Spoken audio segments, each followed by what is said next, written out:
transportable volume is 330 cubic feet, so that's about the size of 2 minivans. This is 60% more cubic volume than the astronauts had during the Apollo missions.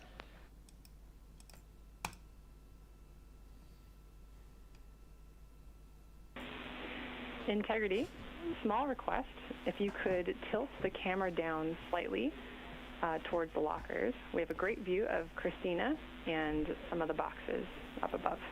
Thanks.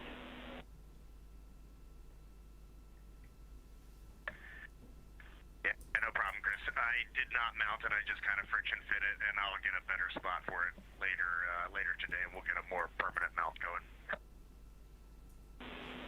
Sounds like a great plan. Thanks.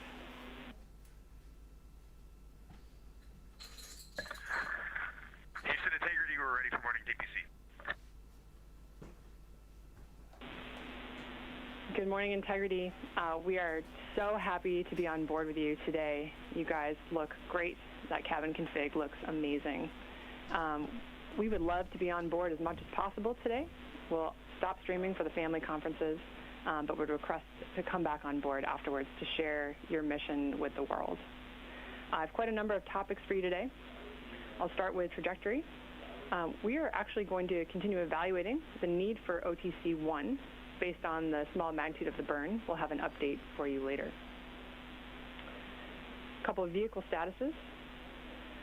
In order to address what we saw last night with the small increase in ox tank pressure accompanied by a small decrease in the ox helium tank pressure, we did to do some troubleshooting, we closed the valve ox helium ISO 1. You can see this on the top left of your prop ohms plus X page. We're continuing to look at that. Don't have a full story for you yet.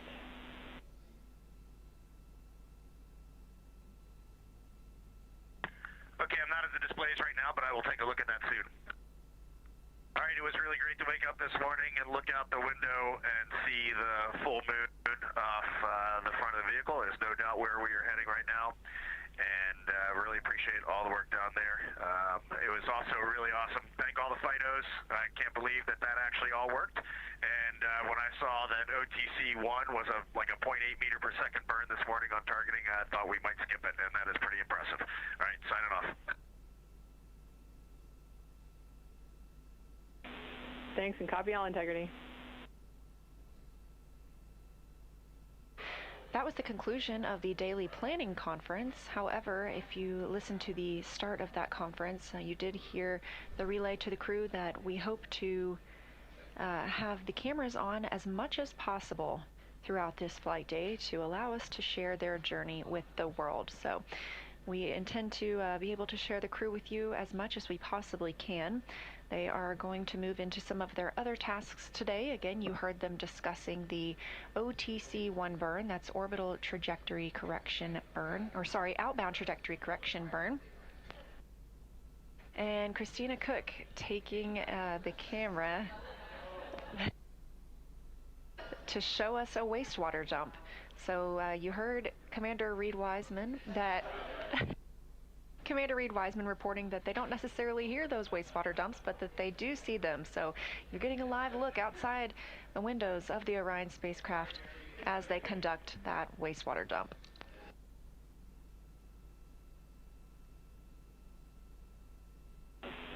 Integrity, we copy that successful wastewater dump.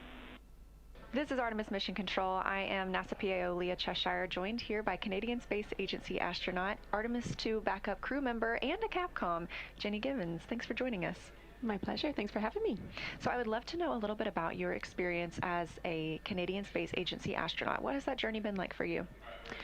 It has been overwhelmingly positive. I mean, I feel very lucky to be in the role that I'm in, but it's just really the honor of my life to work missions like this. Like seeing one of my very dear Canadian colleagues and my other dear friends in space has been pretty phenomenal. So the past few days have been exceptional, but also just to be embedded here at NASA as a Canadian astronaut. We have an excellent partnership, and we're boots on the ground here at NASA, and I see every day really the results of what you get when you have a shared mission and you work together, and we just have a really bright future. I feel very positive about being here. I agree. It's very exciting. So you've been training as an Artemis II backup crew member alongside the crew very closely. Can you tell us what that's been like? Yeah, absolutely. It's been a long road. So backup crew members, we're kind of in an interesting spot because we do all of the crew training, and it's a very developmental mission. It's very nascent, so we're still learning. We do a lot of developmental work and contribution. Right there alongside with the crew, there were 6 of us assigned to this mission, and 4 of us are up there now. So that's a joy to see.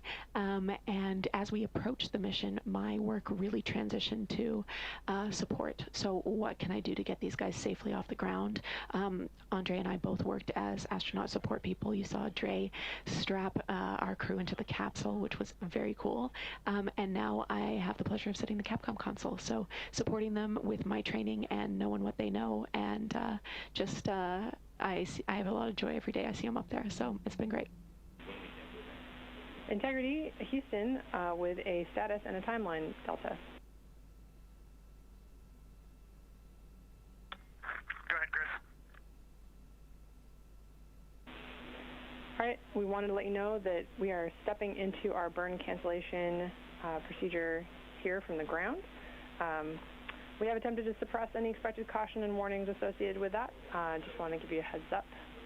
And then we'll let you know when we have a new active burn plan.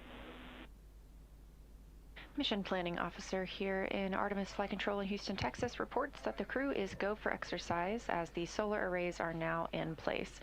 We'll be looking to see if there's any movement while Commander Reid Wiseman begins his exercise portion.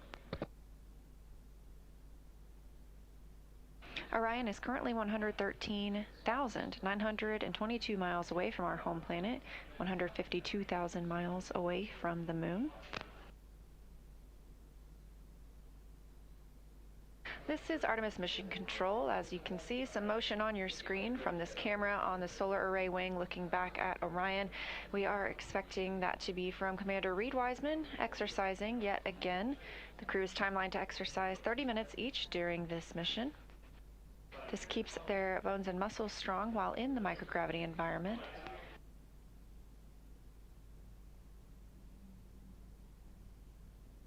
This type of motion doesn't damage the spacecraft, but the solar array wings are locked and parked to keep them from being damaged by any loads imparted from this movement.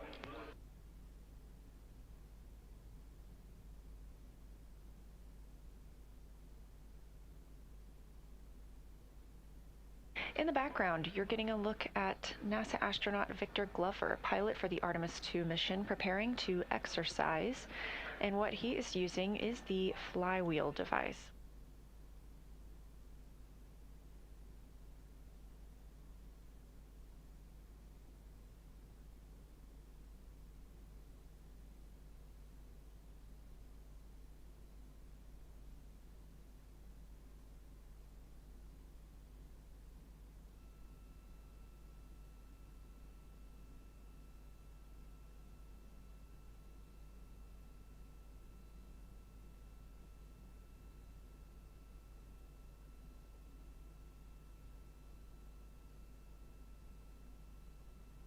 This is Artemis Mission Control, 2 days and 14 minutes mission elapsed time for the first flight of humans aboard Orion, and I am joined here by Paul Boehm, Orion Crew Support and Thermal Systems Manager. Thank you for joining us, Paul. Oh, thank you very much for having me, Leah. Appreciate it. Yeah, absolutely. Well, tell us a little bit about your role.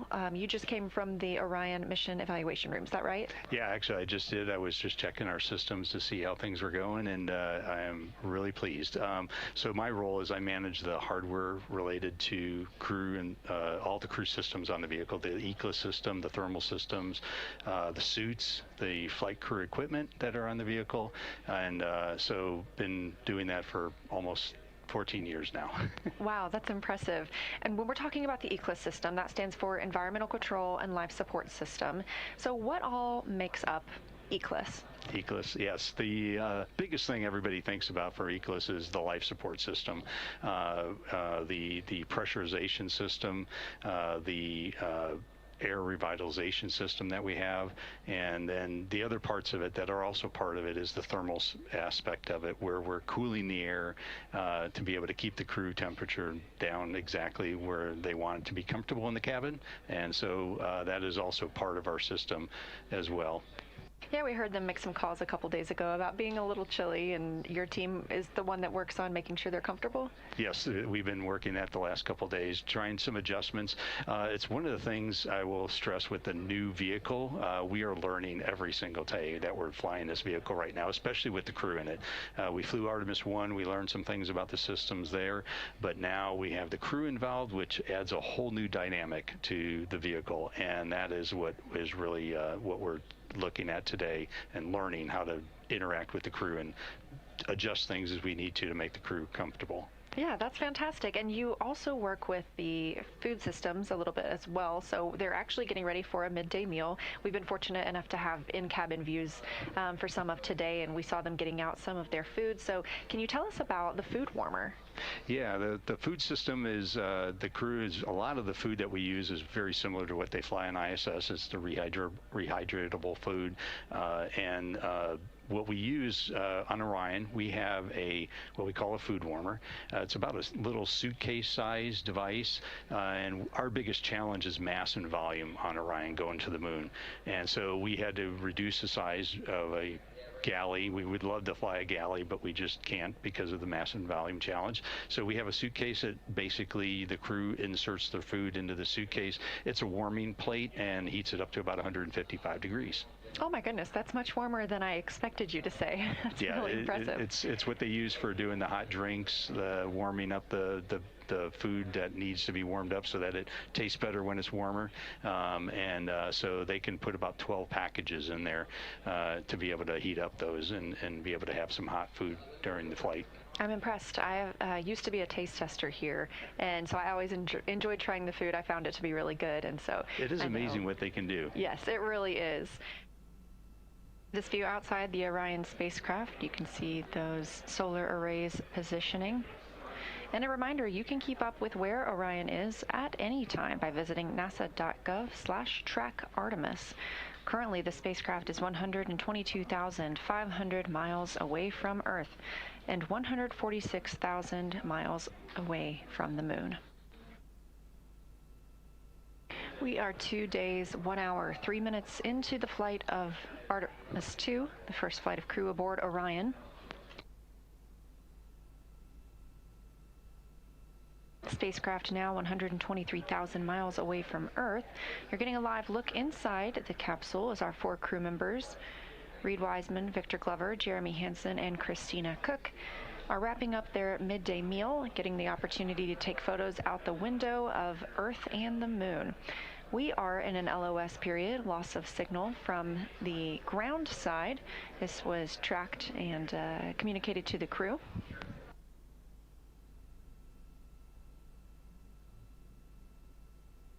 However, we do receive communications from the crew members. Obviously, we have their live video right now. This is Artemis Mission Control. You're currently seeing a live look again inside the Orion spacecraft. In the center of the screen is NASA astronaut Christina Koch, who is serving as one of the 2 mission specialists on the Artemis II mission. She's currently completing her planned daily exercise using the flywheel exercise device, which operates similar to a rowing machine but can complete different types of exercises, including resistive and aerobic exercises. And they were discussing moving the lunar flyby cabin configuration. During this particular activity, the crew will develop and document an ideal configuration of the Orion spacecraft internal cabin for the lunar flyby observation period, which will take place on flight day 6. And they will deploy various cameras and equipment that will be used during the flyby, and also work to adjust the spacecraft's lighting and positioning of each crew member to ensure once they make it to that flyby on flight day 6 that everything is well set up and thought out and placed, so that they don't have to worry about trying to figure out where all those cameras and equipment will be going on that actual flight day itself. Now the crew is going to start working on their pre-lunar flyby cabin configuration activity. So they're going to be deploying some cameras and other equipment that they plan to use during the flyby on flight day 6 to just ensure that they know where everything should be set up, where it should go, and where each crew member should be stationed for that observation period. Houston, integrity on 1 for lunar flyby setup. Go ahead.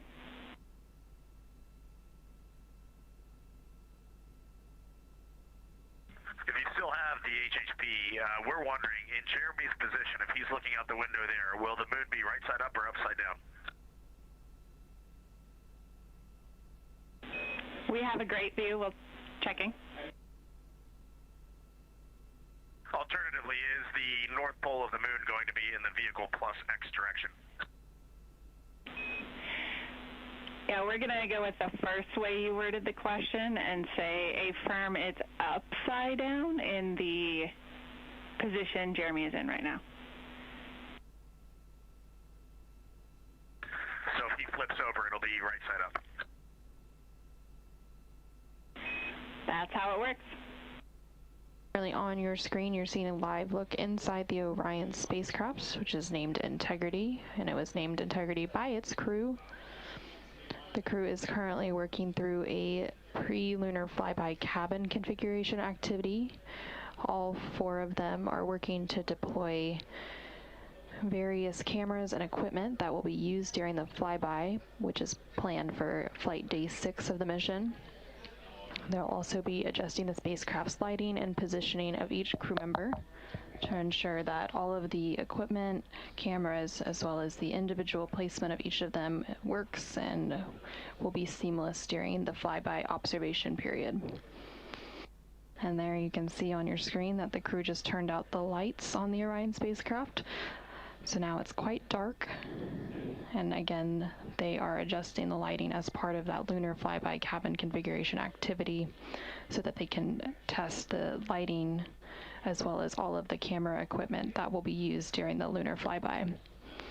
And this is Artemis Mission Control. NASA astronaut Christina Koch is currently working through the Deep Space Network Emergency Communications Developmental Flight Test Objective, during which she's basically conducting a checkout of that emergency communication system on Orion while connected to that deep space network.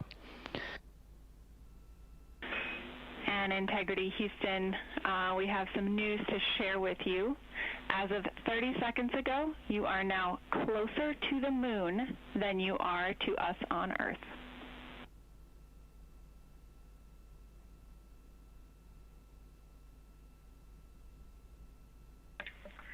Wow, Jackie, thank you for sharing that with us. We all kind of had a collective, I guess, expression of joy at that. It's hard to imagine, but we can see here on our flight PFD that we are at 118,000 nautical miles. So, yeah, you can do the math. We can see the moon out of the docking hatch right now. It is a beautiful sight. We're seeing more and more of the far side, and it's just a thrill to be here. Houston copies.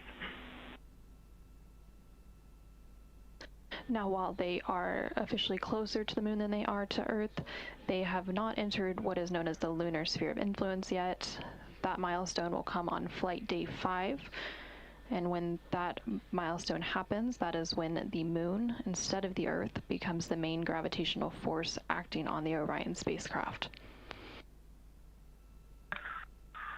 Yeah, Jackie, we just wanted to sync up with you. We know that there was some talk about some burnt smell from the heaters.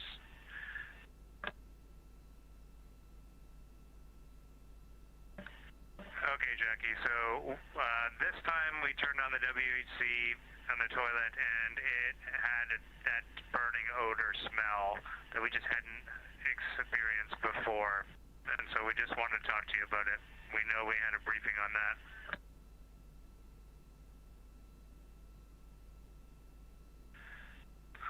So the crew has smelt it once or twice before, but this time was stronger and was different. And we opened the door, everybody in the cabin could smell it.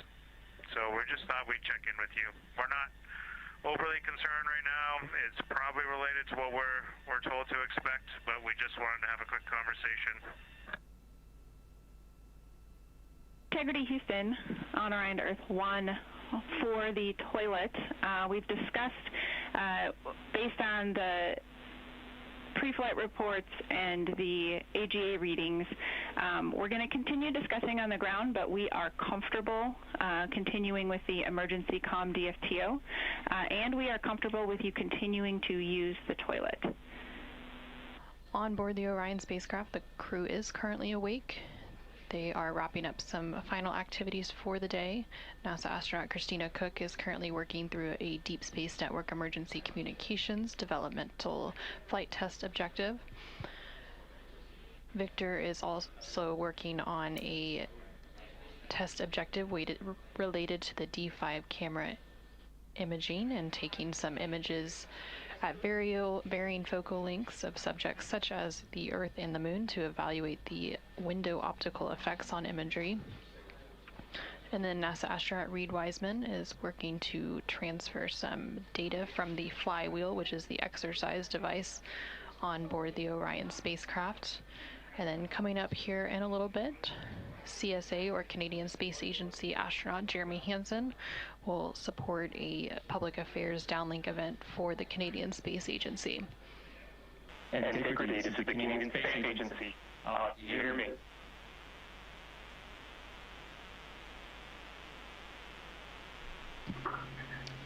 We hear you loud and clear. We're a long ways away. There's probably a bit of a delay, but great to chat with you. I got a few people joining me today. I got Victor and Reid here. Christina's working hard right behind the camera right now. Hello, Jeremy. It's Lisa. And so on behalf of Canada, I just want to say thank you to my colleagues for this opportunity. And I would like to remind Canadians, if we can send a human around the moon in 2026, just imagine what we're capable of doing next. Thanks so much for joining us on board Integrity. It's a great ship here, and we're closer to the moon today than we are to Earth. This is a big milestone for us, and we look forward to sharing more with you in the coming days. Wishing you all the best. Au revoir. Thank you all. Bye-bye.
This is Mission Control Houston in the Artemis Flight Control Room at the Johnson Space Center. At a mission elapsed time of 2 days, 17 hours, 29 minutes, and counting, the crew is currently in their sleep period. The crew wake period begins at 2 days and 18 hours. At the beginning of crew sleep, the ground performed a routine and regularly scheduled wastewater dump to try and create sufficient tank venting to cover the overnight Universal Waste Management System usage. This dump terminated after only dumping about 3%, so the tank quantity was at 64% with a limit of 80%. The wastewater tank is not full and the toilet is operational. However, the crew was instructed to use the backup collection devices overnight if needed. Earlier, the service module imagery surveys did show indications of ice on the primary vent nozzle. As part of the continued troubleshooting of the possible ice in the waste vent lines, the teams have agreed to cancel the non-critical outbound trajectory correction burn, or OTC2, on today's timeline. Instead of OTC2, the team will add an attitude maneuver to point the waste vent lines to the sun to provide time to help melt the ice that may be preventing the waste dump. There is no impact to the mission or the lunar flyby. Trajectory correction burns are small tweaks or burns performed to fine-tune the flight path. Given that translunar injection put the vehicle on the correct path, the team here in Mission Control deemed OTC2 unnecessary. The crew will be informed of this update when they wake up. We will continue to provide updates here, but for now, this is Mission Control Houston.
This is Mission Control Houston from inside the Artemis Flight Control Room here at the Johnson Space Center. We are at a mission elapsed time of 2 days, 17 hours, 58 minutes, and counting.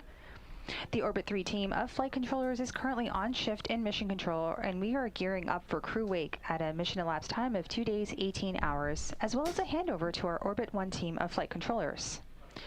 The Orion spacecraft is currently 168,000 miles and counting away from Earth and 110,000 miles away from the Moon.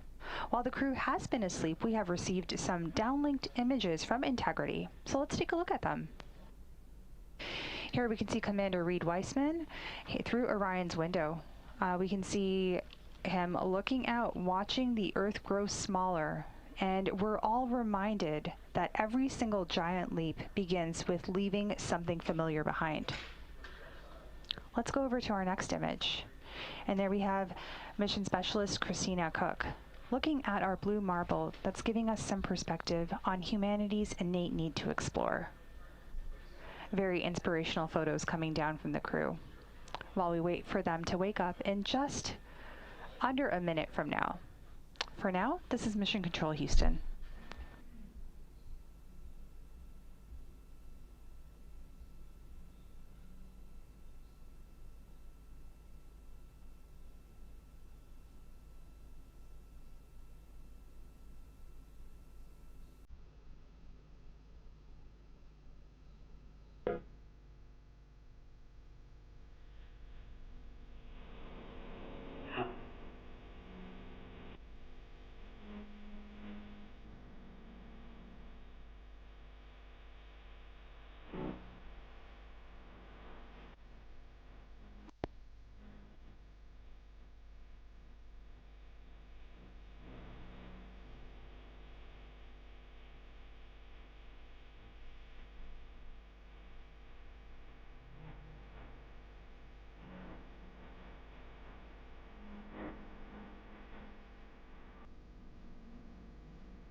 We were all eagerly awaiting the chorus.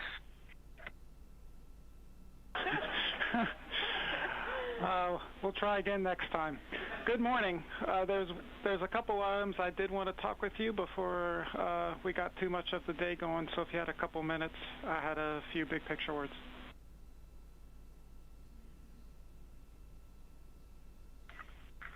Yeah, go ahead, Mike. All right, Reid, first of all, we'd like to hop on to PCD1. We just want to verify that the mail sync is working. So if you're okay with that, we will just jump on right now and just take a quick look on the mail app.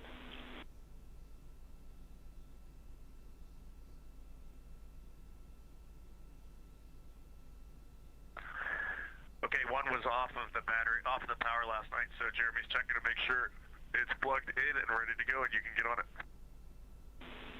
All right, thanks. Really appreciate it. Big picture today, we have canceled OTC-2 burn. We are replacing it with some maneuvers and a checkout of the wastewater dump. So at 18:35, about 30 minutes from now, we're going to maneuver to an attitude that will put the sun onto that wastewater vent line. We have increased the heater temperatures on the nozzle and the lines themselves, and we're hoping that if the problem is the freezing of the vent lines, why we couldn't do the wastewater dump last night, then this will give us a chance to see if we were able to solve that. We'll have the cameras on it, and we'll be able to take pictures of that. Due to all of this that we've replanned overnight, your timeline's going to be a little bit in flux. We're working on pulling some things forward. Some things might have to move off of the morning because of this maneuver, so we'll come back with further details on that as we get to DPC.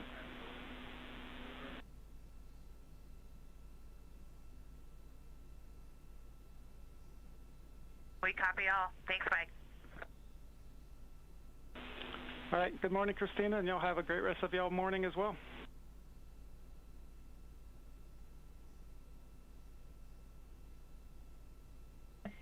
Thank you, and good morning.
This is Mission Control Houston. You just heard Capcom Mike Savinsky relay information we shared with you not too long ago.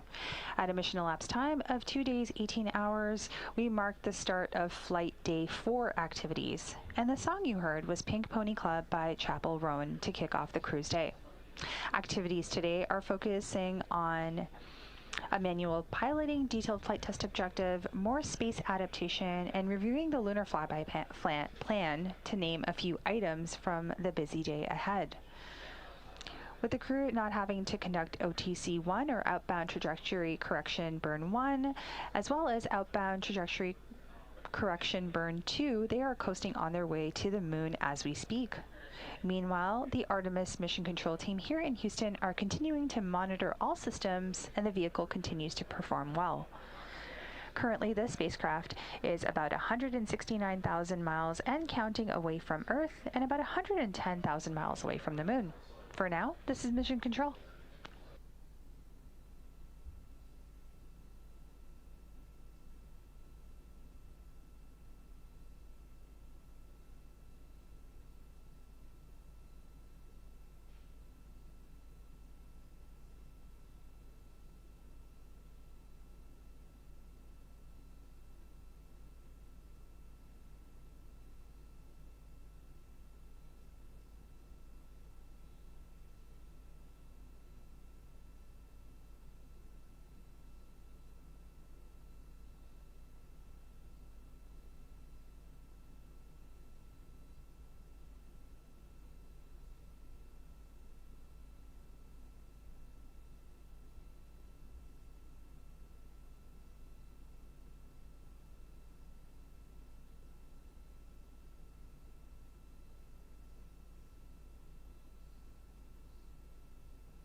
This is Mission Control Houston in the Artemis Flight Control Room here at the Johnson Space Center.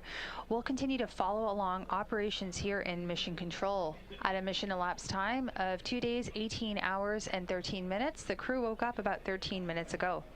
I'm Nilofer Ramji, handing things over now to our Orbit 1 commentator, Leah Cheshire Mustachio, who will take you through the next few hours as we kick off Flight Day 4 of the Artemis II mission.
integrity for docking camera.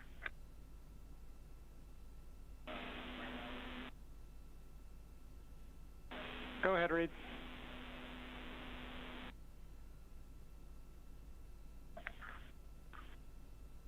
If it's possible, we'd like to deconfigure docking camera just to get our charging system back up. Checking.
Integrity Houston, for the docking camera, we want to just take a little bit of time to do a graceful shutdown of it. So give us a little bit, and I'll come back to you when we're ready to pull it off.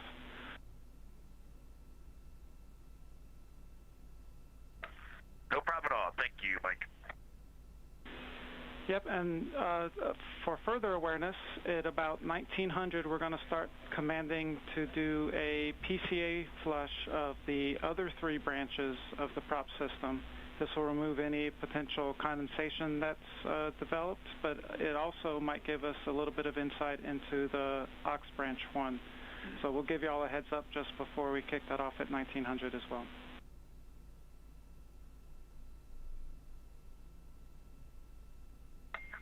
Okay, copy. Just give us a call before you start that flush. We'll listen out. Perfect. We're on the same page. And then finally, we've got y'all are go to do any CCU dumps as needed.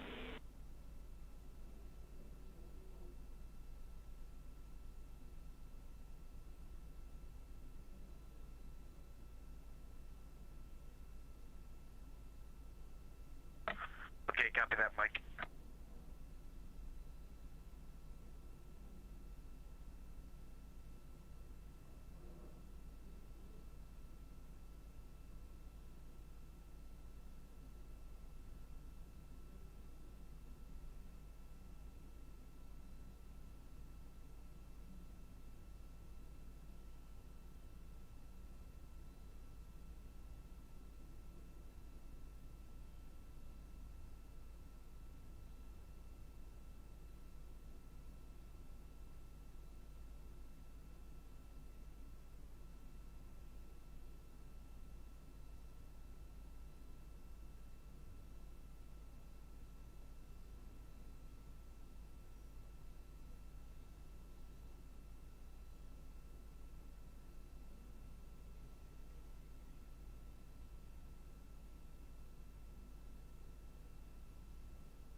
could either do a private flight director conference for about 5 minutes, or we could send them across the open airways.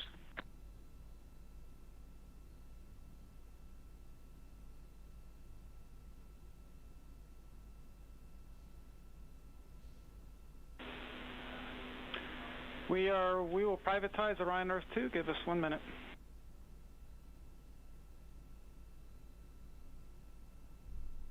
Sounds great.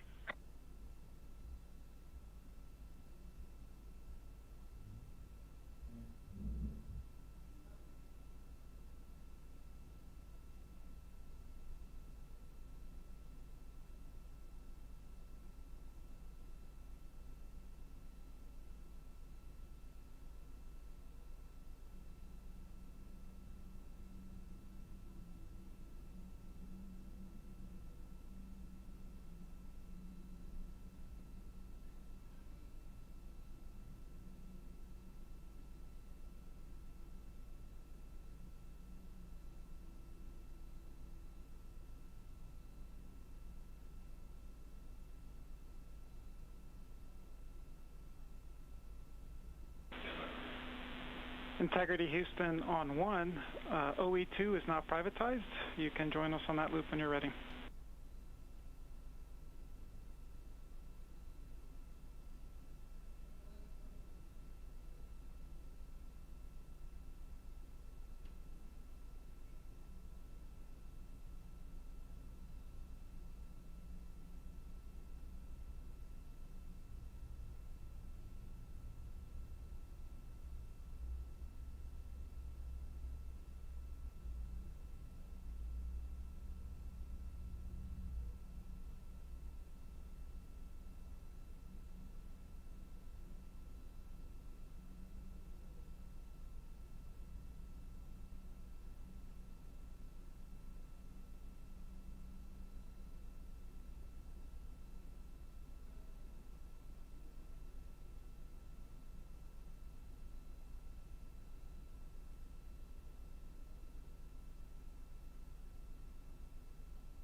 Integrity Houston on 1. OE2 is back to normal, and y'all have a go to undo the docking camera.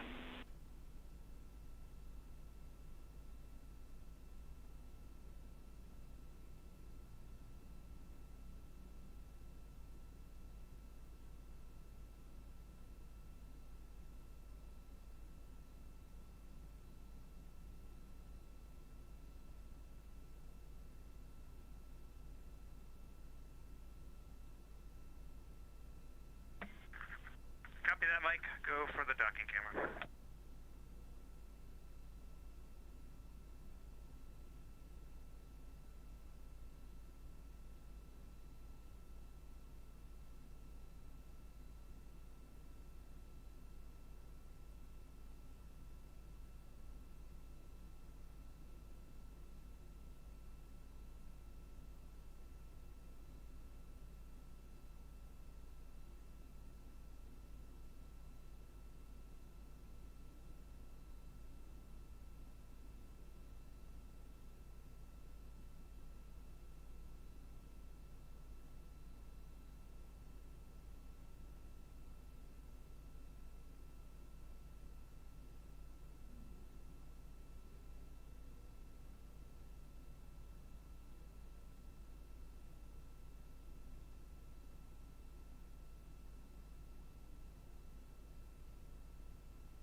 This is Artemis Mission Control. Mission elapsed time, 2 days, 18 hours, 45 minutes into the flight of Artemis II, the first flight of humans aboard the Orion spacecraft. You're getting a live look outside Orion right now. The teams are maneuvering the spacecraft in the solar array wings. As you heard earlier, we are not having the outbound trajectory correction burn today. This was deemed unnecessary and has no impact to the mission or the lunar flyby. The translunar injection burn put the vehicle on the correct path back on flight day 2. And therefore, the team at Mission Control agreed that we could skip both outbound trajectory correction burn 1 as well as that second burn today. Skipping that second burn also allows the team to continue troubleshooting some of the universal waste management system issues that cropped up last night. There was a wastewater dump planned last night, a very routine and regularly scheduled action, and it terminated after only dumping 3%. So the wastewater tank is not currently full. It is at 64% with a limit of 80%, but the crew was instructed to use backup collection devices overnight if they needed. Part of the reason for reorienting the spacecraft today is to allow it to be in the sun, specifically where the primary vent nozzle is. They are hoping that spending some time in the sun will help thaw out potential ice that may be on that vent nozzle.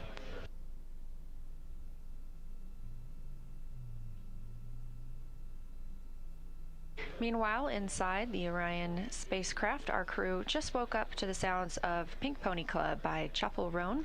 That wake up coming at 11:35 a.m. Central Time.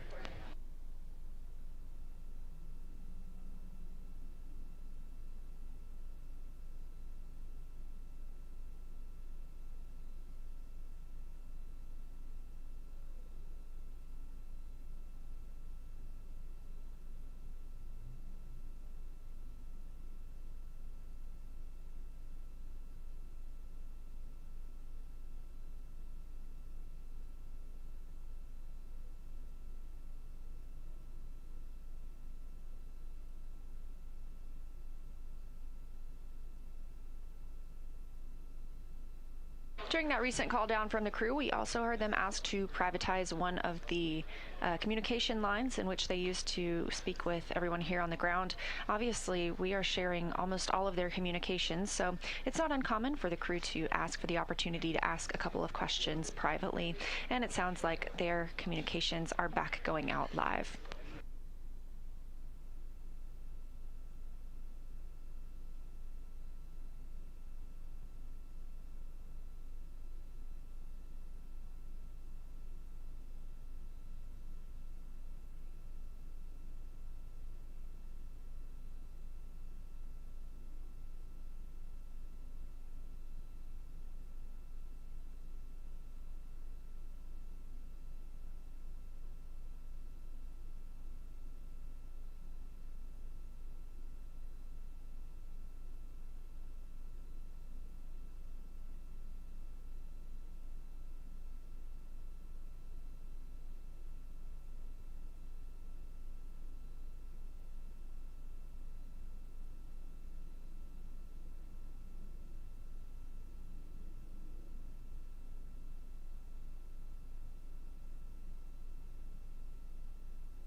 Integrity Houston for window shade request.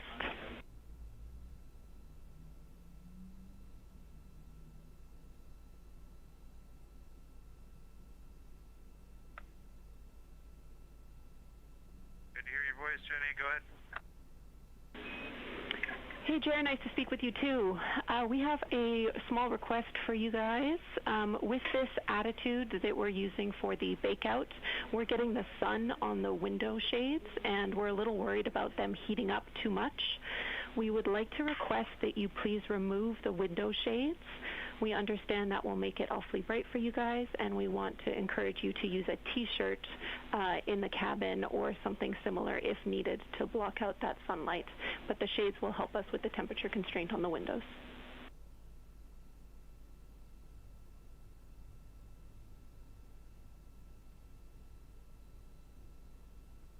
Okay. So we have our makeshift T-shirt on window 1. Is that one okay to stay up then based on what you said? And we'll take off the window 2 shade. The other ones are already off. Okay, yep. That sounds great. Thanks, Jeff.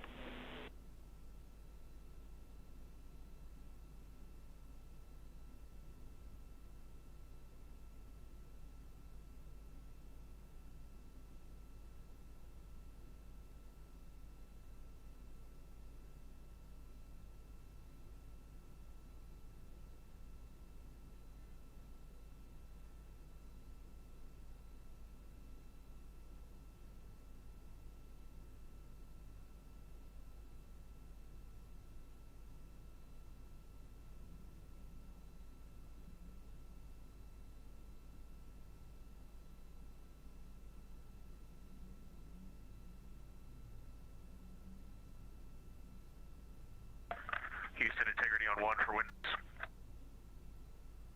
Can you do that or not? Go ahead. I can. Okay, Jenny, just to sync you up on the state of the spacecraft, and there's a couple deltas from the procedure, so I want to let you know on the window shades. Window 1 has a black T-shirt with a Z9 in the window. We can pull the Z9 out. That might help you. Just let us know what temperature's there. Windows 2, 3, and 4 are now window cover free. The side hatch window cover has been removed. On the docking hatch, we would be inclined just to leave the docking camera installed today. We've powered it down and we've put the charger back on pup 1, but any issues leaving the docking camera in the docking hatch window?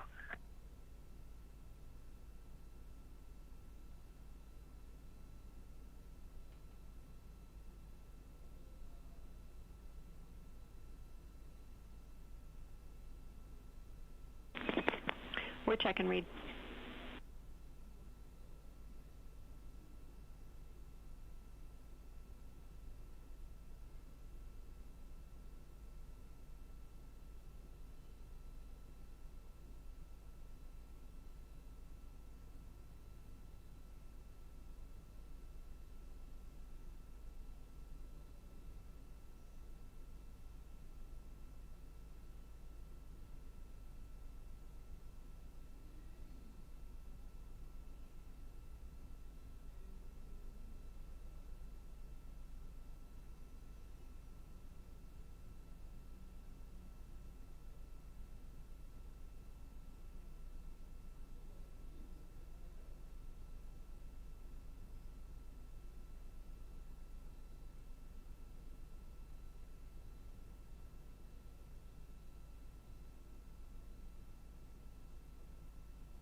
integrity. That is a good window config. You can leave the docking cam in place.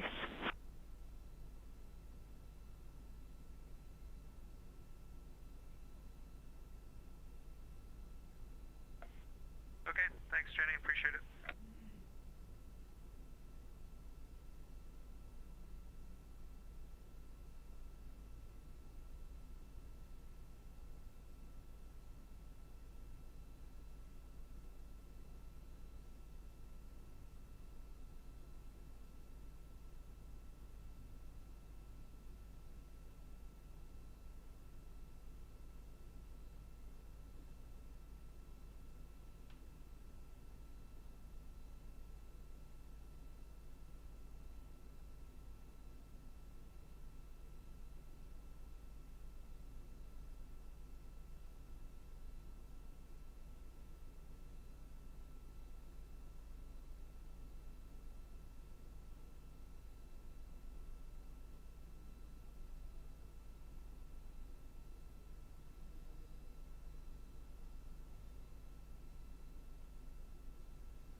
This is Artemis Mission Control. The crew aboard Orion, Artemis II crew, woke up at 11:35 a.m.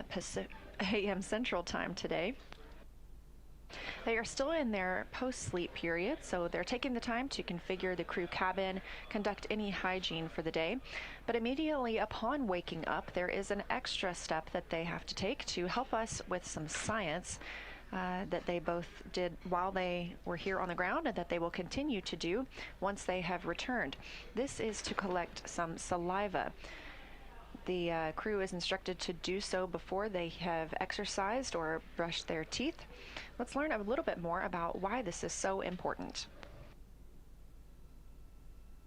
Artemis II astronauts' saliva tell us. Saliva can tell us a lot about astronaut health. Just one tiny sample provides a window into what's happening into a crew member's body. When Artemis II flies around the moon, the crew will provide saliva samples for a study called immune biomarkers, which probes how the immune system reacts to deep space travel. This research builds on studies we've done before. Astronauts aboard the International Space Station collect liquid saliva samples with tiny oral swabs that roll around in their mouths. They also provide dry samples by blotting their saliva onto special paper that's carefully preserved at room temperature and brought back to Earth for analysis.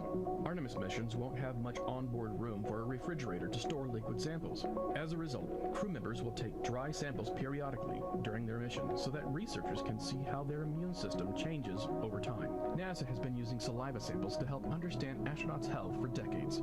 During the shuttle program, they discovered that dormant viruses in our bodies, including the one that causes shingles, can reawaken in space. Researchers are unsure why this happens, but think it has something to do with how the body responds to the extreme environment of space, including changes to circadian rhythms, stress, diet, radiation exposure, and weightlessness. By knowing more about how deep space travel affects the immune system, Artemis missions will help NASA ensure that humans, rather than viruses, thrive in space as we venture onward to the Red Planet and beyond.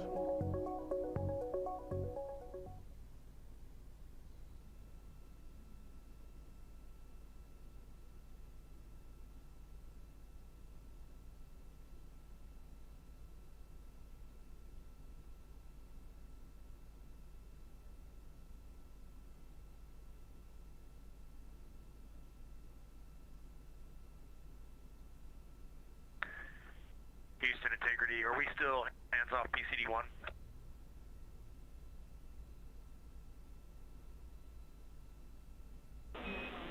Checking.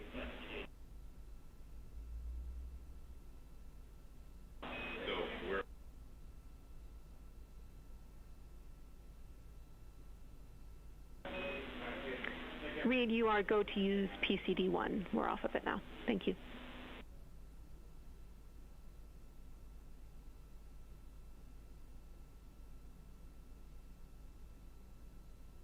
Now that we have handed over to the Orbit 1 flight control team, the voice you're hearing at the Capcom console is that of Canadian Space Agency astronaut Jenny Gibbons. She is an Artemis II backup crew member and serving as today's Capcom, speaking directly with the crew and relaying information and instructions from here on Earth. This team is led by Flight Director Jeff Radigan.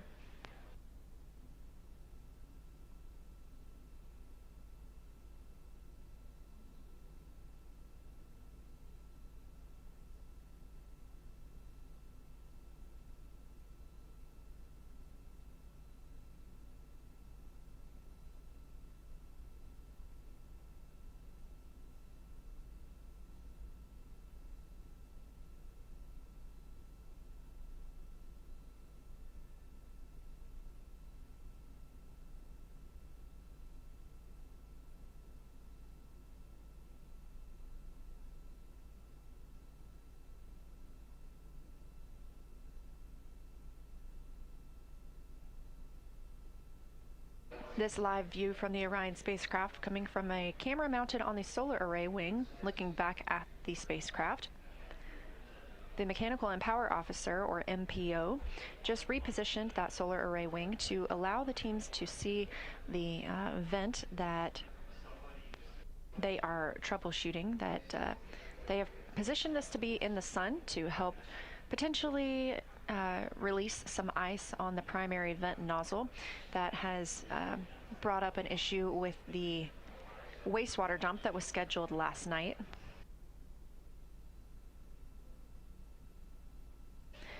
Again, we were targeting to have the outbound trajectory correction burn 2 today, but just like yesterday, the team determined it was not necessary, that we are on a good trajectory for the moon. And so by clearing that OTC-2 burn from the crew's schedule, they have allowed more time for the teams to continue troubleshooting and working on the systems for the Universal Waste Management System.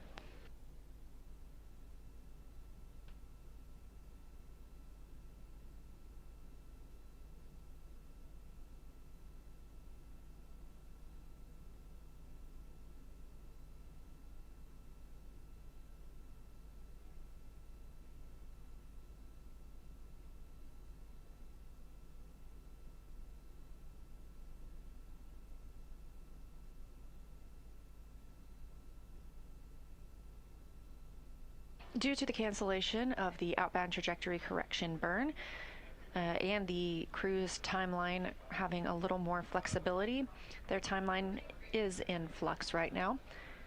But they do have a daily planning conference coming up in a little over an hour when teams here on the ground will speak with them about the systems aboard the spacecraft, answer questions, relay any information about their schedule.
Huntsville, integrity for Avatar.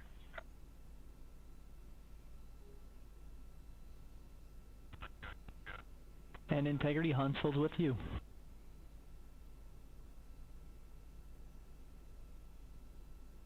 Yes, good integrity morning. I think it's the afternoon for you.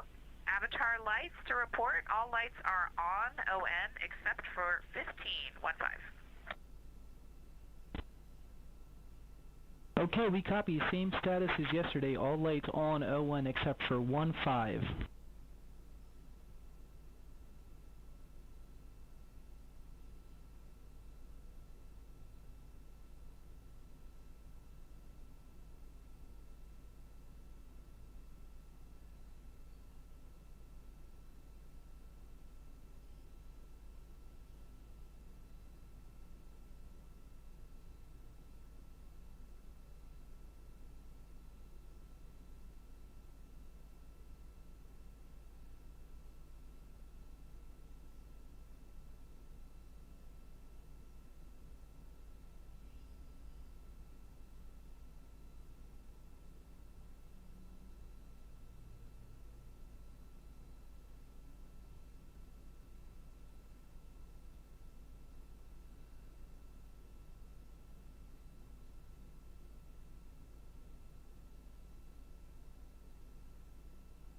You recently heard a call from NASA astronaut Christina Koch, mission specialist on the Artemis II flight, down to the Mission Control Center at Marshall. This was to the Payload Operations Director, who leads science execution for the Avatar payload, which is specifically what she was referencing. Avatar stands for a Virtual Astronaut Tissue Analog Response. This is part of our strategy to get a holistic understanding of how the deep space environment affects humans. So this is organ-on-a-chip technology. It's about the size of a USB thumb drive, and it measures how individual astronauts respond to deep space stressors. These organ chips contain cells that were developed from pre-flight blood donations from the crew. For this research is to validate whether those organ chips can serve as accurate tools for measuring and predicting human response to stressors. So scientists will be comparing these Avatar findings with space station findings, as well as with those samples taken from the crew before and after the flight. Avatar could inform measures to help ensure crew health on future deep space missions, which include personal medical kits potentially for each astronaut. But for us on Earth, it could also lead to advancements in individualized treatments for diseases like cancer.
This is Artemis Mission Control at Johnson Space Center in Houston, Texas. I am Leah Cheshire Mustachio, NASA Public Affairs Officer. We are 2 days, 19 hours, and 30 minutes mission elapsed time. That's the time since Orion lifted off atop the Space Launch System rocket from Kennedy Space Center in Florida. As we've been discussing today, the crew was preparing for the OTC-2 burn. That's Outbound Trajectory Correction 2. However, this burn was canceled, deemed unnecessary, following a successful translunar injection burn just a couple of days ago.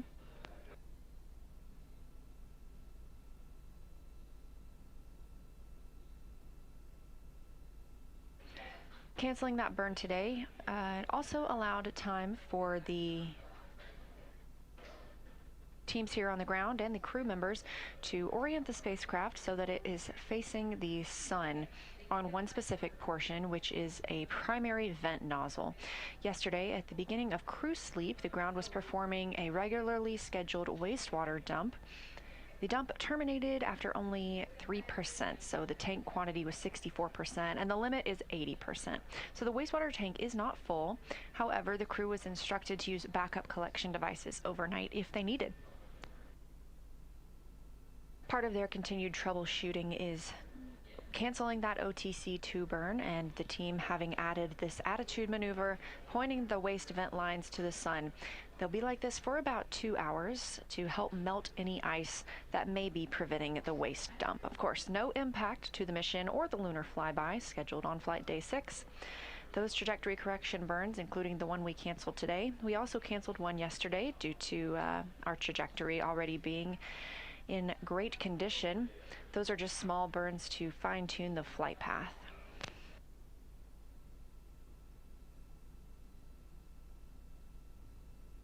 The crew was informed upon wake up at 11:35 a.m. Central today. They are still in their post-sleep time frame, conducting any cabin configuration and hygiene before they get started with their workday.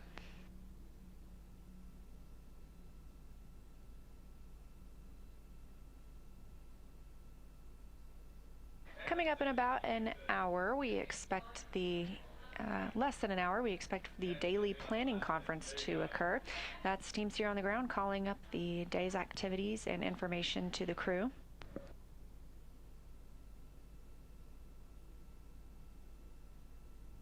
Scheduled for after that daily planning conference was going to be a photo opportunity from one of the solar array wings. That's where this view is coming from right now, looking at the cabin.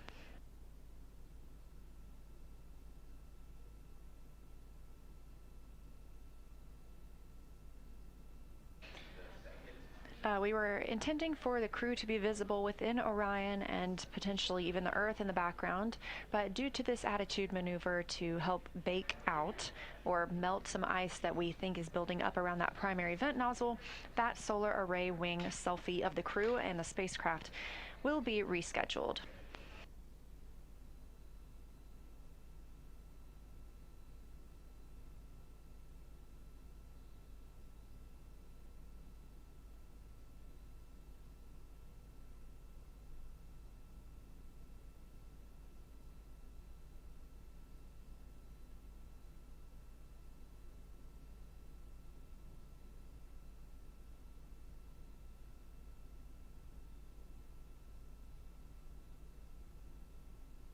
With that solar array wing selfie being rescheduled, we will stand by for that time.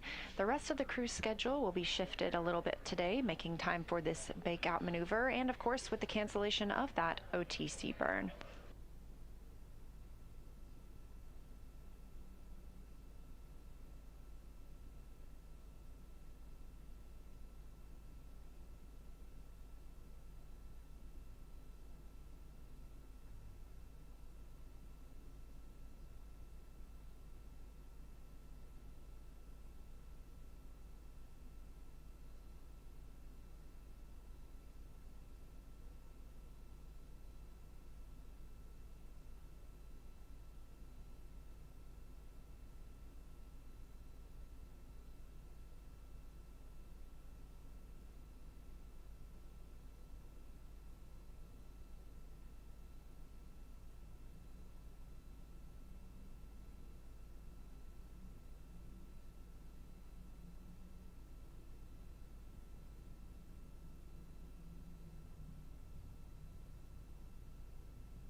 This is Artemis Mission Control here at Johnson Space Center in Houston, Texas.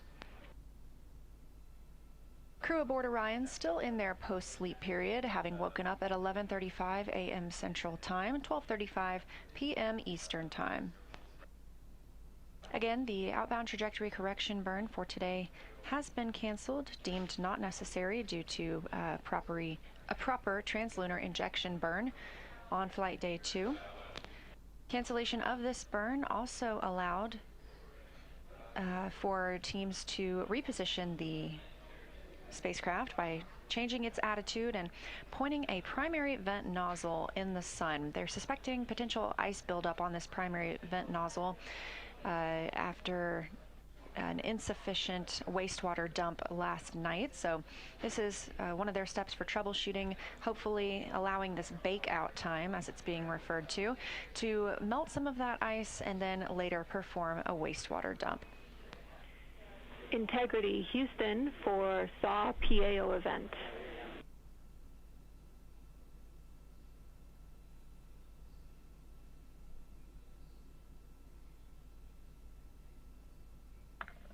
Go. Wanted to let you know we're planning to defer that PAO event until later in the day because of using the SAWs to monitor the outcome from this bakeout. We'll have more words for you when we know where it lands.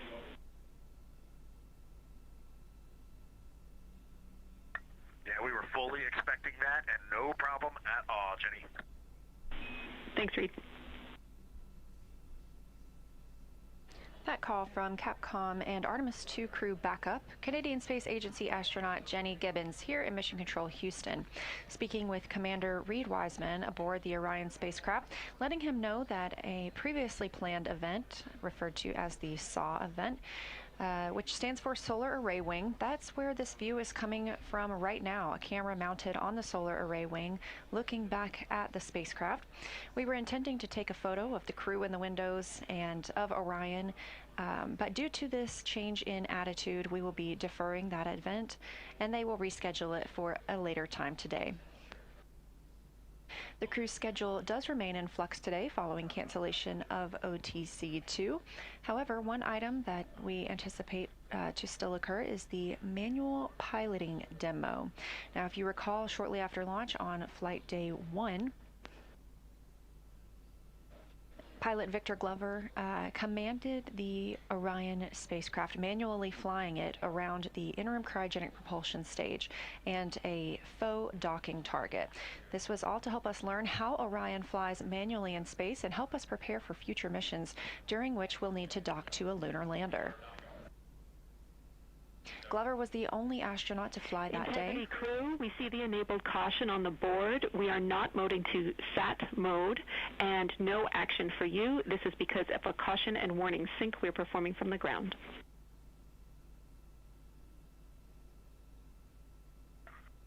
Okay, everything looked good on our display, so we were a little confused. Thanks, Jenny.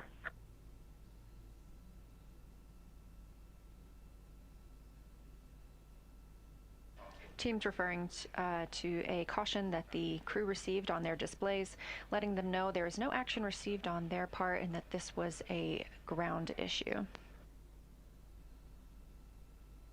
Back to the manual piloting demo that will occur later today. Pilot Victor Glover was the only astronaut who got to fly the spacecraft on flight day 1 for those proximity operations. But today we are expecting all crew members to get an opportunity to pilot Orion. They'll be using the rotational and translational hand controllers to maneuver the vehicle with the RCS, or Reaction Control System, thrusters. This will help teams learn about the 6 degree of freedom and 3 degree of freedom attitude control.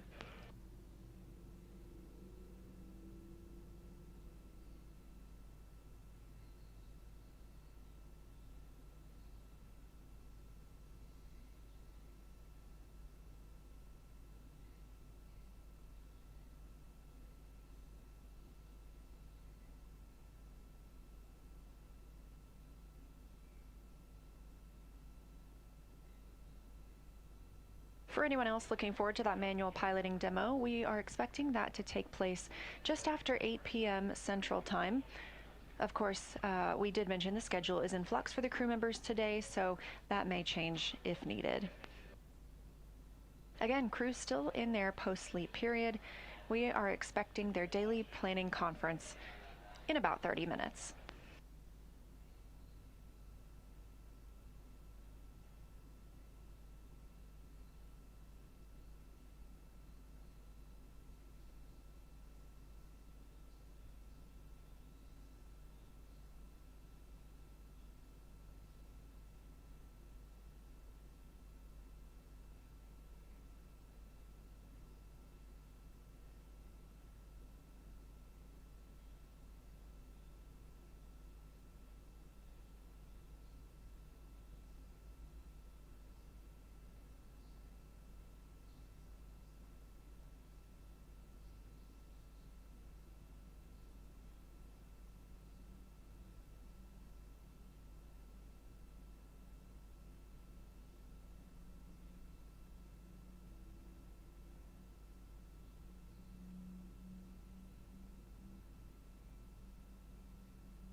As we kick off flight day 4, the crew is still in their post-sleep period. Let's take a time to get reacquainted with our Artemis II crew.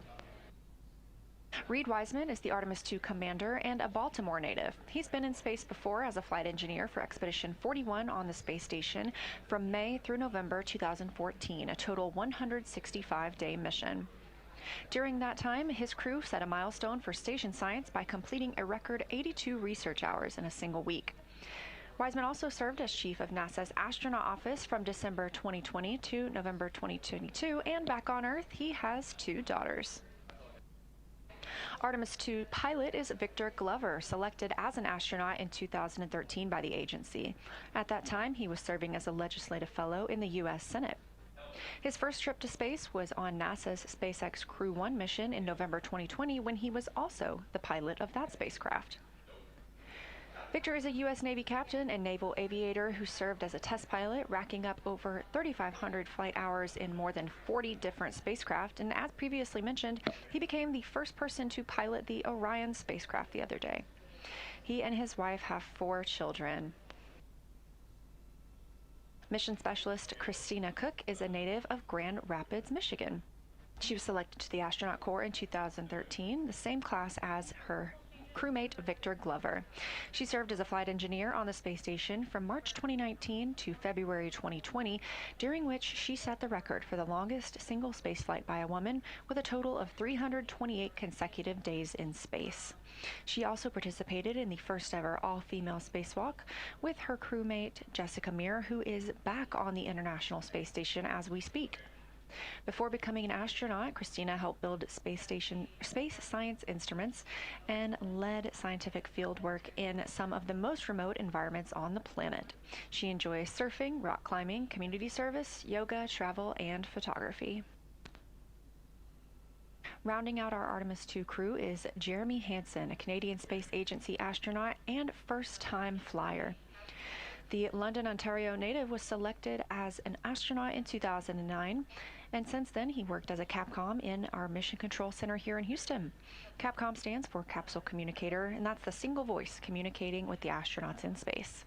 He has also participated in training exercises like a week-long stay on the ocean floor off the coast of Florida to simulate deep space exploration. In 2017, he became the first Canadian to lead a NASA astronaut class. He enjoys getting out on a sailboat, rock climbing, and mountain biking, and back on Earth. He and his wife have 3 children.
Integrity Houston, for that PCA flush, we are starting regulation now.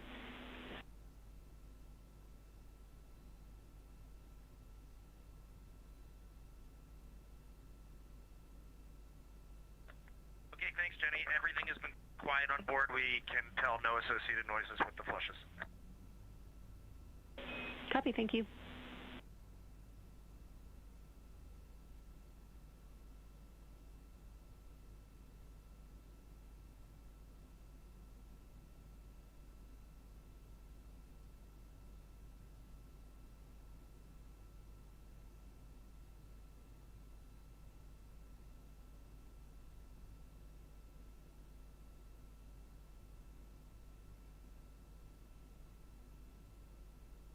That call from Capcom Jenny Gibbons to the crew aboard Orion, as you see here on your screen, that they are performing a flush. We have been monitoring the primary vent nozzle. They reoriented the spacecraft to point it toward the sun, to point the primary vent nozzle toward the sun, I should clarify, and help potentially thaw some ice that they suspect may have built up and be interfering with the Universal Waste Management System. Crew reports everything is good on the spacecraft. We are now 2 days, 20 hours into the flight of Artemis II.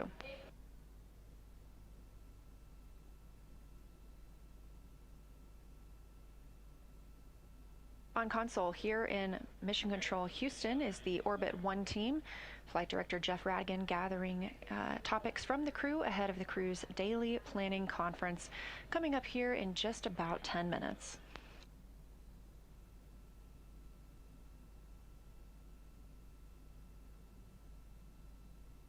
That daily planning conference actually targeted for about 20 minutes from now. Meanwhile, the Orion spacecraft is now over 173,000 miles away from Earth, growing closer to the moon, 106,000 miles away from our lunar neighbor. The spacecraft reached the halfway point between Earth and the moon last night.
This is Artemis Mission Control, and you're looking at a live view of the Orion spacecraft on the Artemis II mission, the first flight of humans around the moon in over 50 years.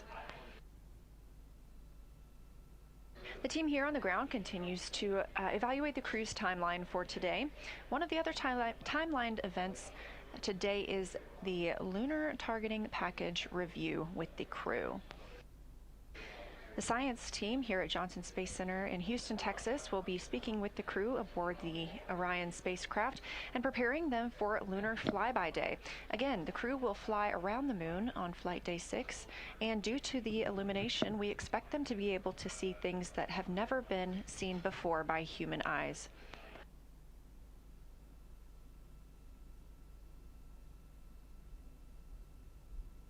The science team has been preparing this lunar targeting package for this specific flyby, as each launch date would have resulted in different viewing opportunities due to lunar illumination.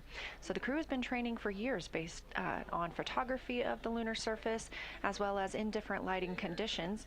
And today will be the opportunity for the science team to discuss what they expect the crew to be able to see and the priorities for them to photograph during that flyby. Of course, our coverage will be live that day as we remain live 24/7 on NASA's YouTube. Thank you for tuning in.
This is Artemis Mission Control coming up on the daily planning conference for the crew aboard the Artemis II spacecraft. They woke up at 11:35 a.m. Central Time today and have since then been in their post-sleep period, so this daily planning conference will really kick off their workday. During post-sleep, they have the chance to configure the cabin, do some hygiene, and eat their breakfast. And a few things on the menu today include granola, scrambled eggs, vegetable quiche, mango salad, sausage patties, and of course, scrambled eggs and coffee.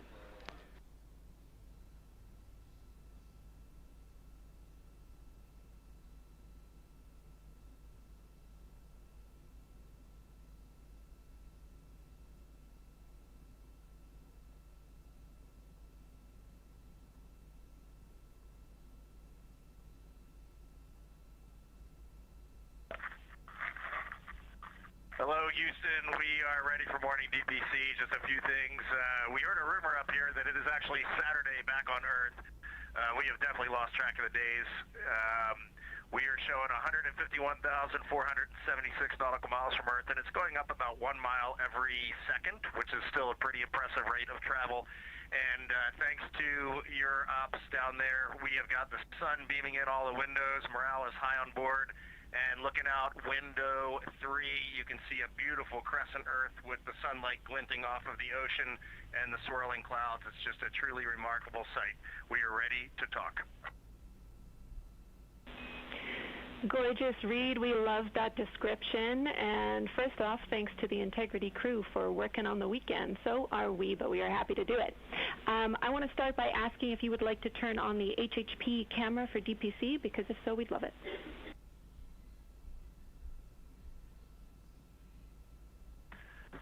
Yeah, we will work on that right now. It might just take us a minute, and I'll try to start routing the video. No problem. I'll get started in the meantime. So as you know, we are busy replanning today after canceling OTC2. We have lots of opportunities to do activities to get ahead, and we can also expand your lunar flyby plan review time. If you find that you are in need of work, we would ask that you give us a call and we can give you items. That being said, I do have plenty of other important changes for you, so let me know when you're ready to copy.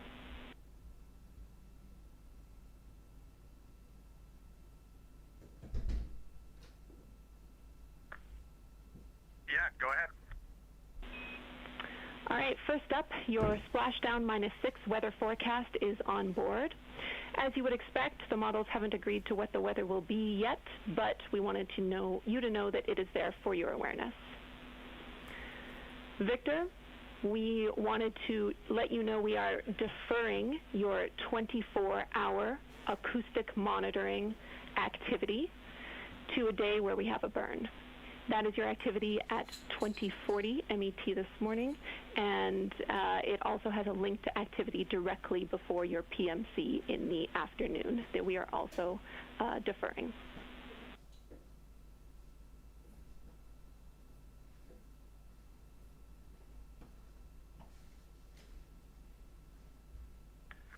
Okay, Victor copies.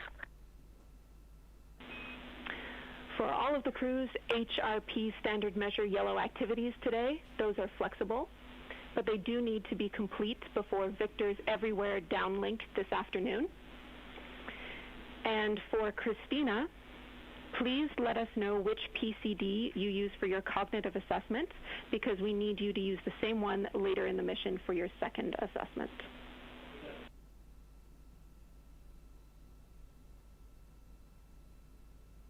Copy all. Our OpNav moon pass is still going on in the background, even though we have canceled OTC2. And we are planning to reschedule your SAW PAO event to be directly before your midday meal. We can call you on to that. And your second FD conference later today will be canceled. We are only keeping the one which is directly between the PMC and your pre-sleep.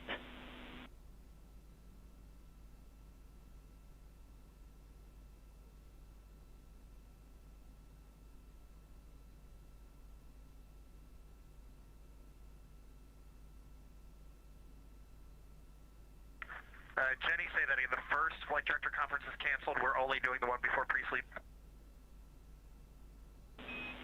The second flight director conference is canceled. We will be performing the one that's directly between the PMC and pre-sleep.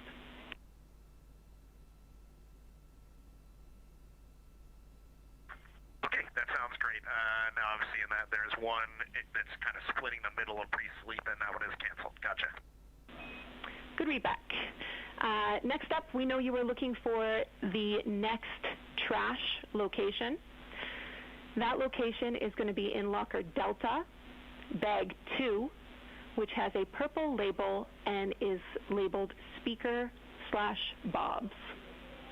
You're going to need to clear it out a bit, so we suggest that you clear out the Bob, which can be deployed, move some of the speaker bubble bags that are in there into the F1 large bag labeled AGA General Use, which is a brown label, and then move the Ziploc with harnesses and ARS tools into locker Echo, bag 9, blue label.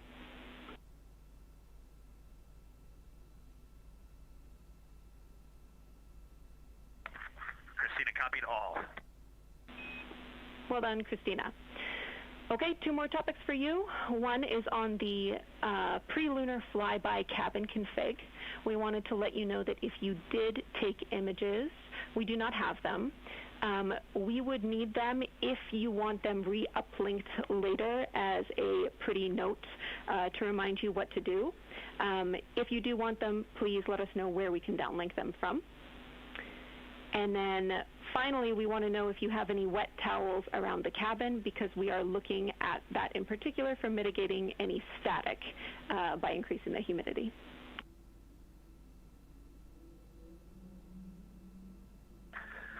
We did put some hygiene towels out. We deployed them yesterday after taking some hygiene baths, and they are drying over by the vents, the outlet vents.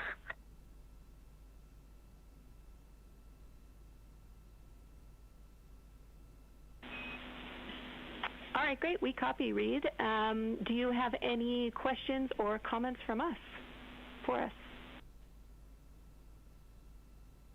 I did want to respond back on the cabin config for lunar flyby. We are good on board. We will strive to downlink those images, but only for situational awareness. We do not need them embedded in procedures. We do have a couple questions. First, Victor rewrote the email from the mission summary question, so he's good to go there. We have swapped the quick disconnect on the PWD over to the pry side from the secondary side. Just seemed like a good day to do that. And then 2 quick PCD type questions if you got a second.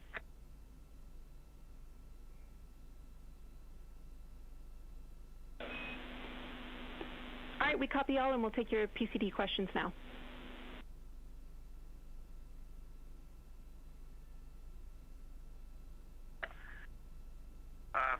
For the private conferences and VC, do we always need to use PCD3, or we need to use any PCD, it just has to be wired? Or is it related to ASAP? We're not sure what that acronym is.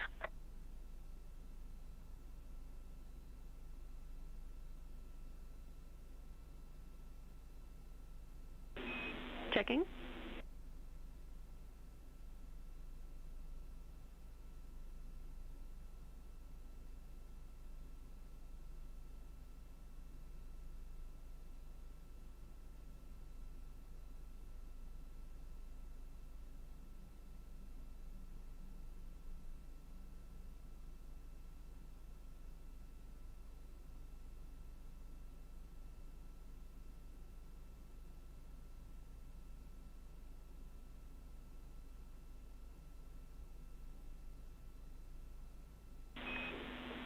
Reid, right now we'll be using PCD for those. We would have to change a software config to use the other PCDs for those.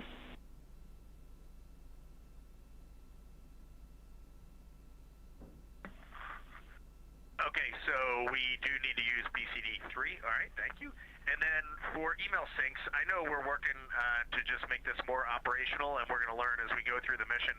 Something that we're noticing is even if the sync is not complete, if there's any way we can at least get into email during pre-sleep and post-sleep times, that would help so that we can compose. It's very difficult to compose emails up here on the PCDs, and just having that time would help.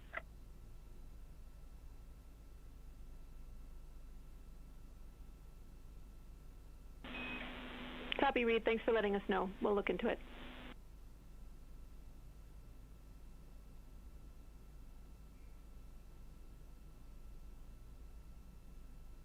Okay, I think the only other thing is y'all were looking for some Nat Geo status updates. I think it might be worthy of a 5-minute conversation after this, or later today if you want. But I feel like we're doing the best we can, and I feel like we're doing pretty well. Copy. We would be up for that whenever you're ready.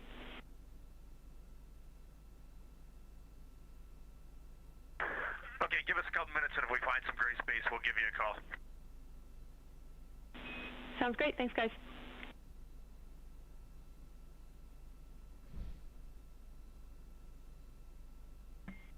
And Jenny, while we got you, we just want to troubleshoot the encoder a little bit. This morning when we powered it on, we get a status light, the orangish red status light for 5 to 10-ish seconds, then it goes out, and that's it. And we don't see it on the network, so we're wondering if there's an issue with that.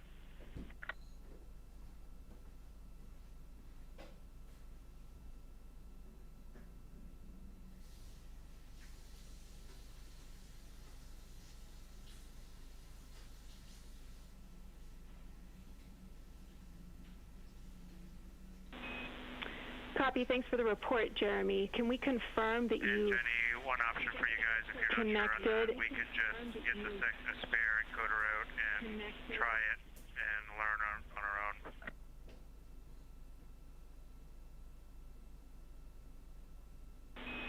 Copy your last, Jeremy. We would prefer to try to disconnect and reconnect and also power or cycle the item before we move to the other one. So if you've not tried that already, let's try that first.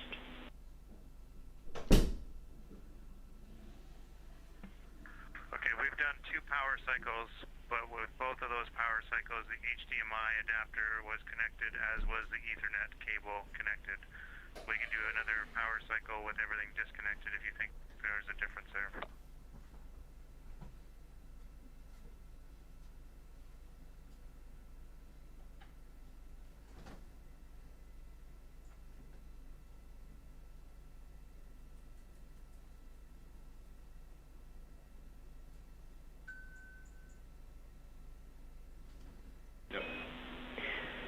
Jeremy, we don't think there's a need to try again with it disconnected. We will find you a location for the second one.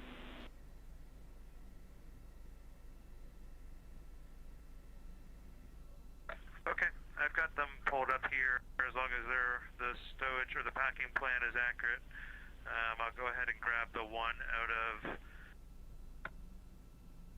bag 9, contamination cleanup. That's a good location, Jared. Should be there. Thanks.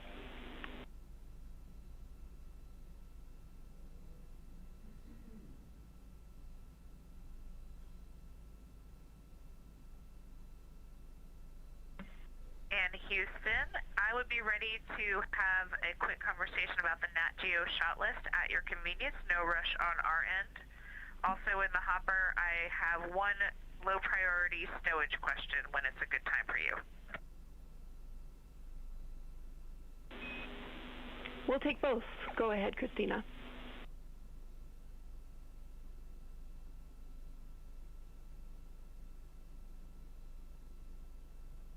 Yes, regarding the message, the flight day message item about Nat Geo, we are doing all of our Nat Geo scheduled activities as well as a lot of targets of opportunity. We're basically grabbing the camera for Nat Geo pretty much all the time. From the mission summary, it sounded like maybe what we're not doing is making you all aware of that. So I wondered, is that because you saw maybe some of those activities not grayed out, or is there some way to note what we've done that we are missing?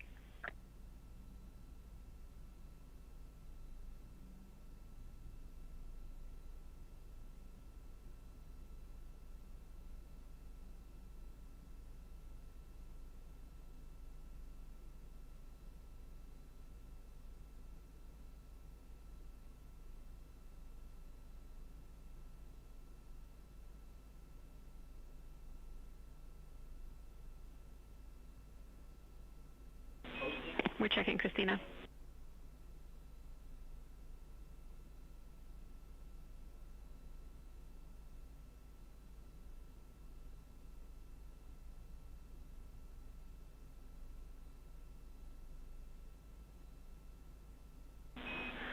All right, Christina, what we are expecting down here is the pre-sleep call down telling us shots that you've taken, and I think the expectation, since we're assuming you're taking plenty of them, is that you would call down anything that you might have missed. So a high priority shot that was a miss, we would like to know about. Otherwise, we'll assume that you have completed the shots that we expected.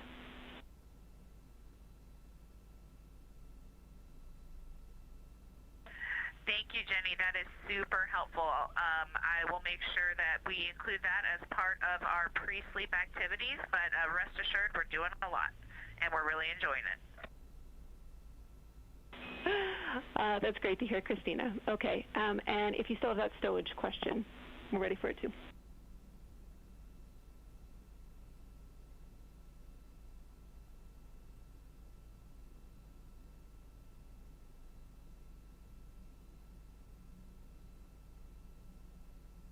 All right, Jenny. We'll collect all of our thoughts and let you know what we have and haven't done. But there were, due to power downs and stuff, like there were some pretty major things that we just couldn't get because there was no power to the system. All right, we copy, Reid. Thank you.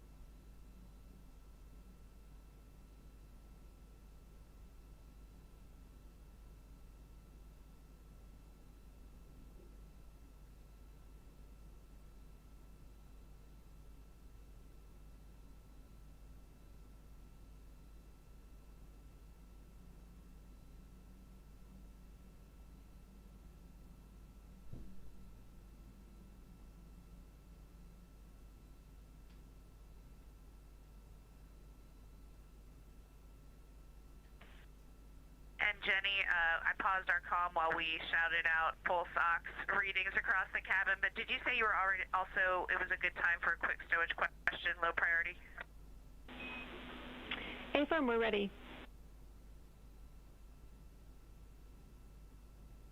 Yes, this one might take some digging. I'm looking for a specific community hygiene item that is Honest lotion.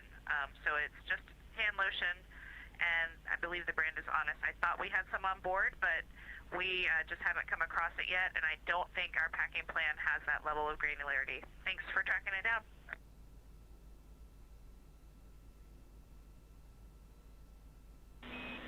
All right, we're on it. Thanks, Christina.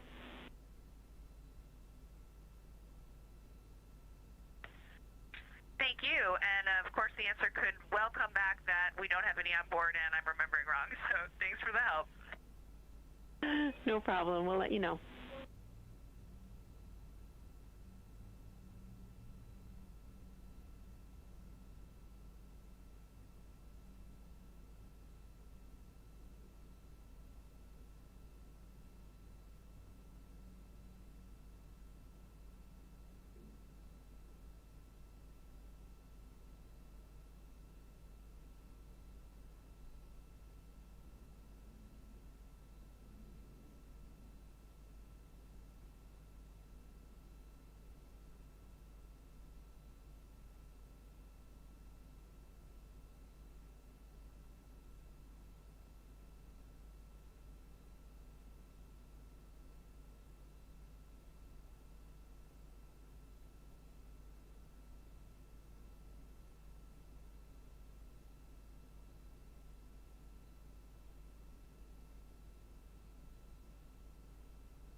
This is Artemis Mission Control. Mission elapsed time 2 days, 20 hours. Confirm or go for CCU dumps. I'm going to work on that now.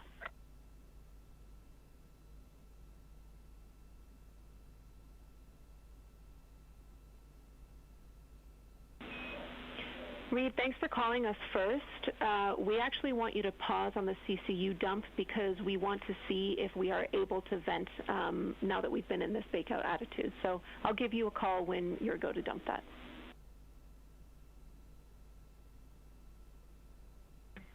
Okay, copy that.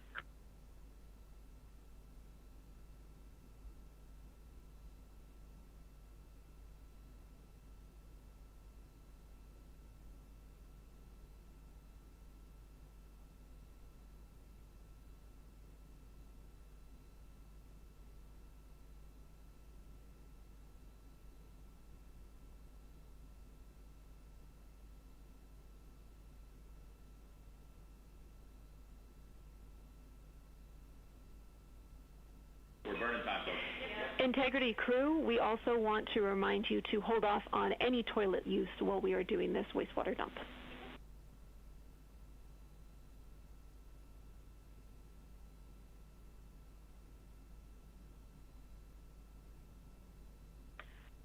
Copy. We are no-go for toilet and CCU dumps. Thank you. Thanks, Christina.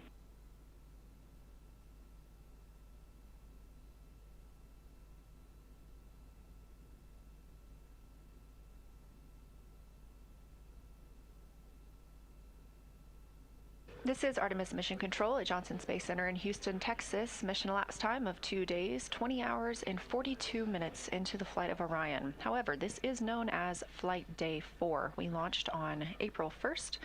Orion atop the Space Launch System rocket from Kennedy Space Center in Florida, and the crew woke up today at 11:35 a.m. Central Time.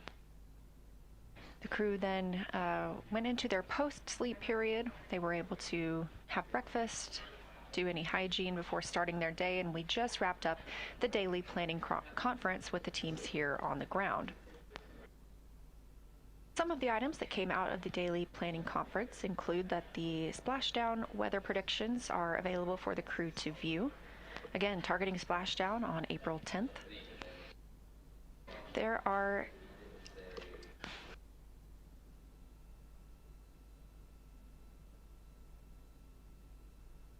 a select number of HRP activities. These are Human Research Program activities that are on the timeline that the crew on the ground wants to make sure the astronauts complete throughout the day, but they are not hard timelined or not hard scheduled, meaning that they can share and conduct at any time.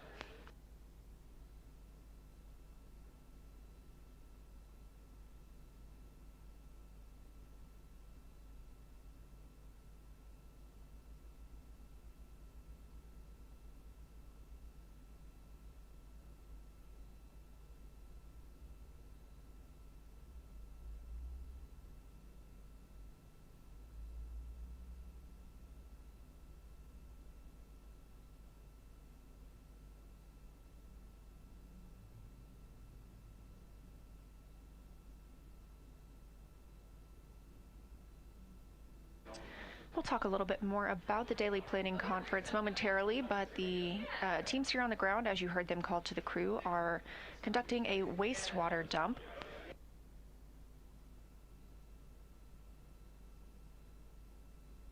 If you look closely, you can see some of those particles leaving the spacecraft. This is a good sign. Last night, at the beginning of crew sleep, the ground performed a routine wastewater dump. However, it terminated after only dumping 3%. The suspected culprit may be some ice on the primary vent nozzle, so the teams rotated the spacecraft's attitude today to place that vent nozzle in the sun. The hope was for this 2-hour bake-out time to help melt the ice that may be preventing the waste dump.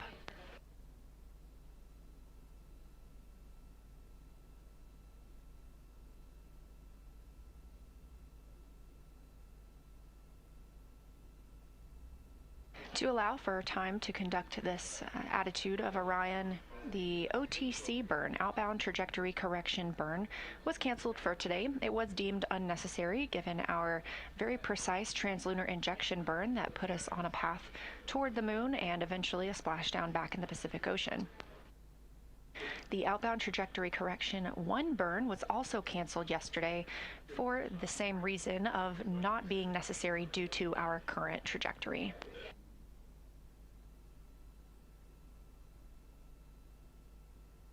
Cancellation of these burns means there's obviously no impact to the mission or the lunar flyby. These are just small tweaks to the burns performed to fine-tune the flight path. But again, we are on a great path around the moon thanks to the translunar injection burn performed on flight day 2.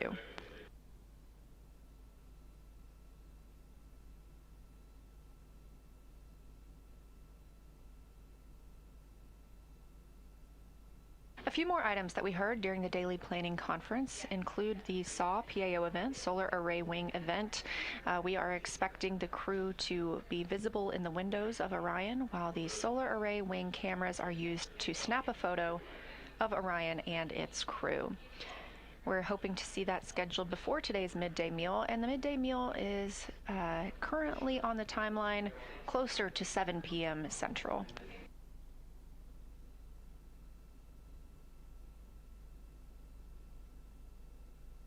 You also heard a trash location provided to the crew. Obviously, everything that launches with Orion has to come home with Orion. This is a little bit different than what we experience on the International Space Station, where trash can be loaded into visiting resupply spacecraft that burn up upon re-entry into Earth's atmosphere. So everything being properly tracked and stowed, they were providing the crew exactly where they should put any trash that accumulates during the mission.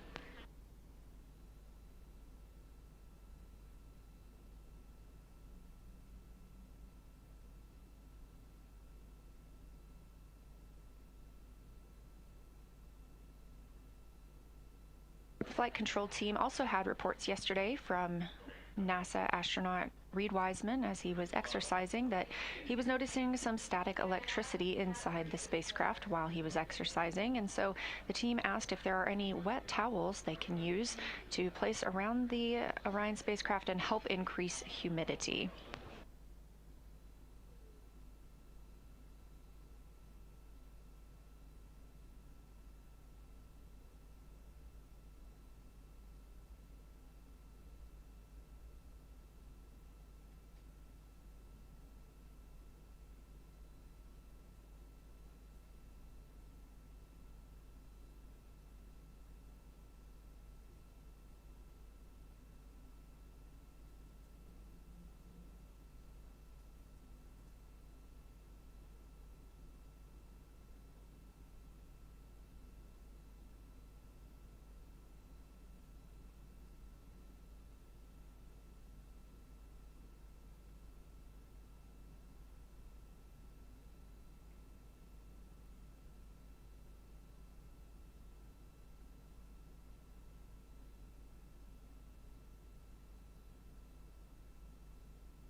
integrity on 1 for the dump. Go ahead.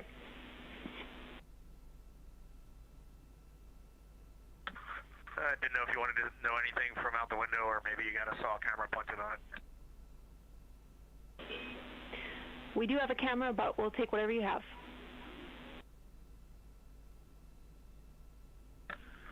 It could just be sun positioning, but this does not look like it's the volume of previous dumps, and the particulate is overall extremely fine with a few larger ice chunks coming out every now and then. But the volume looks less, but again, that could just be sun angle.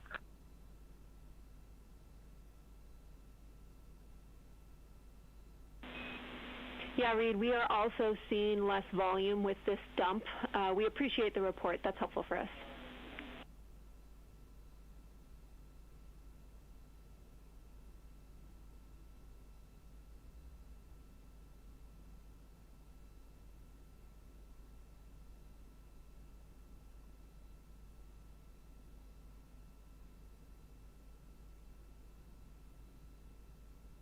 We continue monitoring the wastewater dump aboard the Orion spacecraft. Again, we maneuvered into this position to attempt at melting some ice around the primary vent nozzle.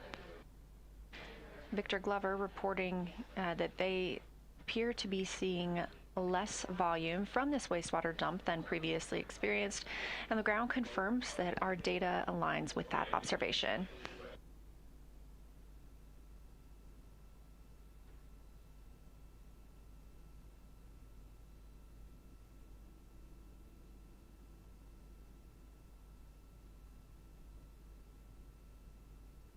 Again, this is a test flight, and so every single system aboard Orion is getting tested by humans for the first time. So every day is a learning experience for the teams on the ground as well as the astronauts who make up the Artemis II crew.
Integrity Houston, toilet is go for fecal use only, and you are go to dump CCUs as required.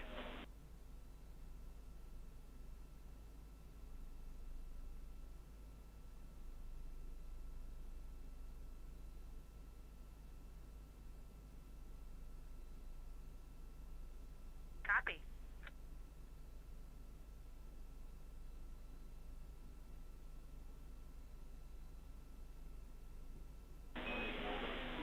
And Integrity, for your awareness, that dump lowered our quantity by about 15%. 1-5.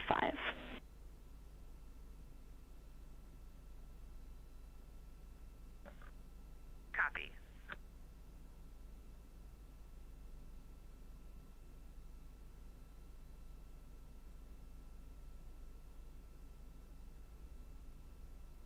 Confirmation from teams here in Artemis Mission Control that the wastewater dump is complete.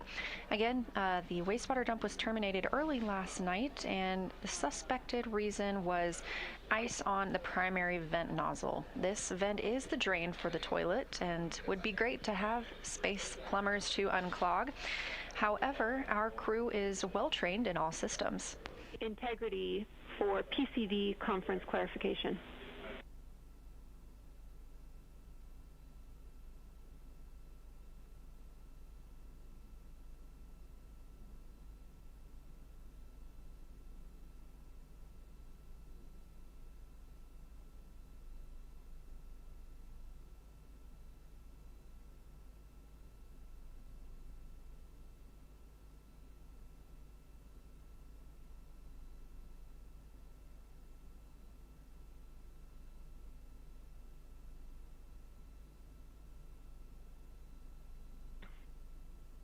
Houston Integrity, AGA readings when you're ready.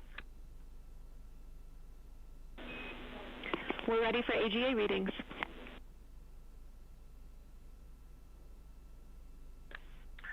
Current AGA readings are CO2 2.2, O2 20.4, 78.1 degrees Fahrenheit, 14.05 psi. We still have an amber low battery light, and during the startup I did not see any reference to battery remaining.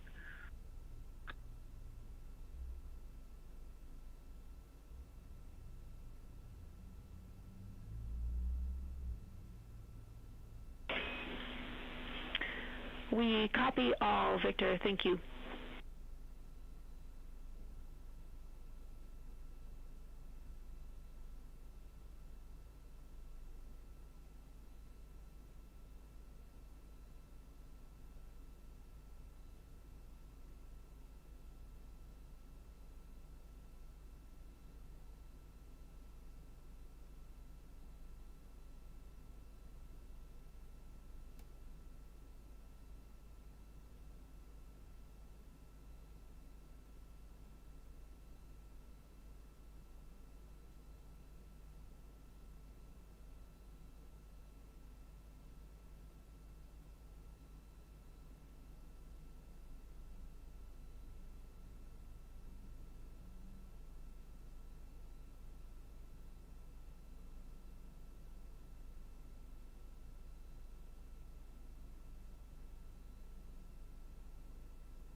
This is Artemis Mission Control here at Johnson Space Center in Houston, Texas.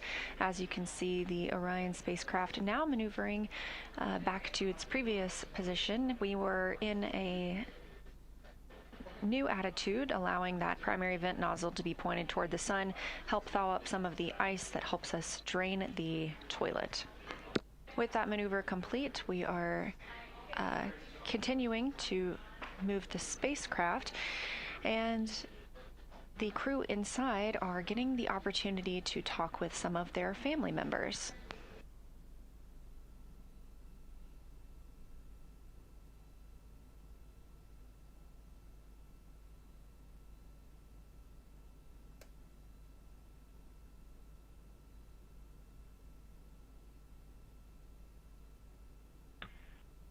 Houston, integrity for encoder. Go ahead. I'm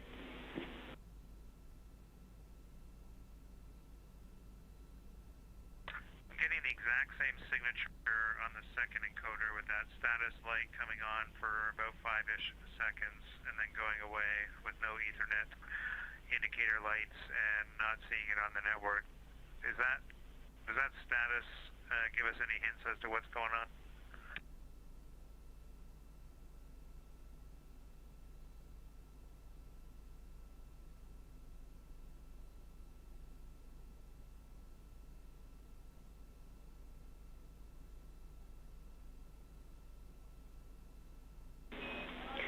Copy, Jeremy. The other piece of data that changed from yesterday is we disconnected from Ethernet port pump 1 overnight to the docking camera, then reconnected to that port. I guess I could try recycling that cable just to see if that changes anything, but I'm curious what that status light might indicate. Yeah, Jeremy, we're about to call you to ask about the other end of that Ethernet cable, so we will take your recommendation to cycle that now.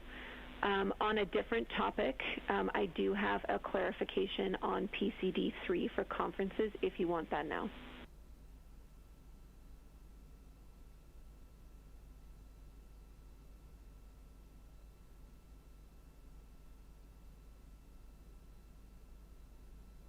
Okay, go ahead with that. Actually, Jeremy, we're going to focus on the 4K encoder for now. I'll have those words for you soon.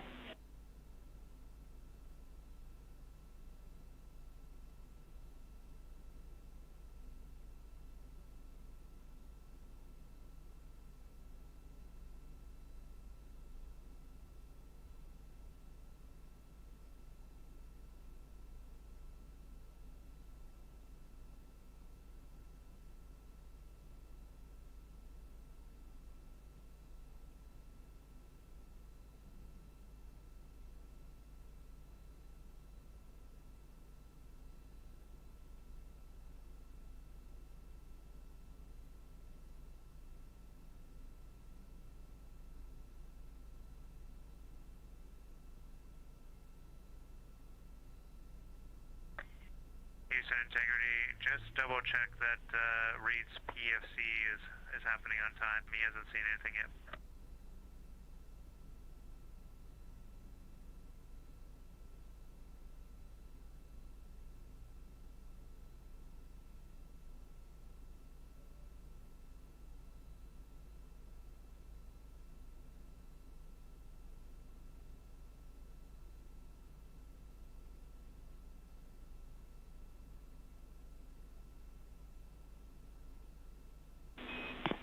We're checking.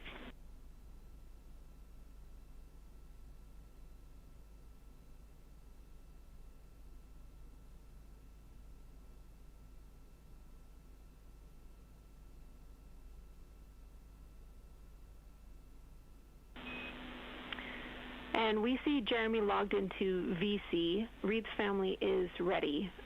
We just want to confirm that you see the same.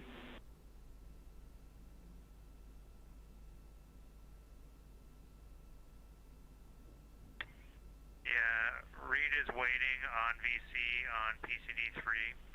Does he need to log in as him, or?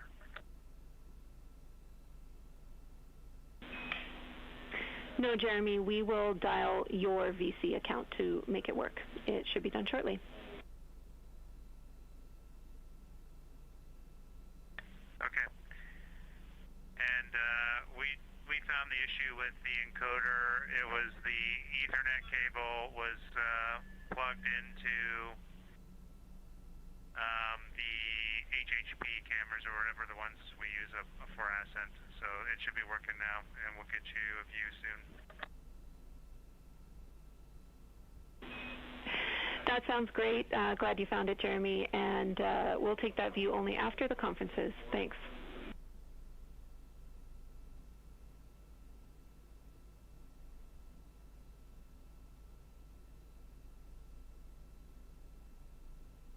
I'm going to put the encoder that I got out of bag 9 back in bag 9. Copy. Thank you.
This is Artemis Mission Control at Johnson Space Center in Houston, Texas. You are getting a live look inside the flight control room. Currently, the Orbit 1 team is on console, led by Flight Director Jeff Radigan, there on the right of your screen in the white shirt. Capcom for today in the center of your screen is Canadian Space Agency astronaut and Artemis II backup Jenny Gibbons. She's the voice you'll hear talking with the crew. And to her right is Capcom Matthew Dunn.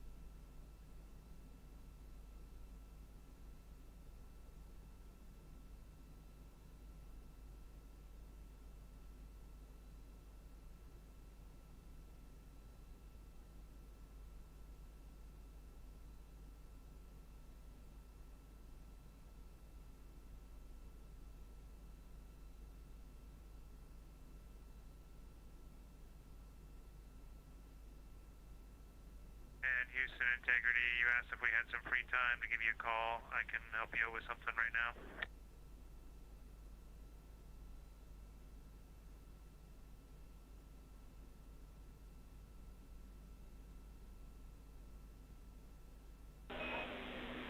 Copy, Jeremy. We'll be back with you in a minute.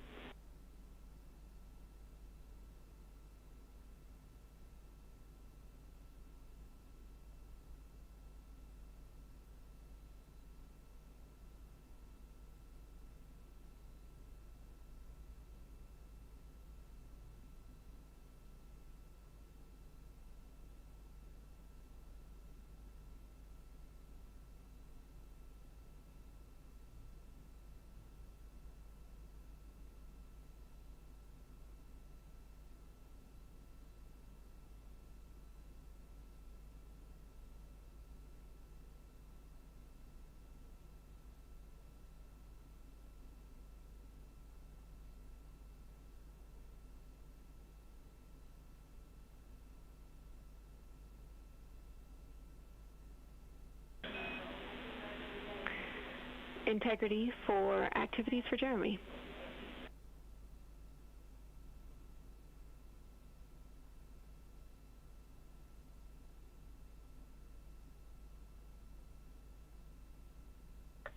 Go ahead. Hey Jeremy, in your free time, we suggest that you go to the task list and you can choose the cabin speaker assessment or the PWD flow test. And if you prefer not to do either of those, you can always go to the Nat Geo shot list.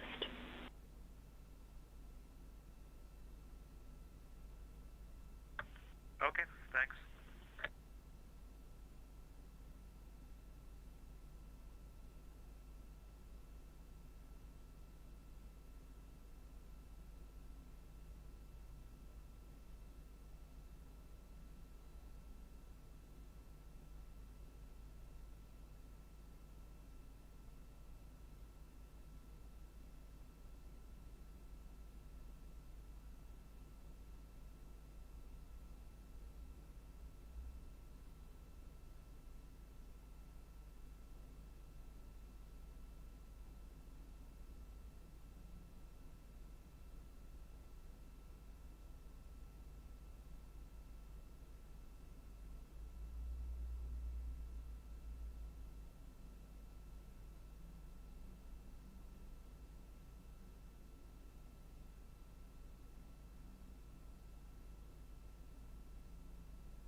4 CCUs have been dumped. We are complete. Thank you. Copy all. Thanks, Victor.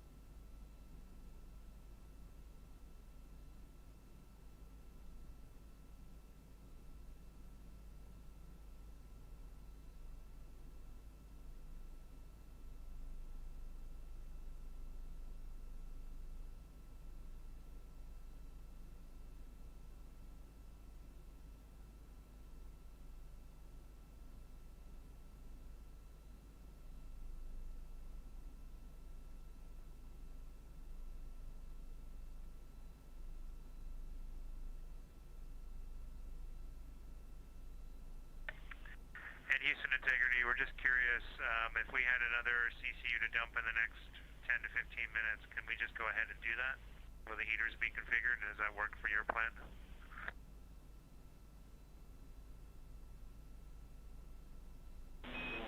Checking.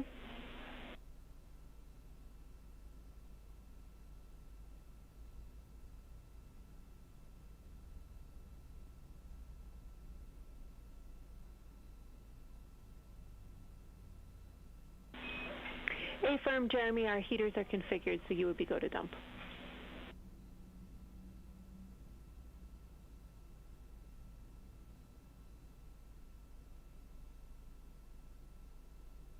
Okay, you can anticipate that then. Copy, we will.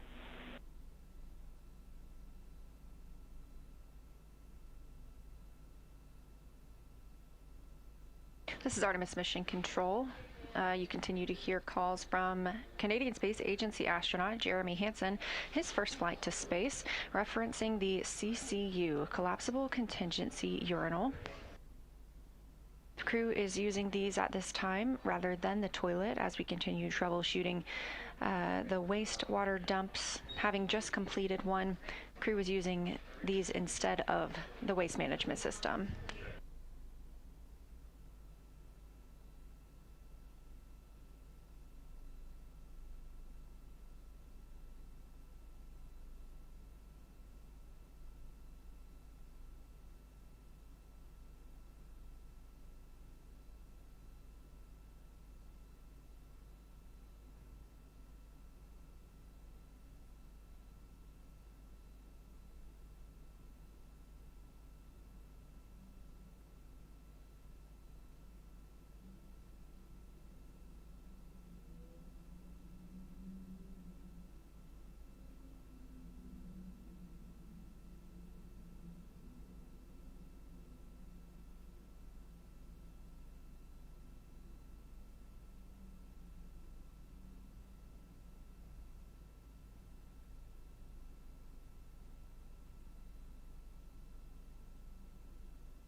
Throughout the Artemis II mission, you are likely hearing the crew members refer to their spacecraft as Integrity. It is the Orion spacecraft, and the Artemis II crew members named it Integrity, announcing that name last fall. They said the name Integrity embodies the foundation of trust, respect, candor, and humility across the crew and the many engineers, technicians, scientists, planners, and dreamers required for mission success.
conferences. Go ahead.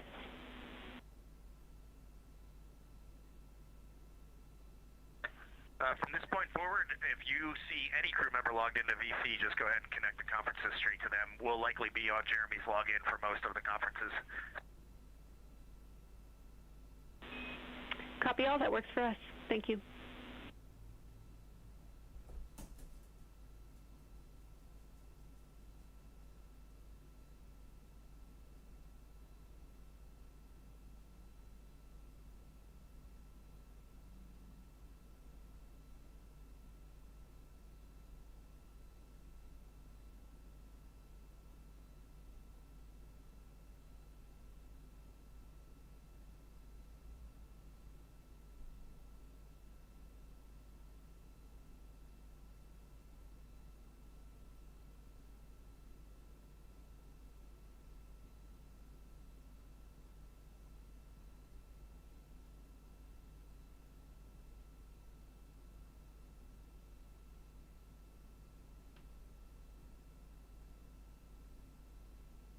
This is Artemis Mission Control. You are looking at a visualization of the Orion spacecraft. We don't have views at this time, but hope to regain them shortly.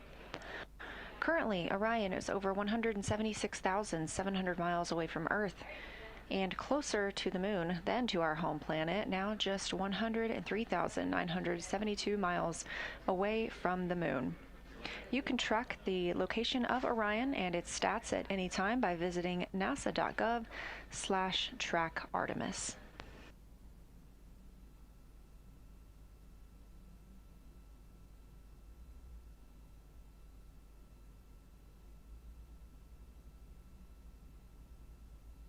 We are eagerly awaiting the lunar flyby day on flight day 6. That flyby window is targeted to start now in 2 days, 3 hours, and 1 minute.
During the crew's daily planning conference with teams here in Mission Control Houston, the teams on the ground relayed to NASA astronaut Christina Koch that any of her HRP standard measures timelined events today could be completed at any time.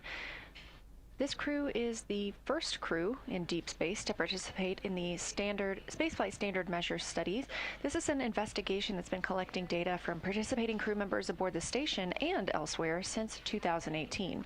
And the study aims to get a comprehensive snapshot of astronauts' bodies and minds by gathering a consistent set of core measurements of physiological response. Let's take a look. You know how your doctor always checks your heart rate, blood pressure, and other vital signs? NASA collects similar measurements on as many astronauts as possible, and that includes the Artemis II crew flying around the moon. These measurements belong to a study called Spaceflight Standard Measures. Comparing information gathered from astronauts before, during, and after spaceflight provides a window into what happens to the human body in space. On their trek aboard the Orion spacecraft, Artemis crew members will track their nutrition, heart health, and immune system, while MRI scans pre- and post-launch will peek inside their eyes and brain. The crew will also participate in tests examining balance, muscle performance, motion sickness, and changes in their microbiome. Since 2018, NASA has been gathering standard measures like these from crews in Earth-based analogs and aboard the International Space Station. But Artemis II will be the first to provide these measurements in deep space. After returning from their mission, the crew will move through obstacle courses. They'll exit a mock capsule and conduct simulated moonwalk activities in a pressurized spacesuit, including practicing walking, using a ladder, connecting tubes to the capsule, carrying bulky objects, and more. Why? Some astronauts feel dizzy, unsteady, and nauseated post-flight, but scientists want to know how soon after landing on the moon could astronauts carry out mission-critical tasks and what workloads they could handle before fatigue sets in. By understanding how deep space travel affects the human body, NASA can take steps towards sending future astronauts to the surface of the moon, Mars, and beyond.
If you're just joining our coverage today, thanks for tuning in. We are live 24/7 throughout the Artemis II mission, all the way from prior to launch until splashdown and astronaut recovery.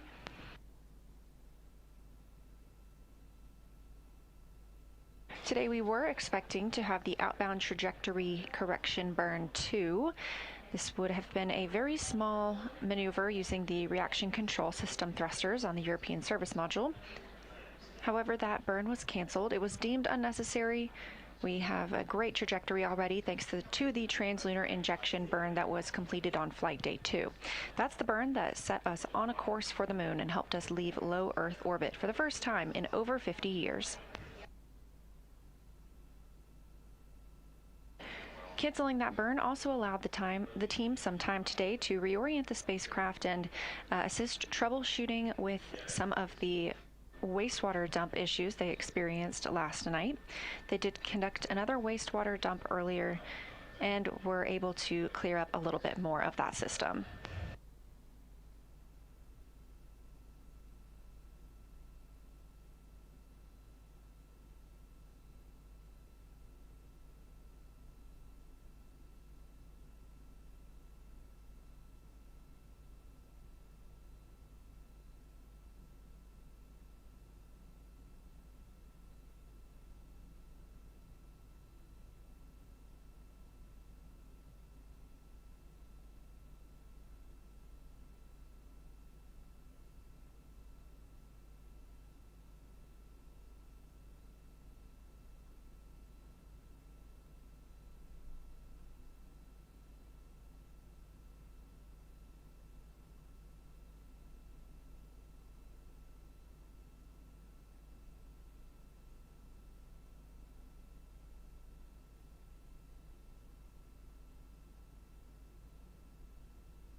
Integrity on 1, any chance for a 5-minute private with the flight director?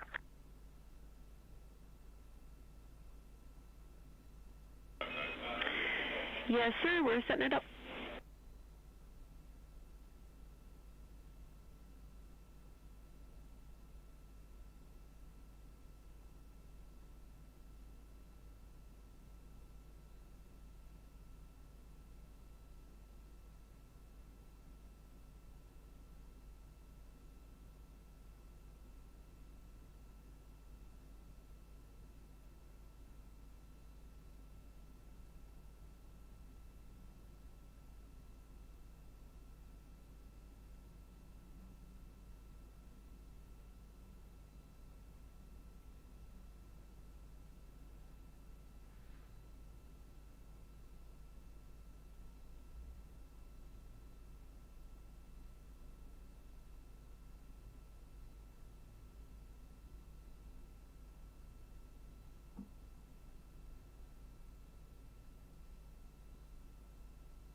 This is Artemis Mission Control. You heard that call from NASA astronaut Reid Wiseman, commander of the Artemis II spacecraft, down to the ground asking if they would privatize one of the loops. Again, almost all of their communication does go out publicly, so it's not uncommon for them to request the opportunity to speak with the flight director or flight controller teams on their own.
and I'm going to start the stream for scene and voice checks. We're not in config, but it'll still give you an idea.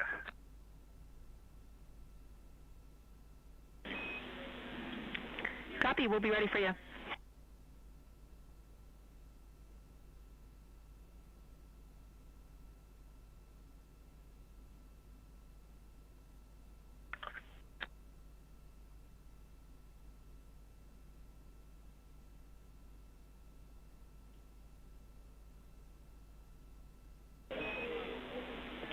Integrity, we have a good video feed of you.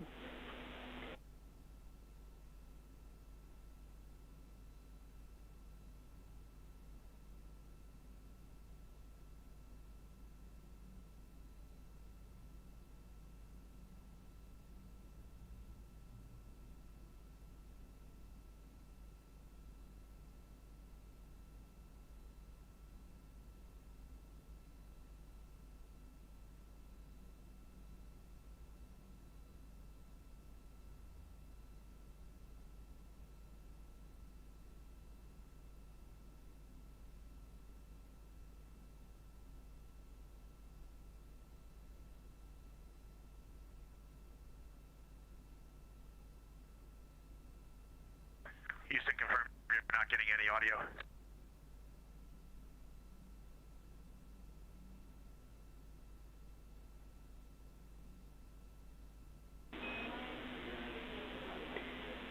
And Integrity, we believe that we were getting your audio. Let's try one more time.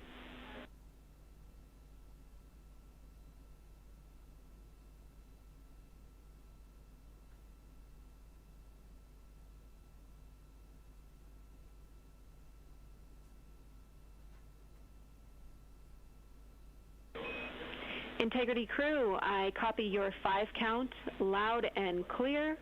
You're sounding good.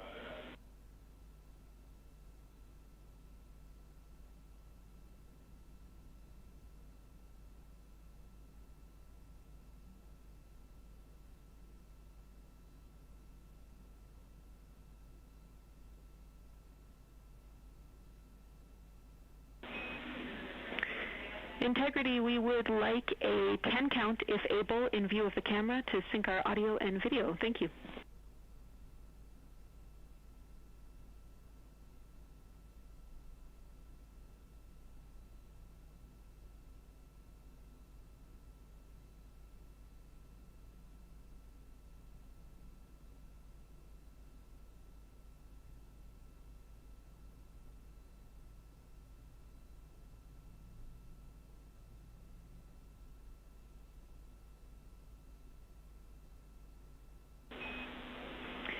Copy, Christina. We would have taken either direction, but we prefer the blast-off direction. That looks like a really good audio and visual sync for us, so thank you.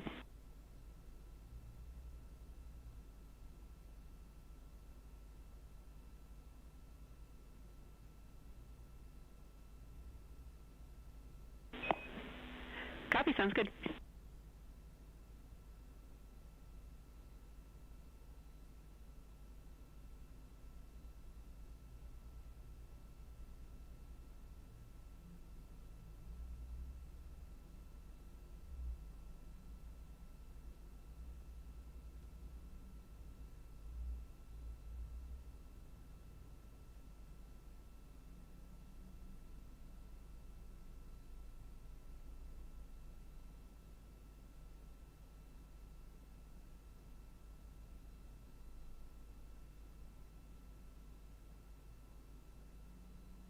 This is Artemis Mission Control. You're getting a live look inside the Orion spacecraft, named Integrity by the Artemis II crew.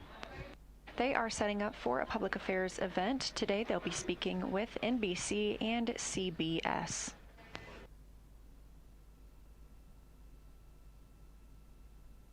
We are now 2 days, 22 hours, and 1 minute into the Artemis II mission, the first flight of humans around the moon in over 50 years.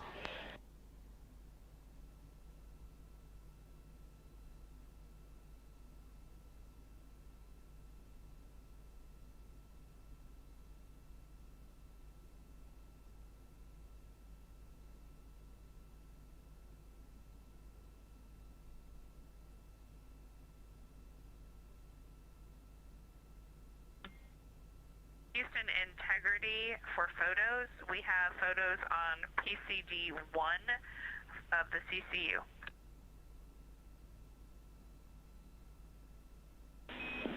Copy. We'll grab them. Thank you.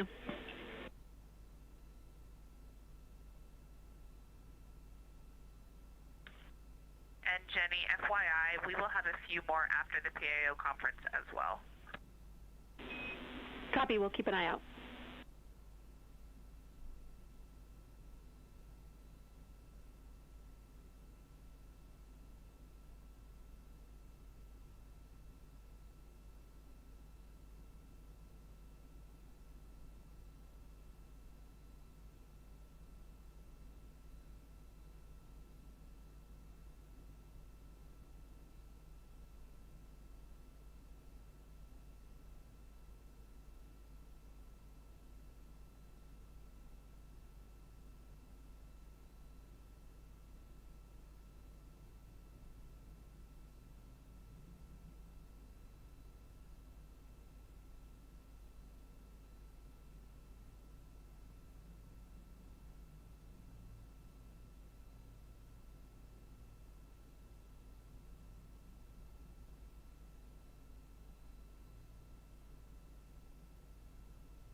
As previously discussed, the crew aboard Orion is setting up for today's public affairs event. This look inside the Orion spacecraft: on the left, pilot Victor Glover, and on the right, mission specialist Christina Koch, both NASA astronauts.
This is Artemis Mission Control at Johnson Space Center in Houston, Texas, on Flight Day 4 of the Artemis II mission. As mentioned, the crew inside Orion is getting set up for a public affairs event that will take place in just about 7 minutes. The clients today are NBC and CBS. The astronauts will be speaking live with them from the Integrity spacecraft. They have now been in space for 2 days, 22 hours, and 8 minutes. Orion is now 178,250 miles from the place we all call home, our planet Earth.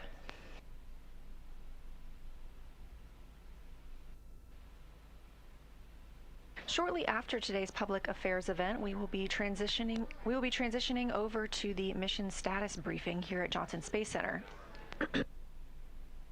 That is targeted for 4:15 p.m. Central Time. If you're watching on YouTube, on NASA's stream, you can continue to watch on this feed to watch the news conference, but if you're interested in continuing to get live views from the spacecraft, you can transition to the other live feed available on NASA's YouTube.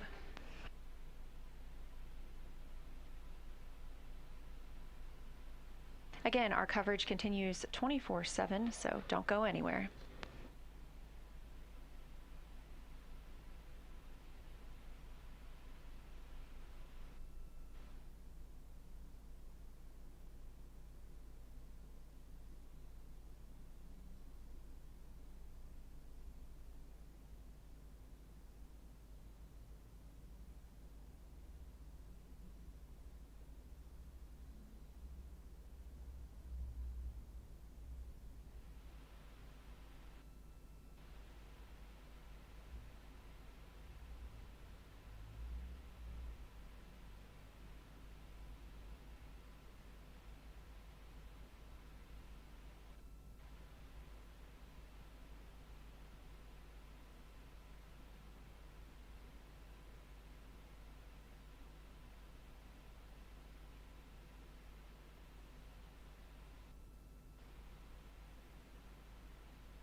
And Houston, as we get ourselves put back together, just make sure the scene and voice still looks good. From our perspective, the camera might be a little tilted, but it might be good.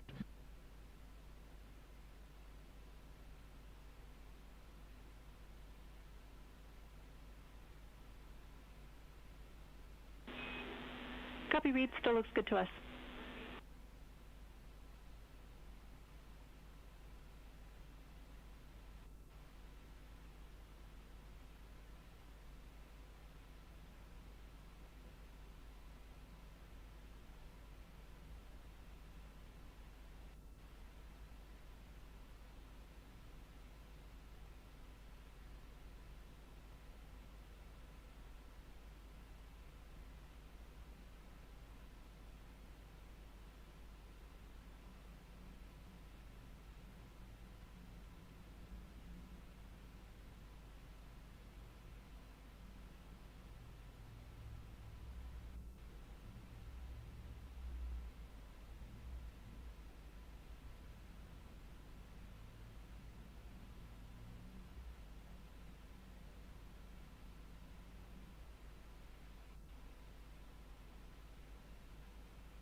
Integrity, this is Houston. Are you ready for the event?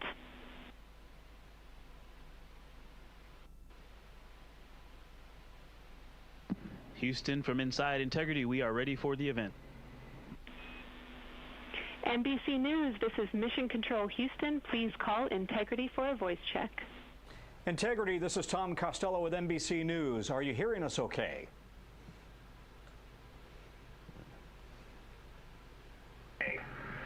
Hey Tom, it's great to hear your voice all the way up here, 155,000 nautical miles from Earth. How are you doing? I'm well. Congratulations on your mission so far. I'm told this is the farthest interview ever conducted in history, and I'm wondering, how does it feel right now to be in a place that nobody has been since 1972?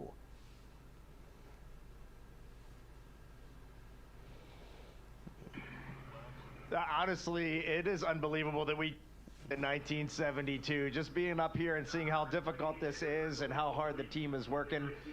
We do have a little bit of echo on your call. We'll try to turn it down when we're answering, but this is a magnificent accomplishment to be up here, to see the moon, to see the Earth, and to know that we are between those two celestial bodies, and you can see it when you look out the window. The Earth is almost in full eclipse, the moon is almost in full daylight, and the only way you could get that view is to be halfway between the two entities. It is truly awe-inspiring up here. The images you guys have sent back are absolutely spectacular, and when you look at the moon that you're headed for and that gets closer and closer, what are your thoughts?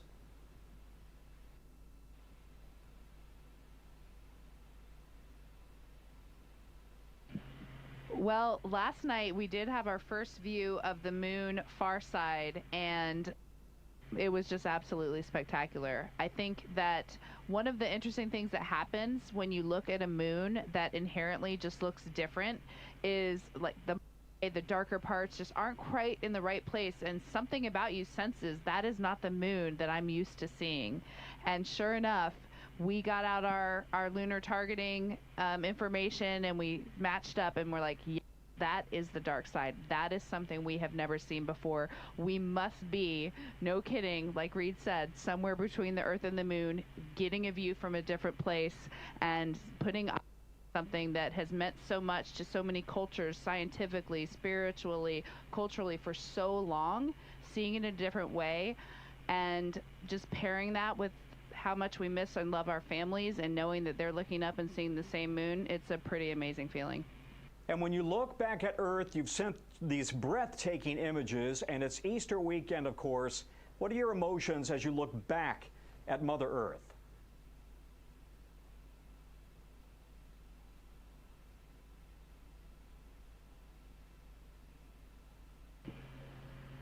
Well, before I list off a couple emotions, there's been a lot of disbelief up here, just the fact that what we're seeing, where we are, it's hard to wrap your mind around. Like, I mean that sincerely. It really bends your mind. And the emotions that come along with that, there's a lot of happiness. Just to have experienced these unique things just brings you joy as a human. We're explorers at heart as human beings, and we really feel like we're exploring out here, and it brings a lot of excitement. And then, you know, right away you are humbled. The fact that 4 of us get to be out here just brings you to your knees. The thought that we get this experience, we're doing our best to show it with the camera, but you can't do it. I know those photos are amazing, but let me assure you, it is another level of amazing up here, and there's a lot of gratitude for the teams of people that made this possible. And then the final emotion is hope for humanity's future, that we can do this right now means we could do so much more. You guys are a long way from home. You may not realize you've become superstars, rock stars, while you've been gone. And I'm wondering, you've been able to talk to your families. How are they doing with you so far from home?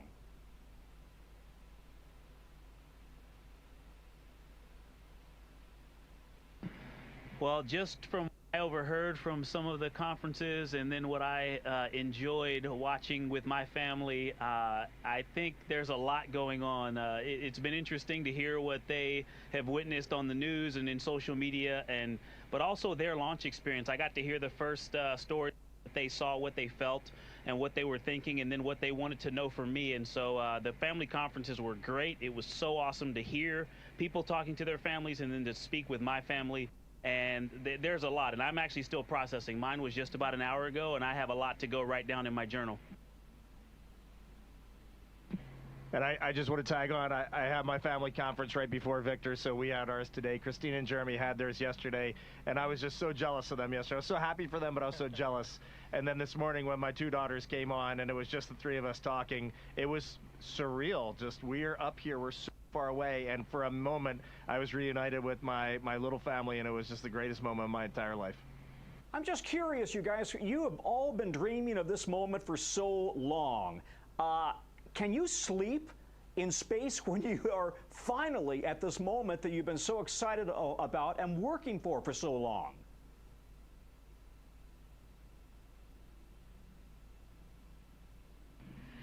Well, we do love sleeping up here, and such a long initial day that I think our bodies are ready to sleep no matter what. Most of us have been sleeping really well. For me, sleeping in space is one of the most comfortable ways to sleep, and it's very deep sleep, very full sleep.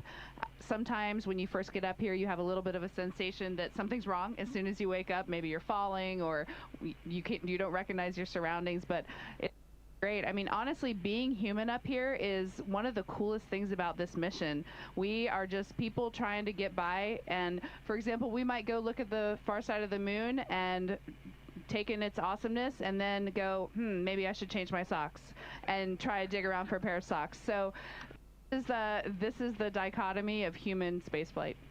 How will you describe this moment to your families, your grandkids, many years from now?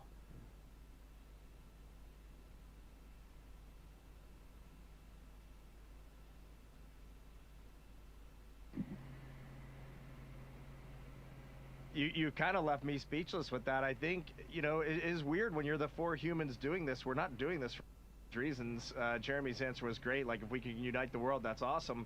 But we're just the lucky four that got to be on this mission. We were in the right place at the right time with our international team, and we're up here doing this. I don't think any of us have really thought about legacy or any of that sort of thing. I do think it would be really neat someday if I can sit around with my grandkids, or maybe Ike's grandkids, or Christina's, or Jeremy's, or somebody somewhere, tell stories of these times up here, because some of them are going to be unbelievable. There's beauty, but there's human elements too, and I just think it'd be fun to share in this human adventure. The key part of human exploration is the human, and coming back and sharing the story, and we're going to try our hardest with every single person on planet Earth.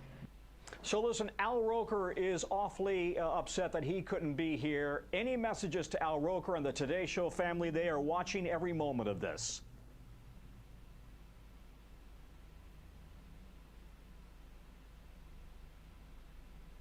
I have to be honest, I'm a little sad Al's not doing this interview too. It's great to talk to you, Tom, but I mean, Al,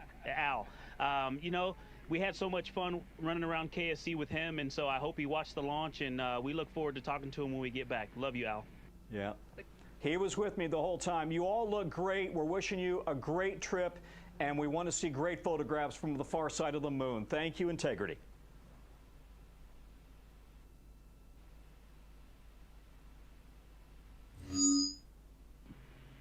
Thank you, Tom. It was great to be with you. Go back. Integrity, this is Houston ACR. That concludes the NBC News portion of the event. Please stand by for a voice check from CBS News. Integrity, this is Mark Strassman with CBS News. How do you read me?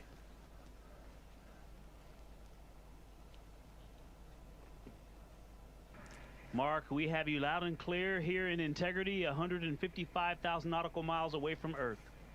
How do we sound? You sound fantastic. Congratulations on all your success so far, and thank you for the amazing images that you sent back from space. My first question, I hope a couple of you will take a stab at. I mean, so many people on Earth are living this moment through your experiences. So on a personal level, since leaving Earth's orbit, what have you been most struck by, and what has been the biggest surprise?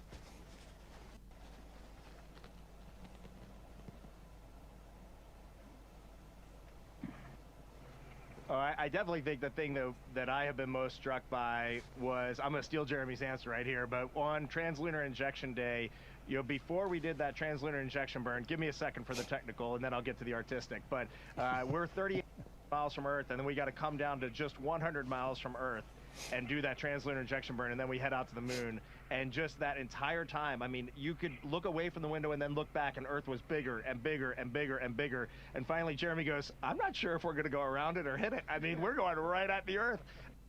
That translunar injection burn, we were just 100 miles up.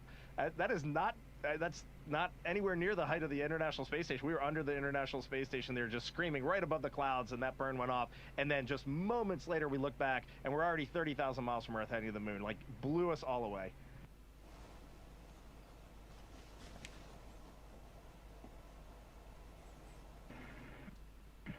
You know, Mark, I think one of the things that has struck me, there's so many amazing and so many profound things that we've seen and felt on this mission.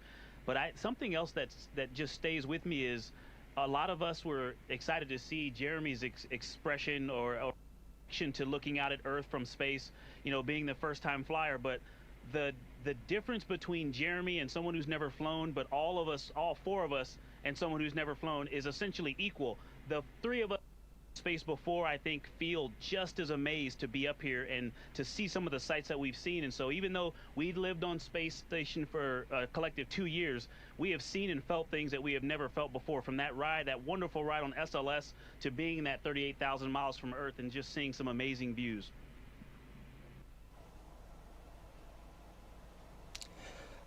You know, I think we've all been on a trip where we wish we had packed differently. Now that you're pushing deeper into space, is there something you left behind that you wish you had brought with you?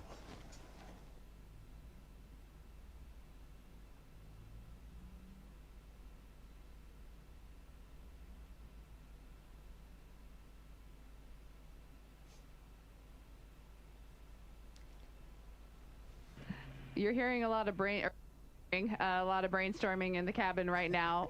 The resounding answer is we feel very well taken care of. There's not a whole lot we would live without. That typical forgetting your sunscreen or your bug spray on vacation. They thought of everything. We've got it all. My initial response was my family. I would love to have them up here, but then I might actually never come home. And yeah, I really can't think of much. The other joke was we think we had a radiation hit on one of our computers and took it down. So maybe we would have packed a spare computer. Other than that, we're just so well taken care of. In fact, so well taken care of that sometimes we forget. You can easily just get your presence here in the cabin and forget exactly where we are. I want to ask a question for all the young people watching. Take Kruger Middle School in San Antonio. They are studying the science and the engineering of the moonshot, along with what it takes to be an astronaut. What is your message to all the kids watching and fascinated?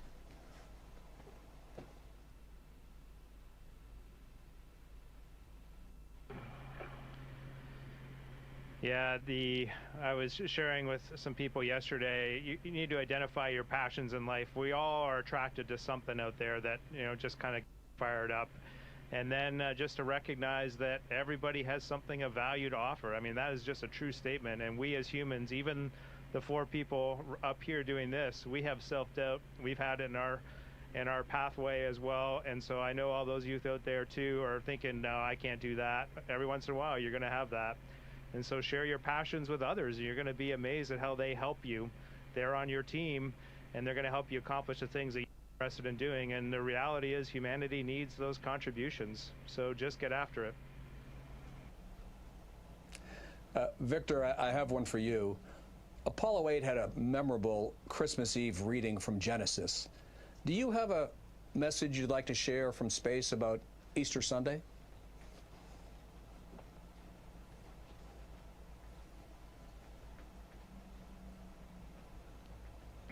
You know, I don't have anything prepared. I'm glad you brought that up, though. I think these observances are important, and as we are so far from Earth and looking back at, you know, the beauty of creation, I think for me, one of the really important personal perspectives that I have up here is I can really see Earth as one thing. And, you know, when I read the Bible and I look at all of the amazing things that were done for us who were created, it's, you have this amazing place, this spaceship. You guys are talking to us because we're in a spaceship really far from Earth, but you're on a spaceship called Earth that was created to give us a place to live in the universe, in the cosmos. I think maybe the distance we are from you makes you think what we're doing is special, but we're the same distance from you, and I'm trying to tell you, just trust me, you are special. In all of this emptiness, this is a whole bunch of nothing, this thing we call the universe. You have this oasis, this beautiful place that we get to exist together. I think as we go into Easter Sunday, thinking about, you know, all the cultures all around the world, whether you celebrate it or not, whether you believe in God or not, this is an opportunity for us to remember where we are, who we are, and that we are the same thing, and that we got to get through this together.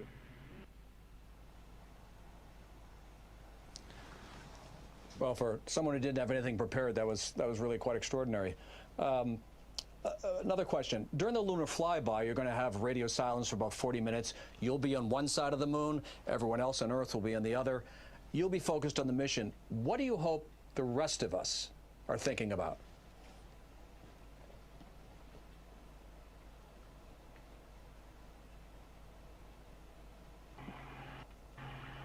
I also haven't had anything prepared for that question, but I think things that come to mind for me are thinking about togetherness. When people talk about that Apollo 11 first moon landing, there's the two that landed on the moon, and then there's the one, Michael Collins, stayed in orbit, and he did orbits around the far side of the moon alone with those losses of signal. And people asked him the rest of his life what that was like. And in the end, for me, it leads back to gratitude. Gratitude that out of this huge universe, we get to live together on Earth, planet Earth, and what an anomaly that is. When I saw Earth for the first time on its own out the window, I was struck by the blackness around it. If you can just think about what it means to be together and what it means to be apart from your loved ones during that time and reflect on that, maybe we'll all come to a realization. We've all watched a waxing moon from Earth. What's it like to watch the moon grow from space?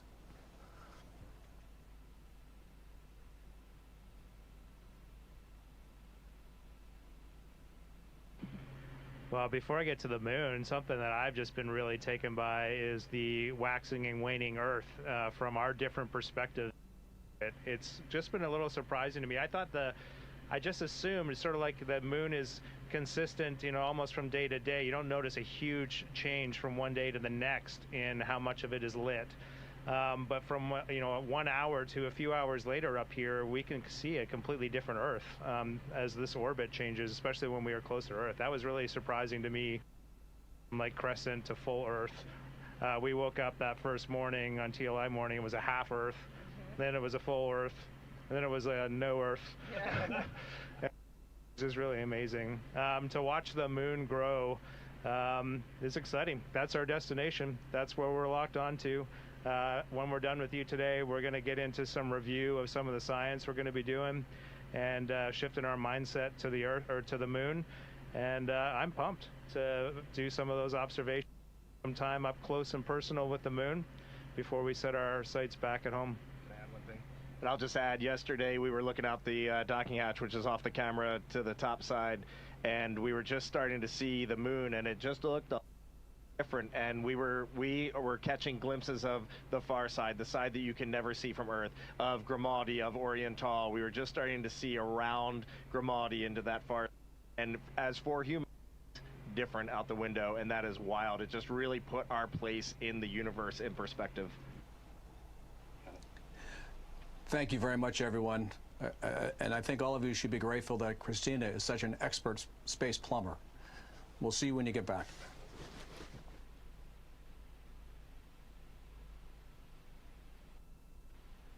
We are. Thank you, Mark. It was great talking to you, and we are grateful. Take care. Integrity. This is Houston ACR. Thank you. That concludes our event.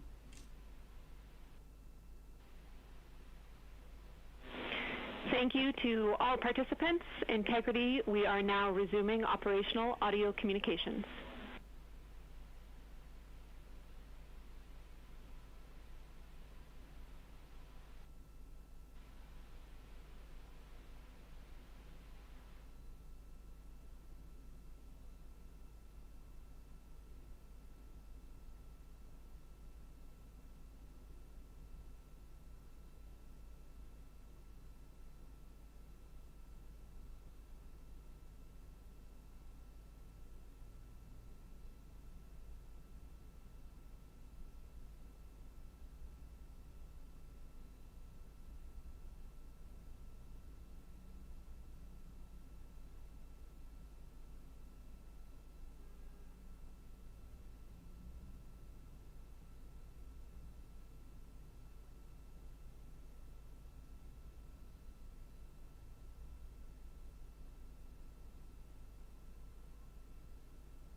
Houston, we're configuring the HHP camera if you want the stream. Copy, thanks, Reid.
Integrity, Houston, for a PCD conferencing clarification.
We're going back to the moon because it's the next step in our journey to Mars.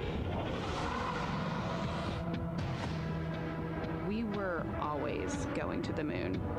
Pushing ourselves to explore is just core to who we are. That's a part of being a human.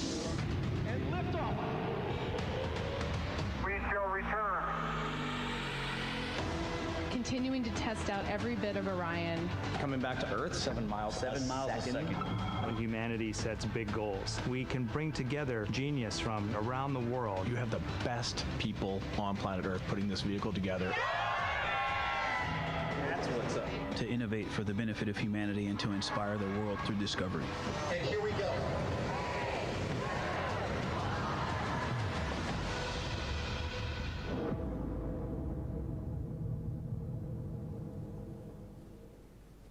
Good afternoon and welcome to NASA's Johnson Space Center in Houston, Texas. I'm Sandra Jones and we are here today to discuss the Artemis II mission and the ongoing historic first ever crewed flight test of the Orion spacecraft. Here to provide a status on the mission thus far is John Honeycutt, manager for NASA's Space Launch System program, Judd Freeling, Artemis II flight director, Debbie Korth, Orion deputy program manager, and Kelsey Young, lead for NASA's Science Mission Directorate. We'll start with some brief opening remarks from each of our briefers before we jump into questions here in the room as well as on our phone bridge. If you are dialed into our phone bridge, please press *1 to submit your name to the queue. If you do feel your name has been called already, please press *2 and you can withdraw your question. Once your name is called, please do state your name, affiliation, and to whom you'd like to direct your question. So without further ado, I'll turn it over to John for his opening remarks. Okay, thank you, Sandra. Yeah, I think most of you know that I've kind of been on a hiatus from my SLS job for the last 7 or 8 months and running the mission management team, but we'll talk a little bit more about SLS as I get through my opening remarks. It's good to be here with you all today, be back with you again. As we continue the Artemis II mission. You know, first things first, integrity remains on a free return trajectory and is on the outbound transit towards the moon with lunar flyby day 6, which is Monday coming up. Very excited about that. As you heard yesterday, Reid, Victor, Christina, and Jeremy are now closer to the moon than they are to Earth. I can tell you they've been incredibly busy. I know you've been watching coverage of the mission. I think you'll agree.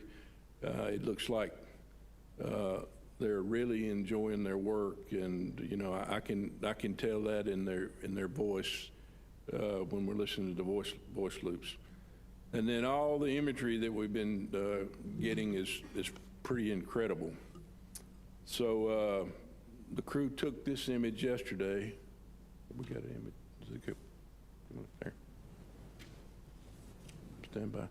So they took this image yesterday. On the far left, you can see features of the moon that have never been seen by human eyes. Until yesterday, only robotic imagers have seen this region of the moon.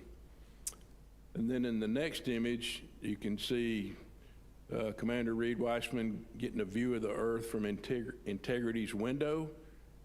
That's quite a bit different than what he saw from the International Space Station. That's absolutely beautiful. From a mission management team perspective, we continue to meet daily to discuss status and get updates from the flight operations team, Orion, consider mission risk throughout all those conversations. We get an update on payload utilization and then discuss any anomalies and any necessary actions. Currently, coming out of the meeting today, we're working through a couple of items that you're going to hear more from Judd and Debbie. They can discuss those.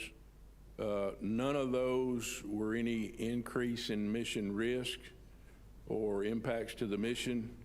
The team has not asked the MMT to take on any additional risk so far. As part of today's meeting, we did get an outbrief from the SLS team.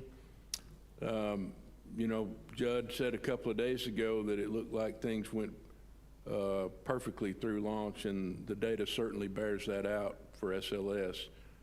The bottom line is the SLS rocket performance was, again, just like Artemis I, in fact, a little bit better right down the middle, and our insertion accuracy was within less than 1%.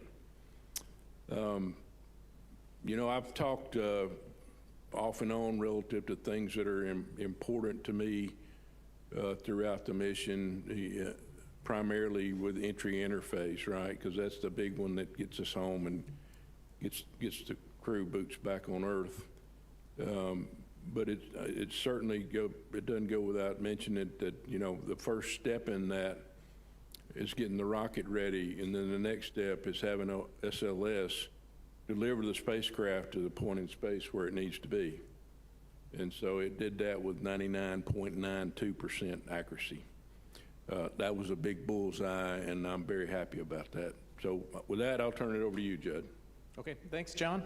Let's see, on the back half of Cruise Day yesterday, they performed a CPR demo just to figure out where would be a good spot in integrity to do CPR if they needed to do that. They had a public affairs outbrief. We also did a test of the search, acquire, and track mode of the Orion communication system. So that's if Orion, for some reason, loses its pointing knowledge, then it can go acquire communication with Earth on its own. Crew did check out of their med kits. They did some also a Nat Geo event there. They also had, we also did a DSN emergency comm test again to test out the ranging on the emergency comm system to make sure that was all working. Everything went well. Jeremy also had another CSA public affairs conference, planned medical conference. During the night, we tried to vent the wastewater tank that's attached to the toilet. We had problems with that due to suspected blockage, we think probably due to ice. So we directed the crew overnight to use their collapsible contingency urine devices, just like they did on flight day 1. Let's see, this morning we had our normal planning conferences.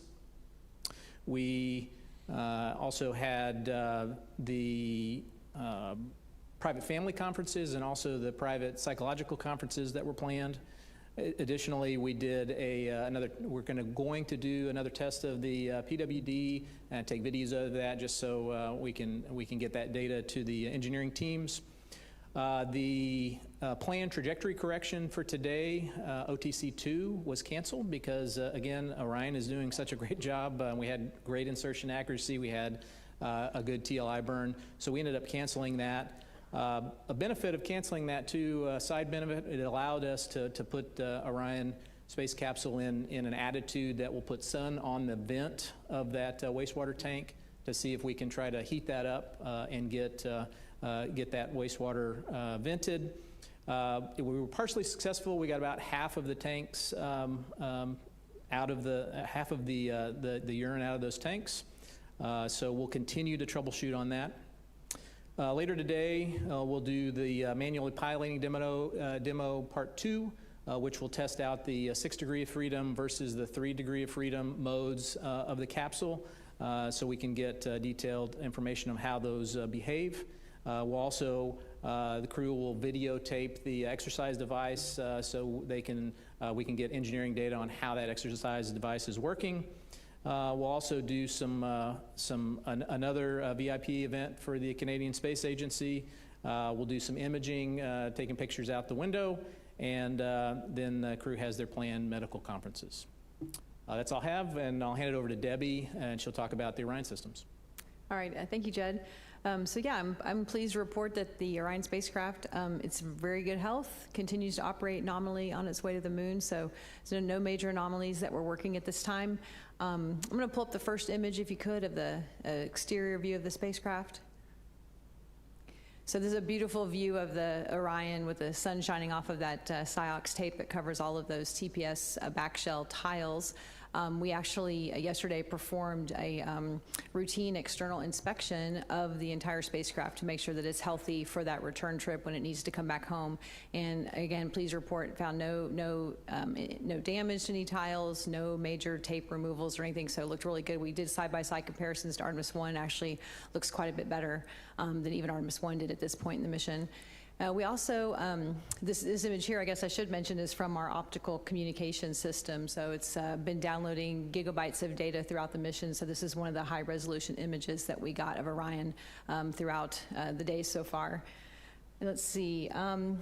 We are still continuing to troubleshoot the urine venting, as Judd mentioned.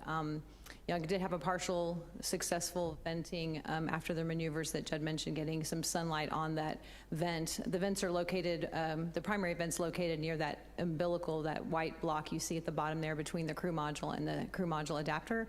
And so we think it's probably been seeing more shadow than anticipated. And so by heating that up, we were able to get some of the urine out, but clearly didn't solve the whole problem. So continuing to troubleshoot that. Should mention, this is a common occurrence. We saw these kinds of events on shuttle as well. So we have some tools in the toolkit. We'll be looking out on what else we can do there. The toilet itself is operable. This is a test flight. We're figuring out how all these systems work together, but it is operable and we have redundancy to get us through the mission. Let's see, I guess we'll go to the next photograph. This is actually inside the spacecraft. It's maybe a little dark to see. We had the crew members turn the lights off or down low so they can actually take some really great images out of the windows. So I'm not sure if you can see it, but I think Jeremy may be taking some photographs out the window, and Christina's back there working on the PC on her laptop computer. So anyway, a beautiful view of the inside. Most of the daytime pictures we see are really lit up, so it was nice to see the crew performing some of the other operations in the capsule. So I guess the spacecraft continues to operate nominally. Our team remains hard at work, making sure we're testing out all of the systems, getting through all the flight test objectives, and continuing to work the minor things that we have on our list. So with that, I'll hand it over to Kelsey. Yeah, really pleased to be here today. We're now 2 days away from the lunar flyby, which is planned for Monday. So as we just heard earlier, the moon is now closer to the crew than the Earth is. So we're really gearing up to support the flyby. April 1st was an exciting day to launch because we have some really exciting observations planned for the day that the crew will actually fly by the moon. I actually have a visual video to show you guys of, in just 1 minute, the entire several-hour flyby. So if you could pull that up, that'd be great. When they start the flyby, they'll be able to see big chunks of the near side. That's the side that we can look up at night when they're observing the moon and be able to see that near side as well. As they get closer, they'll start to focus on that near side, far side transition. Again, the far side is the side of the moon that always faces away from our own planet. So as they get closer, they'll be able to see features that human eyes have never before seen. Earlier, Oriental was mentioned. This was a really exciting scientific destination. They got eyes on it yesterday from pretty far away. They'll have an opportunity during the flyby to spend a lot of time checking it out. You see Earthset that where Earth disappeared behind the far side of the moon, and you're about to see it pop out the other side, of course, in Earthrise. And then a really interesting opportunity we have for Monday's flyby is we will actually, from the vantage point of integrity, the sun will pass behind the moon from their perspective, creating a solar eclipse. And from a perspective that is very, very unique to this mission, it will be a roughly 53-minute eclipse, and then they'll see sunrise where the sun pops out the other side of the moon. There's a lot of science objectives baked into what the crew are going to be doing during the flyby. Those science objectives were developed by our lunar science team. I think we can go to a video of where the lunar science team is currently stationed in Building 30 across campus here in the science evaluation room. We developed a set of 10 lunar science objectives that were based on our lunar science and planetary science driving questions in lunar and planetary science. And as a result, we developed a targeting plan for the crew to follow on Monday. They're actually reviewing that plan today. They all have about an hour book kept on their timelines to review the plan for Monday. And we're looking forward to hearing their observations and ultimately, of course, seeing the photos that they downlink. The crew has spent many, many months training in a variety of different environments to make these really scientifically impactful observations. And so we're really excited as we're getting closer to the moon for all of this really wonderful lunar science the crew are going to be able to do for us. I'm excited to hear your questions. Okay, great. So now we'll open it up for questions here in the room. We'll start here in the front row with Marcia. Hi, Marcia Dunn, Associated Press. I'm sorry I have to ask some toilet questions. Your mic's on. Oh, Marcia Dunn, Associated Press, with some toilet questions, if you don't mind. I'm assuming right now the toilet's no-go for number 1, but okay for number 2. Sorry to have to ask this. And how many backup bags, do you have, the contingency pouches? Because I know you use so many to try to fill up with drinking water. So you got plenty enough of those, and how frustrated are you because you thought you got it fixed and here we are again? Yeah, so the toilet is, it technically will work with number 1 right now, but we just want to keep the tanks half full right now until we figure out what's going on with the vent line. Absolutely, it'd still go for number 2. As far as the collapsible contingency urine devices, each crew member has 2 of those, but they can be either vented overboard, which we've proven that still works, or we could be collected in contingency water bags. But we don't anticipate that we'll have to do that since we can still vent those units overboard. Thank you. The urine tank that is in the vehicle is only about the size of a small, like your office trash can. So we want to make sure we can empty it out before we put anything else in there. Thank you both. Next up, we'll take a question from Eric Berger. Hi, Eric Berger, Ars Technica. 2 questions. I guess the first one's for Mr. Honeycutt. You guys come out here and everyone's sort of calm, and we see on the video things are calm. Can you just kind of take us inside the MMT or sort of behind the scenes and just talk about, is everything kind of as calm sort of as it appears? Like, is everything under control? Because, if I go back to sort of the shuttle days, it was kind of the same kind of thing, but behind the scenes, you find out that it's fairly frenetic. So I'd just like to get a little bit of sort of view of, because it looks like you guys, it looks like things are going really well. And then a question either for Judd or Debbie. You mentioned the 6 DOF and 3 DOF control tests today. For Artemis 3, Artemis 4, a nominal mission, how much of the flying on those missions will be manual versus do you anticipate it being almost all automated unless there's some kind of contingency necessary? Thank you. Yeah, so, I've been accused of not worrying or getting excited about things and kind of even keel, and I see that in the rest of the team in the meetings every day. Now, we spent a great deal of time training, and the training team gave us some really hard things to work throughout training. And so I think it's a tribute to the amount we trained about and how good the teams are working together. So I've been very pleased with the way that the Orion team, the MER team, and FOD have been integrating across each other prior to coming to the MMT. So we got pretty crisp stories. So we've had some things to talk about. The MMT's asking good questions across the board. I think I'm getting really good answers from the technical teams that are in the room presenting. So I don't have any doubt at all if we run into something that gets a little tougher, I think things will still remain calm. I think the teams get ahead of it before they get to the MMT and generally come back with good recommendations. As for your second question about manual versus automatic control on future missions, anticipation is that most of the time the crew will be using the automatic mode, but whenever we're trying to rendezvous with a target vehicle, that's the time that we would be using a manual mode so that we have that, visual cues to closing rates and things like that so that we can, rendezvous there. So I don't know, Debbie, if you want to expand on that at all. No, I think that's pretty much covers it. I mean, I think part of the demo is really seeing how the handling qualities might degrade if you ended up in a 3 DOF situation versus 6 DOF, and we plan to fly in 6 DOF. So this is all about, like I said, a test flight, figuring out how this vehicle handles. And I think this manually piloting demo, we've got part of it coming up, and then there's another part later in the mission to just really understand how it works if they do have to take over manual control in any kind of situation.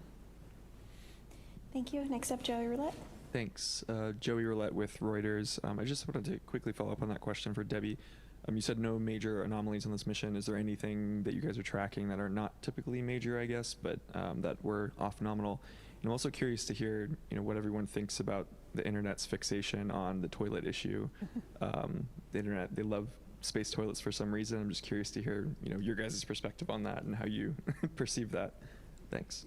Yeah, I mean, I think space toilets and bathrooms is something everybody can really understand. And we're flying it for the first time. Apollo didn't have that kind of technology in the vehicle, so it's always a challenge. They still have challenges on the space station with toilets. It's just a very complicated thing to accomplish. So some of the things we're seeing, we're not totally unexpected. The icing events is things we've seen before. So I think we've got ways to work through that. We just got to figure out how we can point the vehicle the way we need to. There's other constraints with pointing the vehicle for power generation and thermal protection of the vehicle. So how do all these things work together? And you can only test that once you get the vehicle up in space for the first time. So no issues there. Other small things I just mentioned. I mean, there are a lot of little things we're working every day. I wouldn't say anything major. The crew did detect a kind of a smell coming from the UWMS or the hygiene bay area, but not a biological smell. Something. So we're trying to figure out what could that possibly be.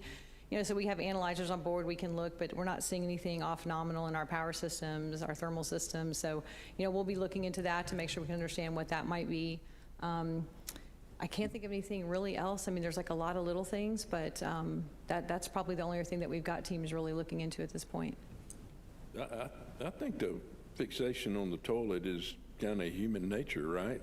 I mean, everybody knows how important that is to us here on Earth, and it's harder to manage in space. So I'm interested in, I know we're in a good state right now, but I would really like for it to be in the best state that it can be for the crew's sake. They're kind of like, it's a little bit of camping in space already, but then it makes the camping a little bit tougher when you don't have the full capability of the toilet. But, they're okay, and they've trained to manage through the situation. We'll continue down the row with Irene. Irene Klotz with Aviation Week. Regarding the demonstrations on the proximity operations, rendezvous, and eventual docking with HLS, what's the current thinking when HLS is flying, whether Orion or HLS would be the active vehicle, which active, which passive? And then I had a separate question about Orion, considering this being the first flight of a crewed vehicle, compared to the other systems, there haven't been that many, a handful maybe. How would you compare this performance on the first flight with some of the previous Dragon, Starliner, maybe even Shuttle going back? Thanks. So I'll take the first part. Whichever vehicle the crew's in will be the active vehicle. And so if Orion is rendezvousing with HLS, for instance, Orion would be the active vehicle. And then when they would come back from the moon, then HLS would be the active vehicle rendezvousing with Orion. As to your second question, I don't know. Yeah, I'm sorry, I don't have a lot of information on some of the earlier or the more recent crewed vehicle test flights and things that they experienced. I would say Orion's performing remarkably well, so we are pleasantly surprised. We're hoping that this is what we were going to see, but we did fly a lot of redundancy in our systems in case we didn't. So as far as those comparisons, I'd probably have to defer to someone who knows more about what happens, directly in Dragon and those other vehicles. Okay, our next question's here in the front. Hi, Philip Sloss. One question for Judd. Are you going to plan on doing an OTC-3 burn, or is it possible to delete that as well? And then for Dr. Young, just to clarify, the eclipse, the 53-minute long eclipse, where is that in that 3-hour flyby window? Thank you. So currently, OTC, the outbound trajectory correction number 3, we do plan to do that based on our current numbers. So, and we'll do that with the SM reaction control system. And the eclipse, so the fly-by-day profile will look like a roughly 5-hour period where the crew is observing the moon. Like in the video you guys saw, they'll see the illuminated surface of the moon. And then a short time after Earthrise, we will kind of have a break in lunar viewing attitude where they'll be doing some other tasks before then pivoting back to look at the eclipse. So the 53-minute eclipse is roughly, an hour after Earthrise at the end of the flyby window. Thank you. Next up, Jackie. Hi there, Jackie Waddles with CNN. Another question for Dr. Young. I just wanted to ask, because the president's budget request came out yesterday, and we saw another proposal to cut 47% of NASA's science budget. I just wanted to ask you, how are you thinking about how that changes the agency's science initiatives and even some programs that help support Artemis, even though I know Artemis had an increase in funding. And also would just love to know how that's affecting employee morale and what you're doing to kind of keep employees happy. Thanks. Our briefing today is focused on Artemis II. Our budget numbers are available online at nasa.gov/budget. If you guys have any additional questions, you can reach out to Public Affairs after about the budget. Thanks. Let's go to another question in the second row. Yes. Thank you. Tarek Malik with Space.com for Dr. Young.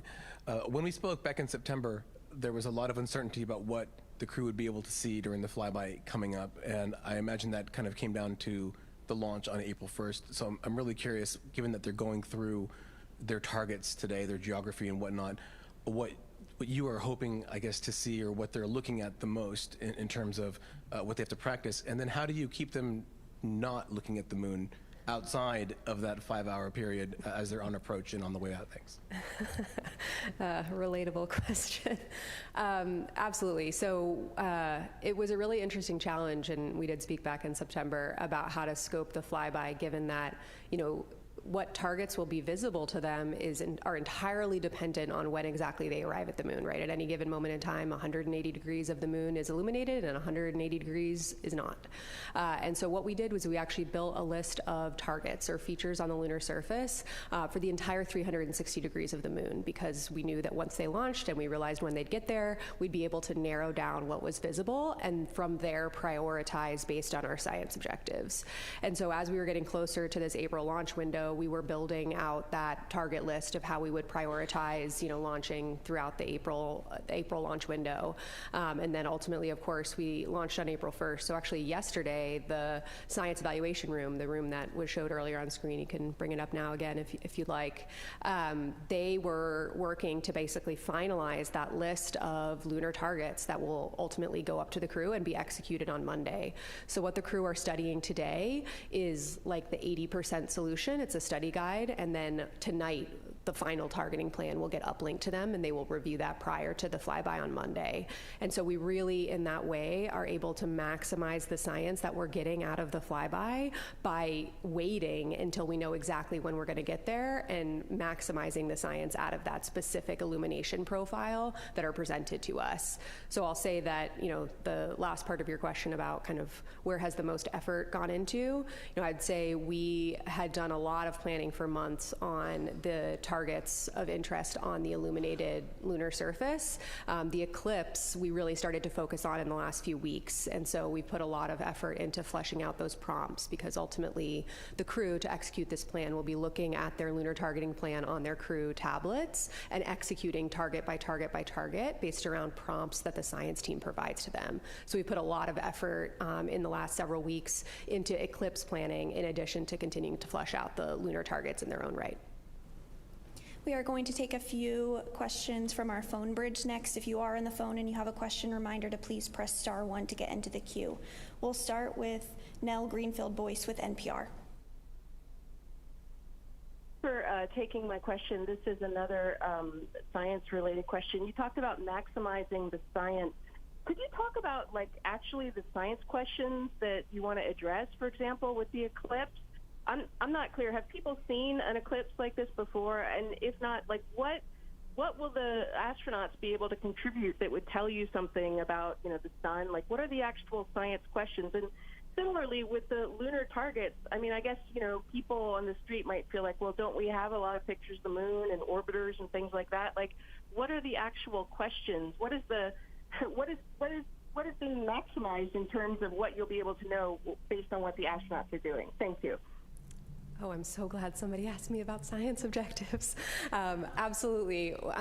We have, like I said, 10 lunar and planetary and solar system science questions for the mission that ultimately feed our targeting plan. So I'm going to take your question in two halves. The first part of your question was eclipse focused.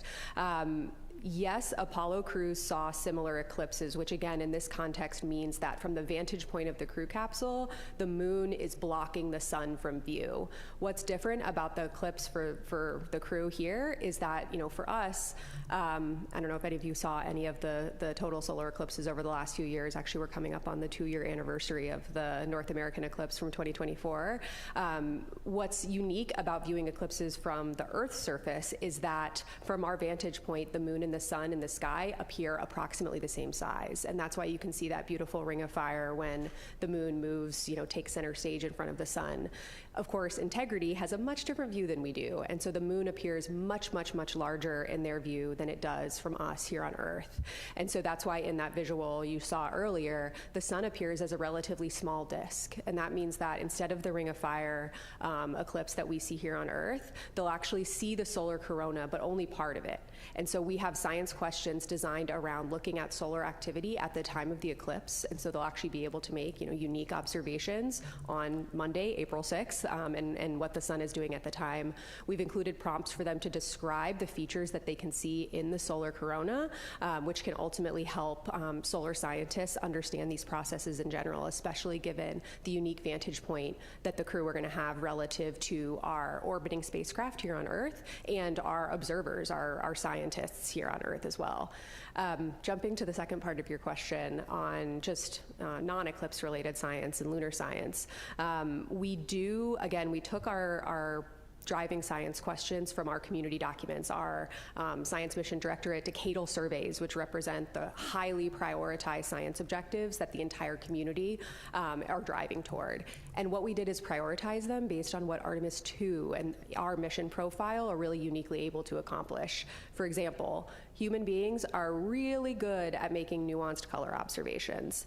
We have amazing camera data from decades of orbiting spacecraft, Lunar Reconnaissance Orbiter. I'm based at the Goddard Space Flight Center. I love LRO and all the data it's been able to tell us about lunar science. However, the human eye, especially when it's connected to a well-trained brain, which I assure you these 4 people have, are capable of just in literally the blink of an eye making nuanced color observations that Apollo observations told us can tell us something scientifically. When Jack Schmitt on Apollo 17 saw orange soil and he collected that sample, they launched back into orbit and saw that same orange hue from when they got, from the surface to when they went to orbit. That told us something that volcanic processes were active on the lunar surface much more recently than we had expected before. We're looking for the crew to take time during their flyby, let their eyes adjust to what they're seeing, and call out any of those subtle color nuances, especially on the parts of the far side that have never been seen before by human eyes. And we're able to ask more intelligent questions because of what Apollo gave us and because of what those orbiting spacecraft provided to us. Another example, and I swear I'll stop soon, you've got me all excited about the science, is photometry, and that's essentially taking advantage of differing illumination conditions throughout the flyby. And so the analogy I like to give, and we actually ran this exercise with the crew in training, is imagine a sandbox. You know that when you go to the beach, sand is not perfectly flat. There's texture, there's different particle sizes. Turn off the lights in a room, look at that sandbox, shine a light shining directly on top of it. What you'll see is color. You'll see the shades of color and albedo on that surface. Take the same light source and move it to the side. You'll lose all the color nuance, but you will see topography and morphology. Comparing those two angles allows us scientifically to really understand lunar surface evolution. And though we can't move the sun in this mission, we can move integrity. And so by looking at the same targets more than once throughout their flyby, they'll be able to make observations about the same targets in different illumination conditions that would take some spacecraft days, months, weeks, years to build up. And the fact that they're able to see that in the duration of several hours can really help us dive deep on some of our really high priority driving lunar science questions. Thanks, Kelsey. Next up, we'll go to the phone bridge. We have Lauren Grush with Bloomberg. Hi, thank you so much. I think this question is for Debbie. I wanted to check back in about that isolated helium feed that was brought up yesterday. Just wanted to make sure that second line is still holding up okay. And I think I was a little confused about the answer that was given on the redundancy of that system if the second helium feed that's being used right now goes down. What did it mean that you don't need to regulate? I'm just wondering if I could get some more clarity on that. Thanks so much. Sure, yeah. So as mentioned yesterday, I believe we did isolate one branch of our MON line as a part of the SM prop system. And we have not exactly determined what is happening there. We saw a little bit of pressure rise, which was higher than, or not in family with what we had seen in previous testing, and so we isolated that branch. The secondary branch is completely redundant and is completely operable right now, so we have no concerns about being able to operate the prop system. The remaining burns that we have actually don't require the helium pressurization into the MON system tank. The MON system tank is now holding an amount of helium that it already needs. It backfilled the prop it already used up with the helium, so it's already primed and be ready to go for the remaining burns that we would need. If we did have an issue on that branch, we can always go back to the other branch. Using the other branch is not precluded just because of this item that we saw, this feature. We just decided to isolate that one and use the from a health perspective, use the healthiest branch for any remaining burns. Those burns are really small. I'm sure Judd could speak more to what we have left to do, but that's why we said we don't need the helium pressurization anymore, because the MON tank already has the pressure in it that it needs to execute the remaining burns with, I think, 4 to 5 times more than we would actually need based on the predicted burns. Yeah, I'll add, so the trajectory corrections that we have, we skipped the first 2. We got 4 planned remaining. Each one of those we budgeted maybe 30 seconds or so for, and we're really only seeing we only need probably 10 seconds at most, and so we've got plenty of ullage is what we call it. So plenty of pressurization in the system to not have to use the helium, even if we had a problem with the secondary line. And I guess I should also mention we are also protecting for an off-nominal type of board situation. In that case, you may have to use a pressurization system, and the second branch is perfectly healthy to accommodate that as well. So we have not lost any redundancy or fault tolerance in our system. We just decided to isolate the one branch that we didn't like the behavior and proceed with the rest of the mission on the secondary branch. We'll take one more question from the phone before coming back into the room. Next up is Joseph Howlett with Scientific America. Hi, yeah, this is for Kelsey. I'm curious if there's a particular lunar feature or another that you're excited to get human eyes on. Is there something that in particular that you're looking or hoping for the astronauts to see? And then also, have they gotten photographs of any other celestial bodies besides the moon already, or is that planned for the next couple days? Yes. If you ask, I don't know, 100 lunar scientists what their favorite features are, I'm sure you get 100 different answers. I think I'll maybe cheat and give a couple.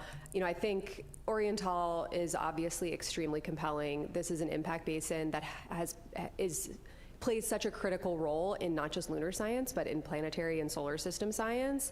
It's the type impact basin we use to understand impact processes across the solar system, which is one of the most ubiquitous processes across the entire solar system. And we've never had human eyes on by far the majority of it. I will say, a little bit closer to home, the crew is really excited about that target, and they're really excited about, understanding its significance in lunar science and planetary science. So I'm really eager to hear their descriptions specifically of Oriental, just given the excitement that the lunar science team has and that the crew has.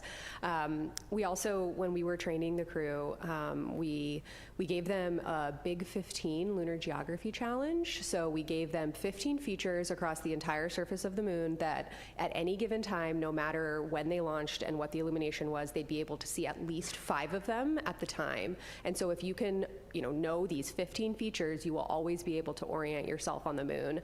One of our targets that they'll actually look at twice on Monday is Ohm Crater. That was one of the Big 15. They've used it as sort of this, quizzing themselves. We actually literally made them flashcards for understanding lunar geography. And so I'm excited that Ohm made it into the targeting plan and that they'll actually get to see it twice under different illumination conditions. So there's a lot of Yeah, really exciting potential for the observations. And, frankly, what I'm the most excited about for Monday is hearing those descriptions starting to come down from the crew. They've practiced for many, many, many months on visualizations of the moon and getting their eyes on the real thing. Really, really looking forward to them bringing the moon a little closer to home on Monday. Next up, Will. Hi, Will Robinson Smith with Spaceflight Now. Thank you all for taking the time. Question for John Honeycutt. In your mission management chair role, we heard early this morning when the crew first woke up, early days, but it sounded like there may be some weather in the splashdown zone that's being watched at this point. I wonder if you can give us the assessment at this phase of the mission, how the splashdown recovery is looking, and then putting your SLS hat back on. You mentioned earlier in your remarks, the rocket performed pretty straight down the middle and even better than Artemis I. Even given that, are there some tweaks or finesses that you'd like to see between this rocket that just flew and the rocket that will fly on Artemis III? Thanks. So I'll take the first question as far as entry weather.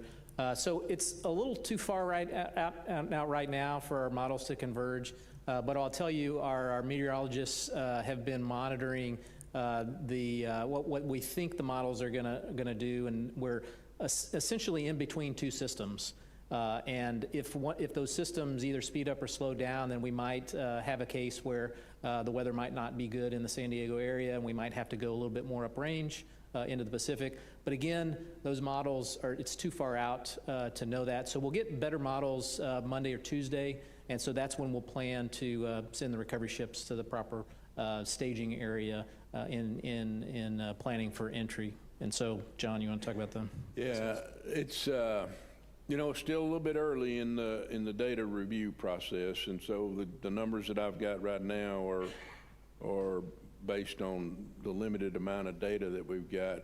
I think the resolution will continue to get better, and if it points to something that we need to go do to change on the rocket,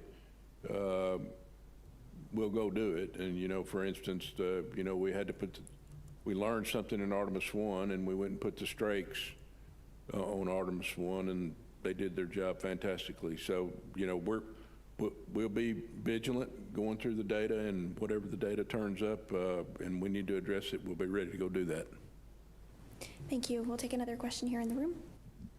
Hi, I'm Hanju Yang from Kookmin Daily in South Korea. My question is for John Honeycutt. And K-Rod Cube, the Korean CubeSat carried on Artemis II, unfortunately failed to establish communication. And despite the setback, it was a meaningful first step for Korea's participation in an international crewed lunar mission. Looking ahead, what kinds of opportunity will future SLS mission offer for international partners like Korea to participate beyond CubeSat ride shares?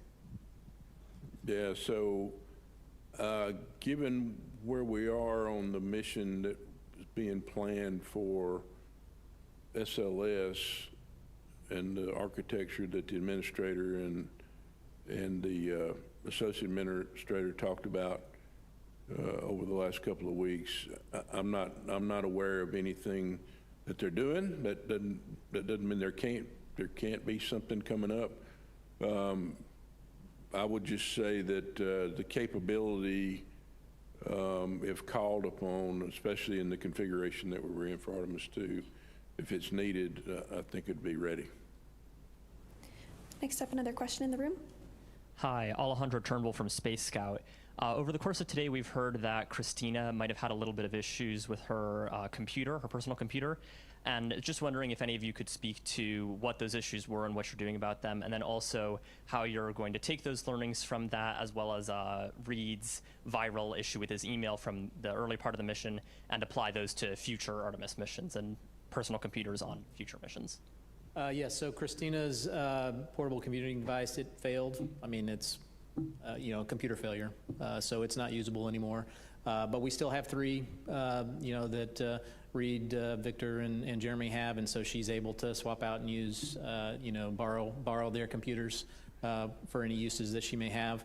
As far as the email issues, again, that's just because we're not connected to the internet or to a sync all the time. We have to do manual syncs, and sometimes those files get corrupted. So I wouldn't say it's a real big issue. We got it corrected, and so it's not unlike issues that we see on the International Space Station. Sometimes we have to do some IT support, and I would say that's just nominal. We understand how to work those and carrying those forward. Another question here in the room. Hi, Katrina Miller from the New York Times. This question is for Kelsey. Can you clarify that there are parts of the moon that have never been seen by human eyes that will be seen by the Artemis II crew? And then I'm also curious if you have any words to share on the cultural importance of seeing the far side of the moon with human eyes. The reason there are parts of the far side that have never before been seen by human eyes are that it's because that when Apollo missions launched, they prioritized launching into windows where the near side was illuminated, because that's of course where the Apollo missions landed. And so for when Apollo astronauts were orbiting the moon, the far side, they of course orbited over the far side, but it was not illuminated at the time when they were in orbit. Also, they flew much closer to the moon than Artemis II will fly, and therefore the horizon views of their spacecraft did not permit them to see the poles. And so we have a really unique vantage point with the Artemis II mission where the crew will actually be able to see the whole lunar disk. This means that they'll be able to see the poles, and they'll also be able to provide scientific context for their observations.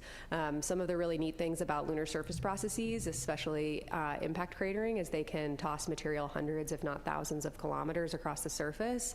And because of this unique vantage point that Artemis II has, which is so much farther away than we experience with Apollo, they'll actually be able to provide context for those processes that are so influential across the entire lunar surface, where one crater in the northern hemisphere can shed material all the way down into the southern hemisphere. We're looking forward to the unique views. Back in the room, this gentleman in the black cap.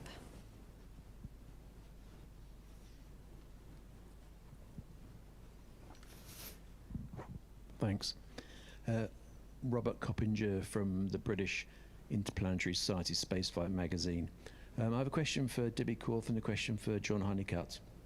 Question for Debbie Korth is, which future Orion vehicle will be the first to benefit from changes mandated from the evaluation of the Artemis II, performance of Orion on Artemis II?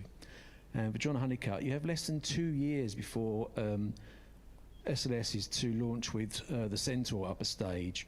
Can you give us an idea of what are the most important technical milestones between now and the launch that have to be met in order for the Centaur to be integrated into the SLS to carry another crewed vehicle? No, I'm sorry, in what stage are you talking about? The Centaur. Oh, the Centaur, the Centaur stage? Centaur, okay, yeah. Centaur, okay, not yeah. Centaur, Centaur stage, yeah. So, when I took this mission management team job, we were in the beginning stages of already kind of starting to look at that. So we've looked at it from a perspective of what kind of adapter we would use for it. Right now we use the launch vehicle stage adapter to adapt to the ICPS, which is basically the old Delta stage, right? So we've done some work and some studies, and the team has, and I really don't know what they've done over the last 6 months. I know they've made some progress, but I just don't have an update on it. But I think the primary thing for us would be, building a new adapter to be able to integrate that stage, and then making sure that we get it integrated well with the launch, with the mobile launch platform and the tower, which early on indications say that's not going to be a problem. I think on your question was what spacecraft will be first to benefit from what we learn off of Artemis II. And I think it probably depends on what we learn. I mean, we anticipate we'll learn things that will feed into Artemis III. So we have Artemis 3, 4, and 5 spacecrafts all in various stages of production at our factory at the Kennedy Space Center. So we are within the first, shortly after the mission, getting the data back, within 60 days, have the flight test report that we can look at and say, what did we learn, and start seeing where we can feed it in. So, depending on if it's something super critical, we'll force it into 3. If it's something that we, it's a nice to have or a tweak that we could wait till 4 or 5. So I think it really depends on what we learn and on where we'll actually feed that in first. We're going to hop back over to the phone bridge with Micah Maidenberg in the Wall Street Journal. Thank you. A question for Kelsey Young. I think you touched on this a bit, but could you just elaborate a little bit more on how the crew is trained to describe what they're seeing on the lunar surface? How do you get everyone to provide the best possible descriptions of what's in front of them, given the science objections? I mean, are they learning specific vocab or trained to really dial into specific features on the lunar surface? Thanks so much. You guys are asking me all my favorite questions today. We train the crew in a few different ways. First and foremost, in the classroom. So I want to make it known that astronauts have to sit in the classroom and do homework as well, even ones that are going to the moon. So we sit in the classroom with them. We teach them about our science objectives. We try to really keep it hands-on and have them integrate a lot of description practice, a lot of we get their hands on rocks, even though this crew isn't going to the surface. It's important to understand what the material looks like that they're going to be describing. We also take them out in the field. We took all 4 prime and 2 backup crew to the Icelandic highlands, and we had them practice descriptions there as well. Really what we're trying to do is, of course, just build their toolkit, right? I mean, we're not trying to train them on the ground for a specific flyby because we don't know exactly what moon is going to be presented to them when they get there. So what we're trying to do is, turn them into field scientists. They're parts of the lunar science team in our eyes. They're the field scientists, the explorers, doing the scientific exploration, and we want to prepare them to be able to do that. And so, really critical for our team and the crew has been getting them also in the mission simulations with, the rest of the flight control team, where we actually show them, renderings, visualizations of different flyby conditions and have them actually practice giving them descriptions. Then our lunar science team will go back, listen to those descriptions, and provide feedback. I can tell you that, just having this crew describe visuals of the moon, visuals of the lunar surface, will give you goosebumps. And so they are absolutely prepared not just to give really scientifically compelling descriptions, but also to bring that experience verbally to us watching here on Earth.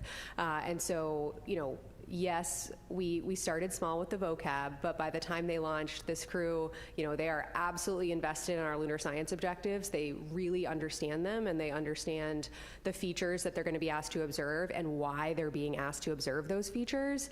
And I also want to point out that, as members of the science team, they're the in situ explorers. They're the ones that are empowered to understand our objectives and execute accordingly. So we've, made sure to tell them that we are giving them a science plan. We are giving them guidance that is tied to our science objectives. Our science objectives. You can feel free to flexibly execute that plan if you see something else that pops out to you. And to encourage them to do that, we also have some targets built into their lunar targeting plan that are called crew choice. So they get to choose their own adventure and what pops out to them as the scientists doing the exploration. And the last thing I'll say is that, the morning, the crew morning after the flyby, we'll actually have a crew conference with them specifically focused on science. And to us, that is not a debrief, that is active data collection. The same way field scientists in the field, they take notes, they describe what they see, they have to sync together before they head back to the lab and forget everything, the nuanced observations from when they were actually doing the data collection in the field. So we are really looking forward to that crew conference where we can ask them follow-ups, we can synthesize, have a synthesis discussions on what they saw across the entirety of the flyby. We've actually simmed this, practiced this a few times with them, and just having 4 brains on the discussion at the same time so they can kind of build off of each other is really scientifically impactful. So this crew is absolutely ready to deliver on the lunar science objectives, and the lunar science team is just trying to set them up for success the best we can. Our next question on the phone bridge is from Leo Enright with Irish Television. Thanks very much. I'm a TV guy, so I'm interested in the TV pictures. I was wondering if somebody could talk about what we might expect in terms of live television during the flyby. I mean, I assume the optical comm system won't be available. It'll be turned in the wrong direction, I presume. But, will we get the SAW camera imagery, or will the crew be shooting stuff out the window, or what can we expect? Yeah, I think I'll be back tomorrow to talk about the details of the flyby itself. But the quick answer is that yes to all of those things. So we will be getting SAW camera video streaming during the flyby, except of course the loss of signal when they go behind the moon. We will also be hearing from them several times an hour verbally on what they're seeing out the window. So really looking forward to hearing those descriptions in real time. They'll be recording the rest on board, but we'll hear a few times an hour from all of the crew members on what they're experiencing. And for parts of the flyby, we'll actually be able to go on board with them with that camera you guys have been seeing over the last couple days. I will say that most of the lights will be off inside the cabin because that's how we get good imagery of the moon, but we will be able to kind of take that ride along with them. And yes, they will be taking pictures. They'll actually be using 3 Nikon cameras, 2 D5s and 1 Z9, each equipped with a different zoom lens to capture, varying features. We pick the lens that's best for the objective. So you'll be seeing a lot on Monday, real time, and tomorrow I think I'm on tap to explain a little bit more about how the crew are structuring themselves during the flyby and a little bit more about what we're going to be seeing. And I would add that the optical comm is only really available during the crew sleep period, so don't expect the high-res video, but you will have, as Kelsey mentioned, the SAW cameras through our nominal low-rate video. And we're looking forward to take advantage of that optical comm to get down some great photos overnight. All right, we'll go to another question here in the room. Jerry Rothwell from Lightbox. You mentioned you were tracking the burning odor that Jeremy Hansen mentioned this morning. I wondered if you could say a bit about what the possible causes of that were and whether they're a concern. Yeah, the dusty heater smell, is that what you're referencing? Yeah. So that was the smell I referenced, that we had some report of a smell that we don't understand where it's coming from. So we did actually look at our power data, our heater data. Nothing looks anomalous. We have an anomaly gas analyzer that we can use to check the constituents of the air. Nothing's showing up. So we don't know exactly yet. We're still troubleshooting where they might be coming from. The teams are looking at some data we had on the ground where that same similar type smell had been reported, and think it might be more mechanical in nature, some tapes and some other materials that might be off-gassing, but really early in that investigation, so don't think there's any hazardous condition. Those gas analyzers have come back with everything fine. So just trying to figure out what could possibly cause them. So the teams now are looking at some ground testing we can do with some of these materials to see if it really is what we think it might be. Also sending up an additional questionnaire to the crew to get a little more details on what they smelled and when and how that correlates with other activities that were going on at the time. See if we can have any correlation between other events and that smell that they noticed. So we're still in the middle of investigating. Another question here in the room. Hi, Dan Lenahan with the Naval Postgraduate School of the U.S. Navy. And I have a couple questions about flight testing. And I guess in orbit, they did a spacecraft flight test, and they're about ready to do another one tonight, like you mentioned. And Reid and Victor are both naval aviators and test pilots. And maybe you can explain a little bit, why they were chosen for this mission, their expertise and what qualifies them to fly this first mission, and a little bit about the envelope expansion that they'll be doing. So yeah, as to the reason why they were chosen, exactly because they were test pilots, right? And so that is a key aspect of understanding a new vehicle, is the handling characteristics, and so they speak that language. I guess in terms of expanding the envelope, it'll be the first time we're actually flying the spacecraft. And so, during the RPOD demo that was earlier in the mission, we got great verbal feedback from Victor on every step of that demonstration, and understanding, is the vehicle responding the same way the simulators do that we're doing on the ground? Is it, the same kind of response time and feel of the vehicle, so we can improve the simulators if we need to better match the vehicle and make changes there. So getting that verbal feedback from him on how it's performing and how that matches our expectations and our models and our simulations is what we'll use to see if we can expand the envelope at all. And we are going to head over to the phone bridge to Robert Perlman with collectspace.com. Hi, for Dr. Young, I know the far side is the prime focus, but you said in watching the visualization that they would have some time with the lit near side. Are any of the Apollo sites going to be in view as they start that flyby? I can come back with that tomorrow. I think they might be right at the beginning, a couple of them, but I will confirm that and come back to this group tomorrow. And yes, they will see a significant chunk of the near side, including some features that are visible to all of us if we go out and look at the moon at night, especially with binoculars, but even some of the features they'll be looking at, binoculars not necessary, you'll be able to go out and connect with them in that way. And we will take one last question here in the room. Hi, JJ Love with Tech Talk Media. Thanks so much for taking my question. This is for everyone, and just a quick one.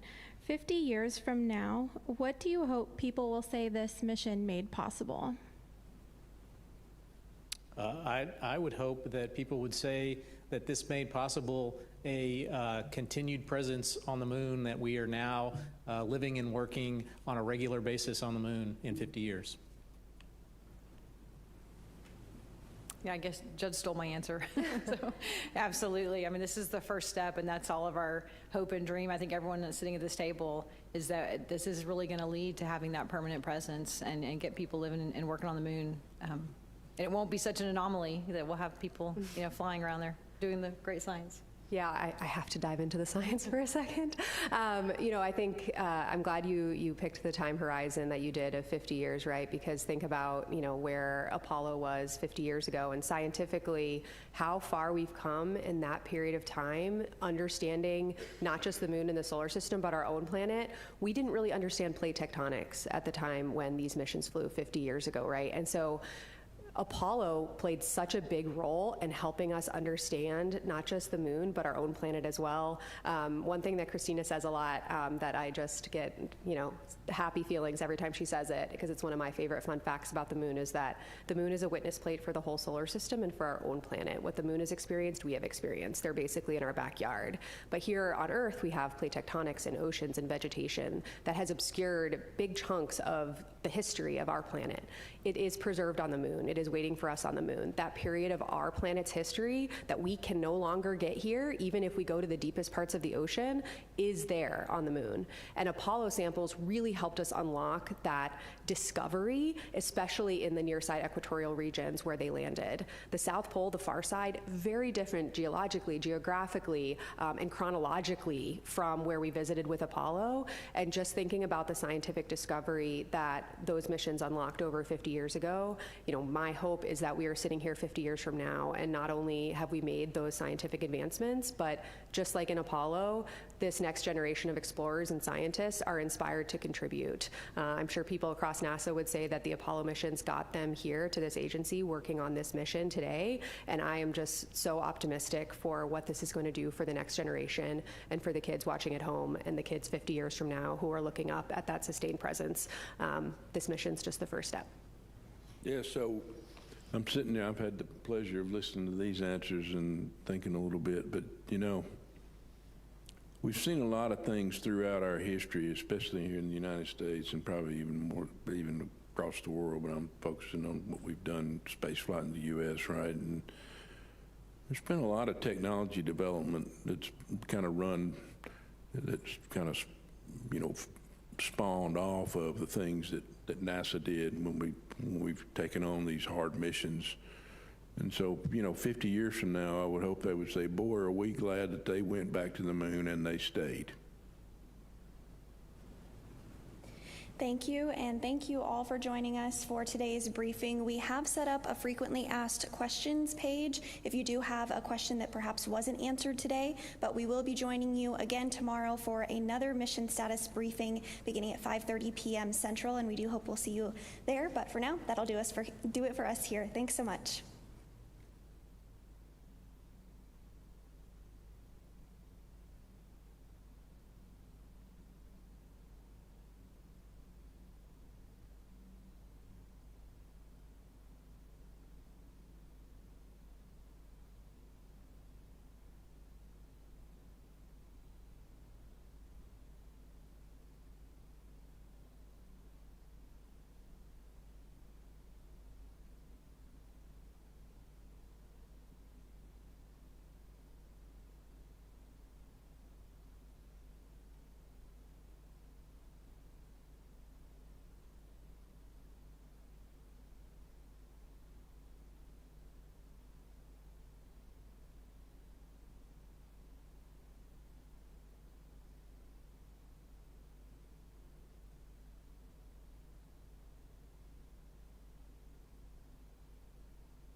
This is Artemis Mission Control. We are now 2 days, 23 hours, 49 minutes mission elapsed time into the flight of Artemis II. This is a live view of the spacecraft from a camera mounted on one of its solar array wings, looking back at Orion, and you can see the European Service Module there, along with the OMS engine. That's the Orbital Maneuvering Services engine.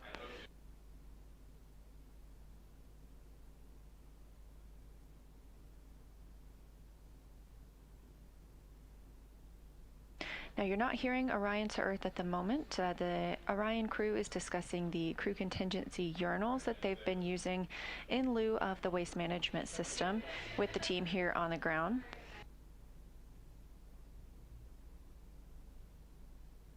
We expect to regain those communications shortly. In the meantime, we were also tracking the outbound trajectory to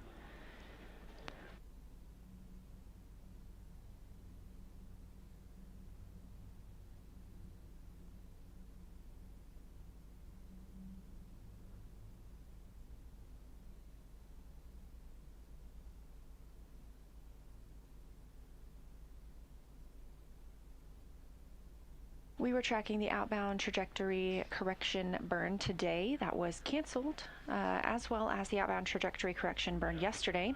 These were deemed unnecessary as the translunar injection burn put us on a great trajectory to fly around the moon and splash down on flight day 10.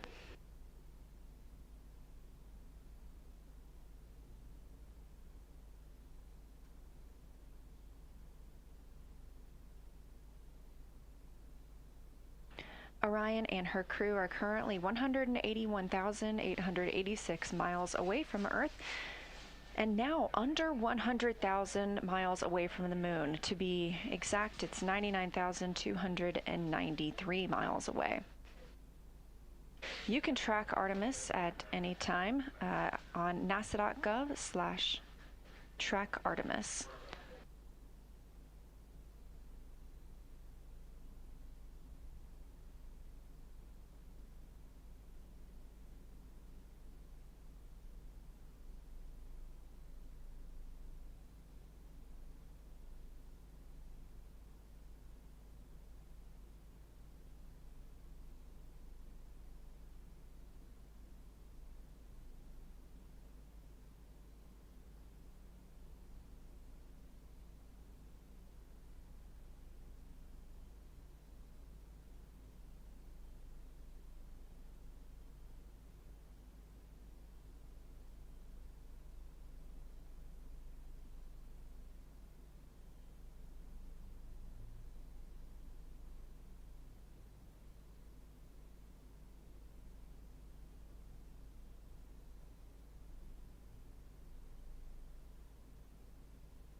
And Jeremy, the order of the observation blocks, as well as the teams that are performing those blocks, should be in your crew note, which is the Science Lunar Targeting Package. It's the one during flyby, and that is your message 3.04.04.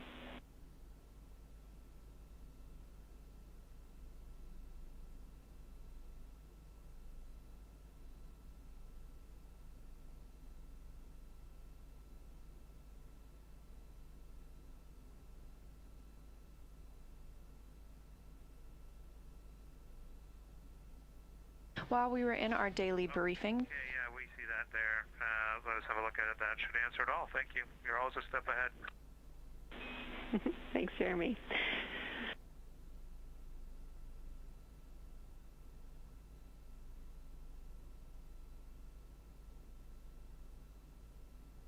While we were in our press conference, some of the crew members remained working aboard the spacecraft. Jeremy Hansen was testing the fill time. Integrity Houston for stowage.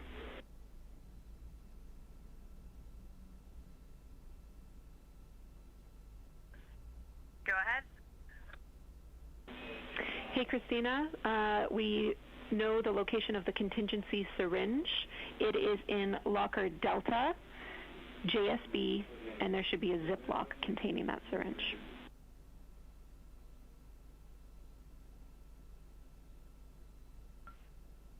Thanks. Did you say a bag number?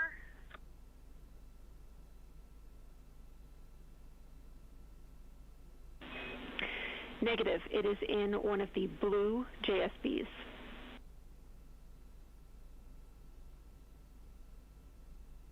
Okay, thanks. That's what the syllables were. Thank you, JSB. And we did discuss, I think we will just use the deployed syringe we've been using for water ops and keep the other one pristine.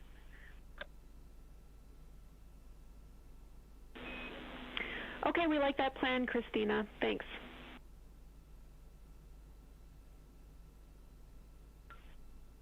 Thank you.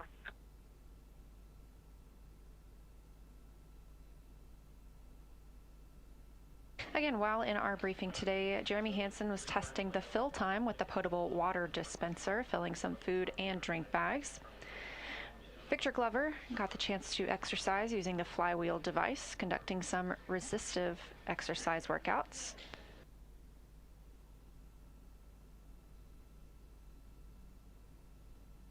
At this time, Commander Reid Wiseman and Mission Specialist Jeremy Hansen have moved into the lunar flyby planning review. So they are taking a chance to look at their lunar targeting package and at some of the targets that they'll be expected to photograph and describe during flyby on Flight Day 6.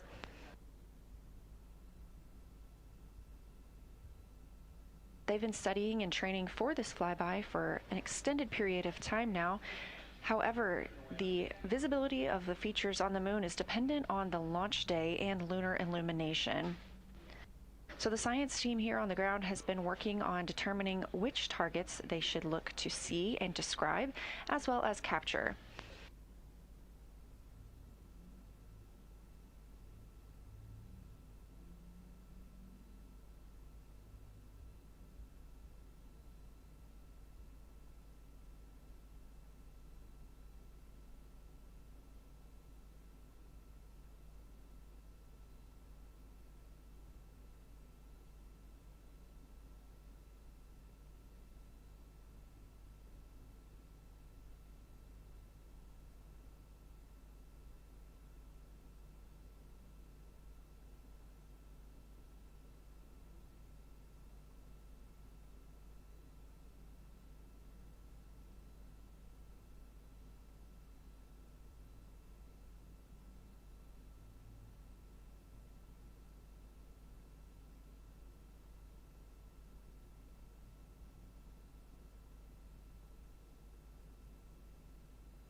This is Artemis Mission Control at Johnson Space Center in Houston, Texas. We have now reached exactly 3 days since the launch of Orion.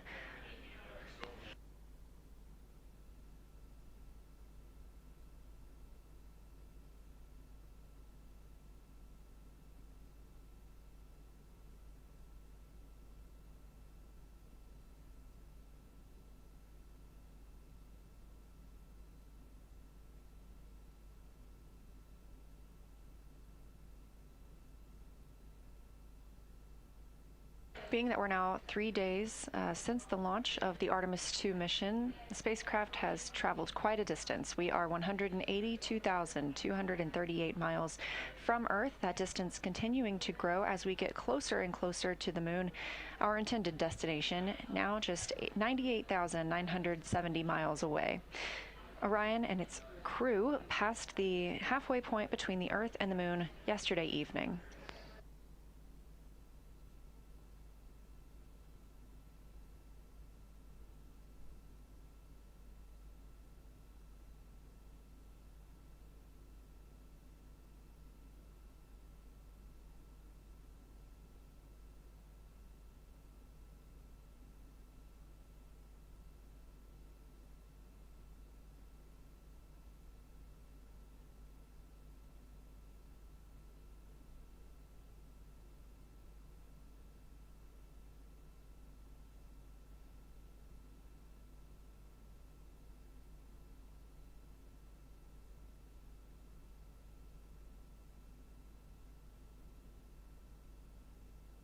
Houston integrity for AGA.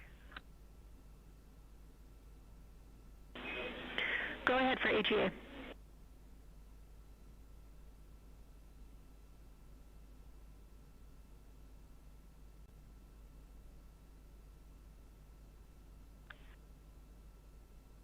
When we went to read the AGA readings post-exercise, the unit was off OFF. We think maybe that was due to a low battery. I just powered it on to watch the bit happen real time, but I do think we are going to be changing the batteries.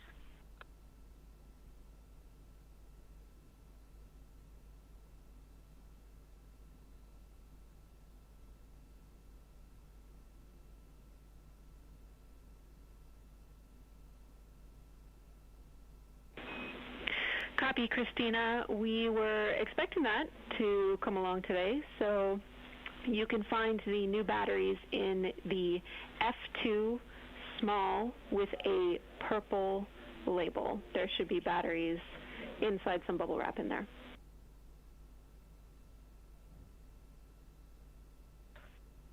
Copy. We'll look and get them changed. Thank you. Thanks.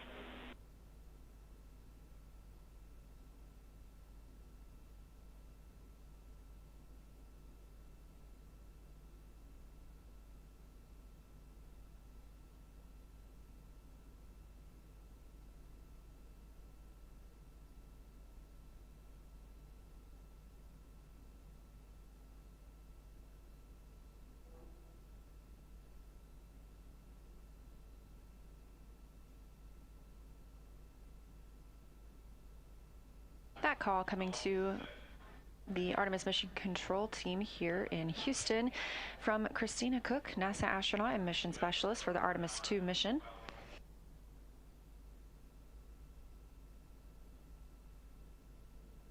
On this flight, to help monitor the gases in the cabin, the crew is equipped with an anomaly gas analyzer. And because Victor Glover just completed exercise, they were expecting to conduct an anomaly gas analyzer reading. They do so before and after those exercise portions. As you heard, Christina Koch mentioned that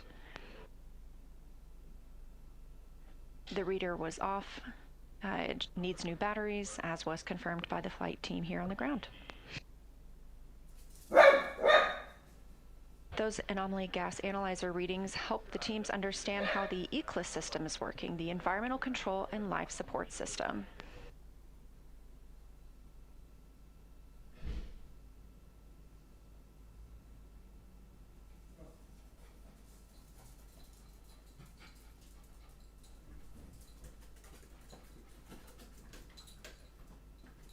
We have a few other timelined events for today. Of course, the timeline has shifted some, being that we are not performing the outbound trajectory 2 burn, as it was deemed not needed by the mission control team. During today's daily planning conference, we heard the team call up to Christina about the cognitive assessment test. This is a simple reaction time test that can be used to provide an objective measure of fatigue. That's something she'll be able to do on her portable computing device.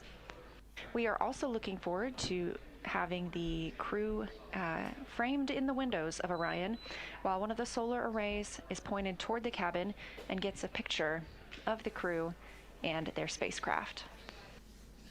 Additionally, today we have the manual piloting demonstration. We saw some manual piloting aboard Orion just a few days ago when NASA astronaut Victor Glover commanded the spacecraft to maneuver around the interim cryogenic propulsion stage.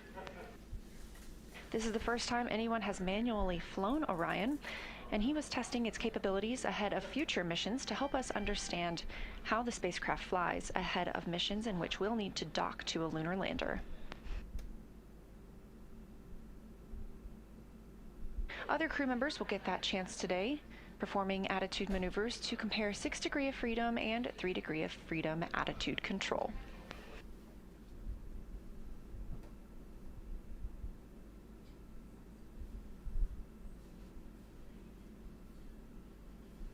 Currently, Commander Reid Wiseman and Mission Specialist Jeremy Hansen are reviewing that lunar flyby plan, looking at the targeted timeline for that lunar flyby day.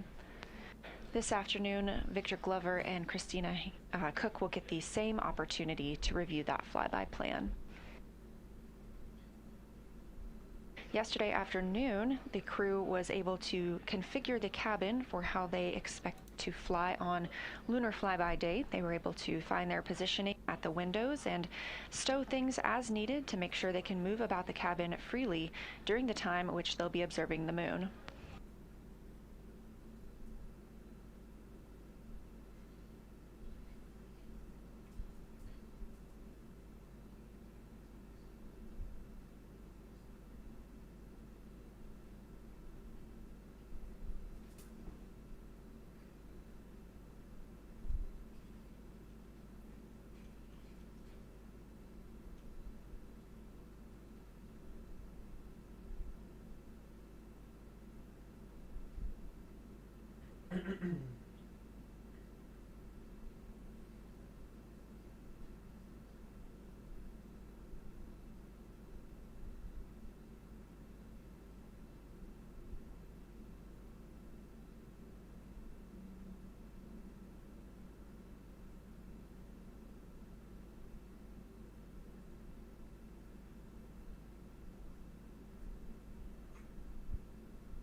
Looking ahead to tomorrow's timeline for the crew, we do have an OTC 3 burn planned, outbound trajectory correction 3 burned.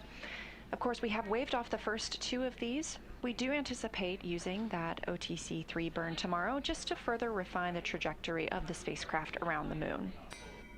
However, tomorrow after post-sleep, the crew will get into their Orion Crew Survival Suit System demo. You probably recall seeing them launch in these crew survival suits. These are the orange suits that they launched in and will splash down in. They'll use this demo to test out how these suits would work in a survival situation if necessary.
This is a live view outside the Orion spacecraft from a camera mounted on its solar array wing.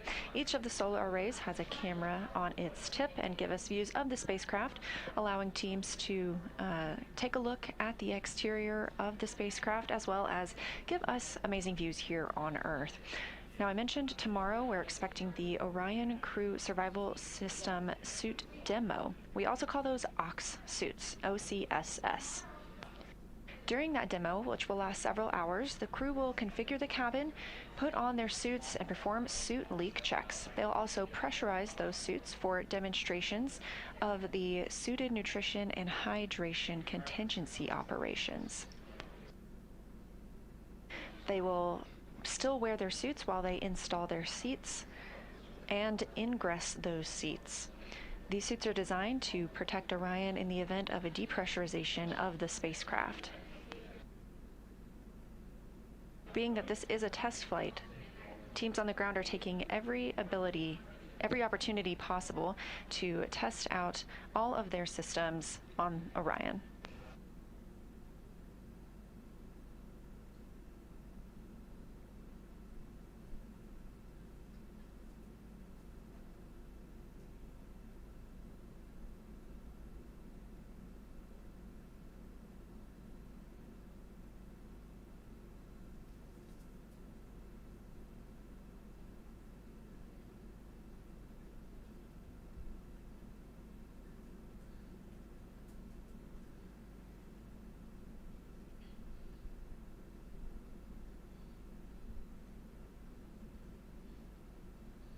The Oxsuit demo is the main event for the crew tomorrow, aside from that OTC-3 burn in the evening.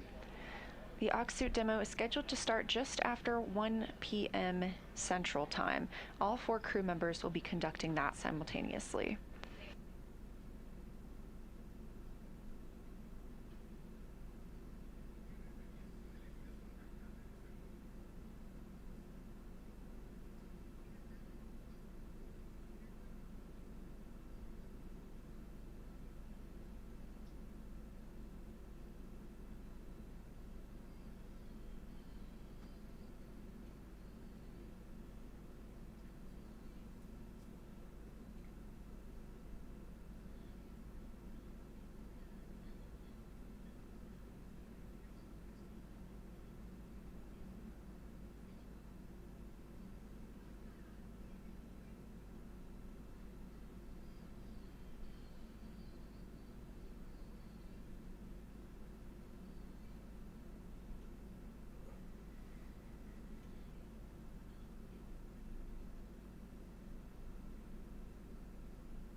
Houston Integrity, quick question on secondary urine line dump. Go ahead.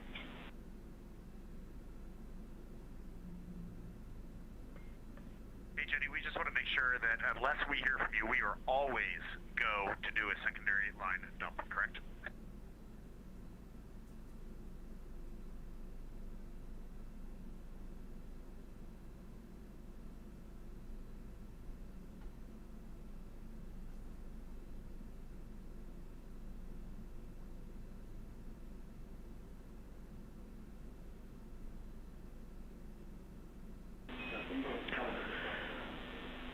We're checking. We're going to talk it a little bit more, so we'll get back to you shortly.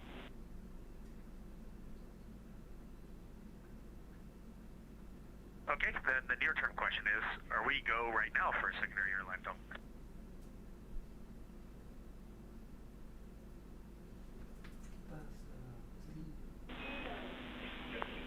Affirm, you're go right now for a secondary limb dump.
Captain Integrity for AGA.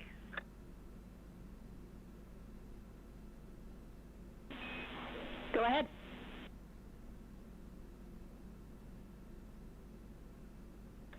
Yes, ma'am. New batteries are in. I got the message we have greater than 10 hours. And readings from the end of exercise, CO2, 1.0, O2, 20.2, 14 PSIA, and 76 degrees. Question for you, where do the used batteries get stowed, or are they trashed? Copy those numbers, Christina. Thank you. You can stow the used batteries in Fox 1, the large bag with the brown label.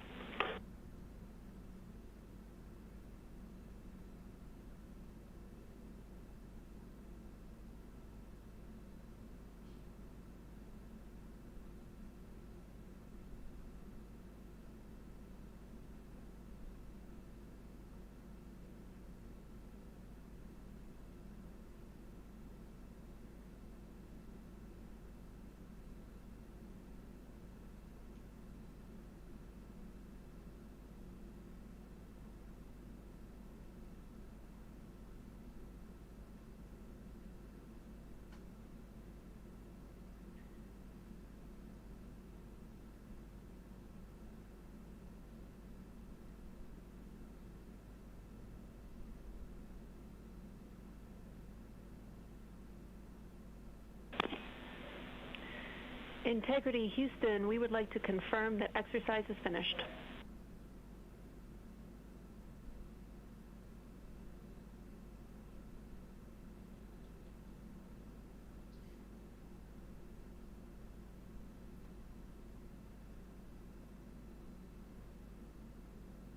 And Jenny, yes, confirmed exercise is finished. Copy, thank you.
This is Artemis Mission Control. We heard the call to the crew confirming that they are done with exercise for the time being.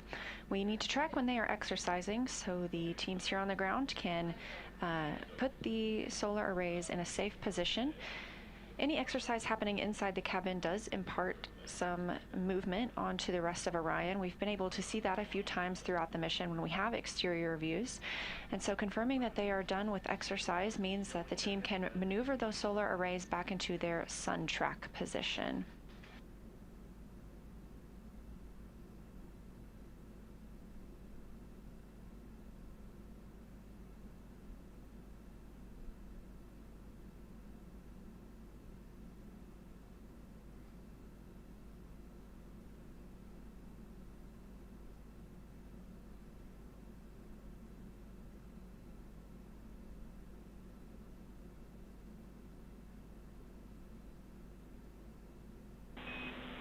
Integrity Houston for secondary line dumps and a couple of other cats and dogs.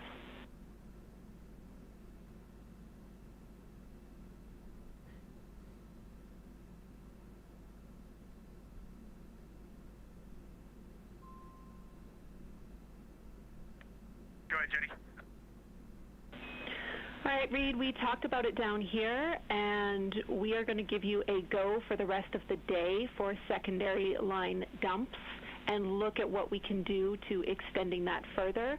The one exception to this is that we request that you do not perform a dump when we are taking our SAW selfie prior to midday meal, because our SAWs will not be configured correctly.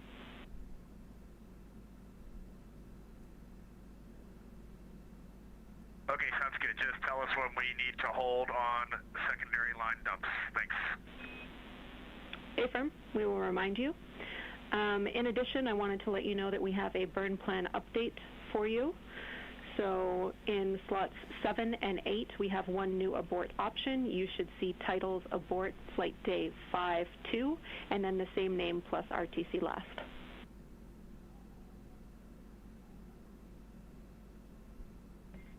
Okay, copy. We'll take a look in a minute. Thanks, Reid. And then did you hear anything when we did the prop PCA flushes earlier today?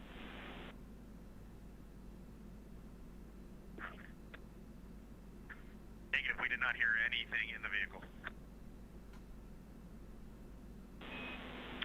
All right, we copy. Thanks for letting us know. And then finally, a stowage location for Christina. We tried to track down that Honest brand of hygiene item, and there is none, but there is another brand of lotion in the common hygiene kit.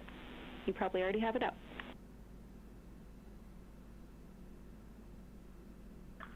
Okay, thank you for that. And confirm you got good HHP streaming.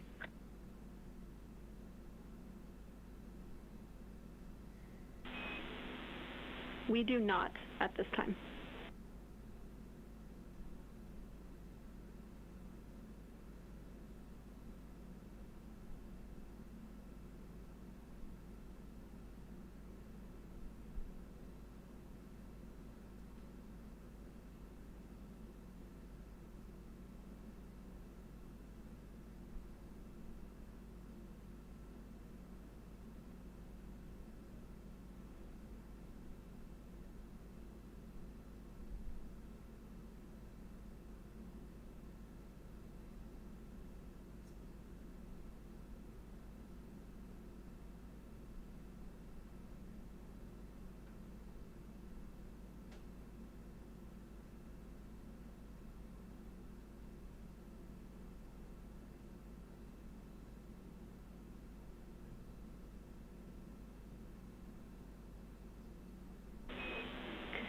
Integrity, we are on board with good streaming. Thank you.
This is Artemis Mission Control, and you're looking at a live view inside the Orion spacecraft.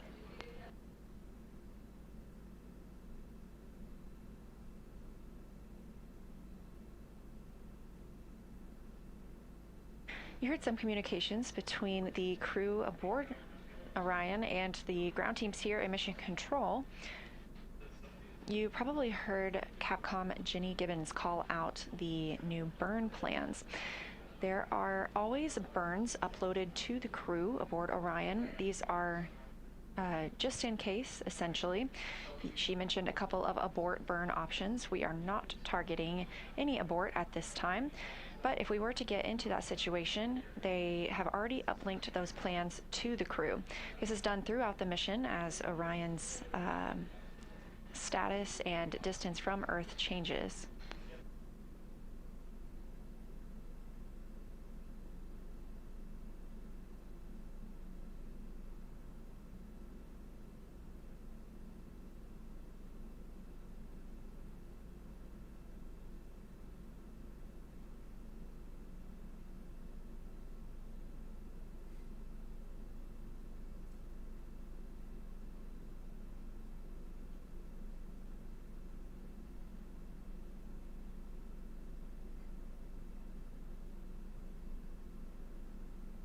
You've likely also heard this crew refer to themselves as Integrity, or refer to their spacecraft as Integrity. For the Artemis II mission, the crew named the Orion spacecraft Integrity and revealed that in fall of 2025. They shared that it embodies the foundation of trust, respect, candor, and humility across the crew and the many engineers, technicians, scientists, planners, and dreamers required for mission access. So when you hear teams here and Mission Control Houston calling the crew and referring to them as Integrity, that's exactly why.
Houston, integrity for stowage. Go ahead.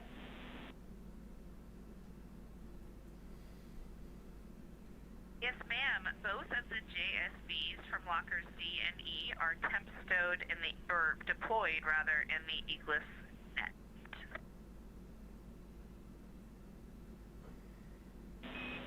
Copy, thank you.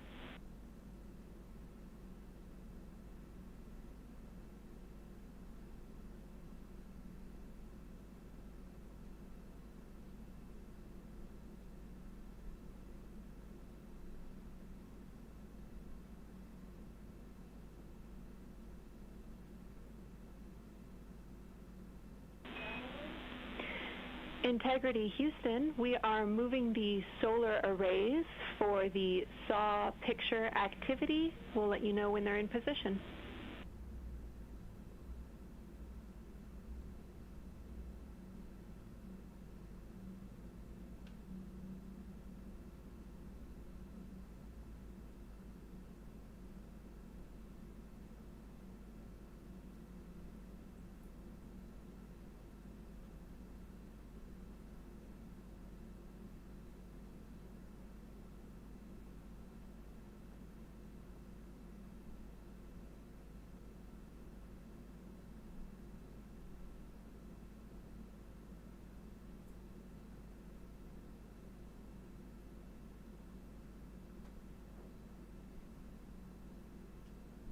As we have this view inside the Orion spacecraft, on the left is Canadian Space Agency astronaut Jeremy Hansen, and in the center of your screen, NASA astronaut Christina Koch.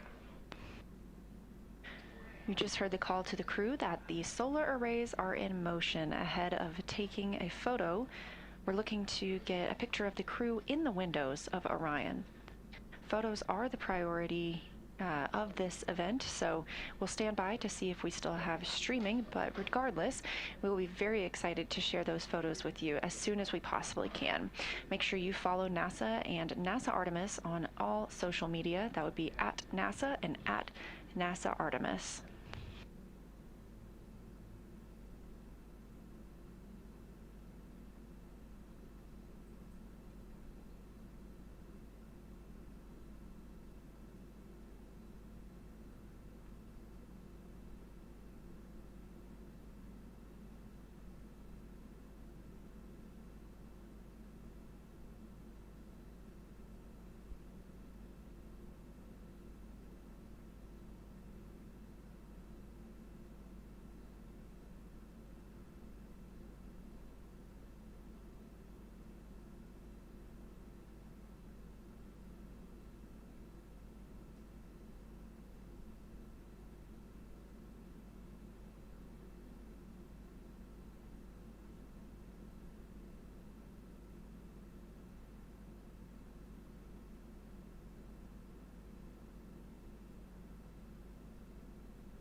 Integrity Houston, our saws are in position to take this family portrait. So sometime in the next few minutes, we'd love to invite you to the windows to get it done. Thanks.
Houston Integrity, can you just confirm, do you want us in 4 windows or the 2 middle windows?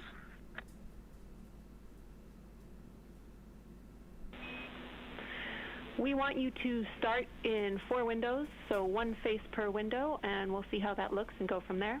A reminder to set your cabin lighting pretty bright and perhaps illuminate your face so we can see as much as possible.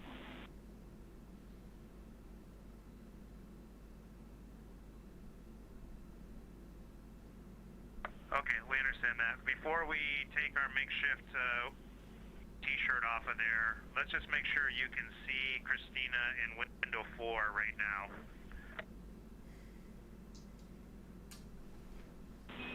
Checking.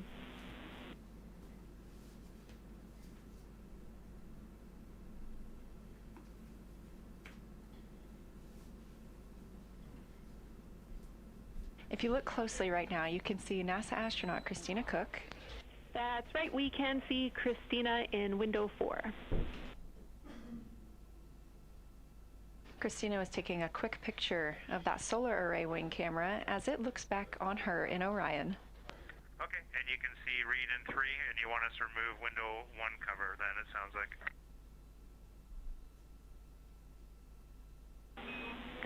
Yes.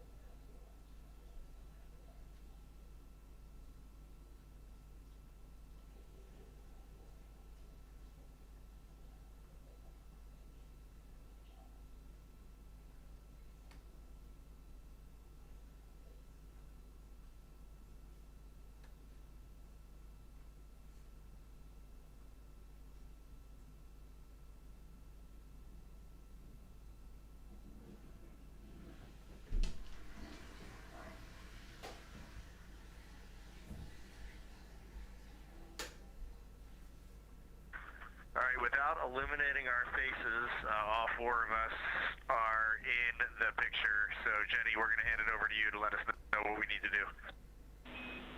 All right, copy. We're checking.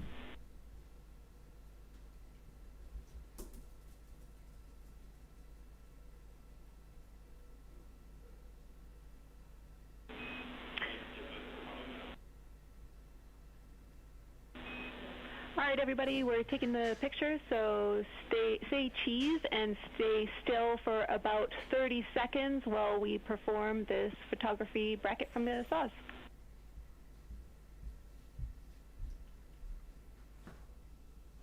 Okay, we'll freeze in 3, 2, 1, mark. The Integrated Communications Officer, or INCO, is helping take this picture of the crew aboard the Orion spacecraft. Now all smiling in the windows of the place they've called home. Orion is currently 183,883 miles from our home planet Earth, 97,452 miles from the moon.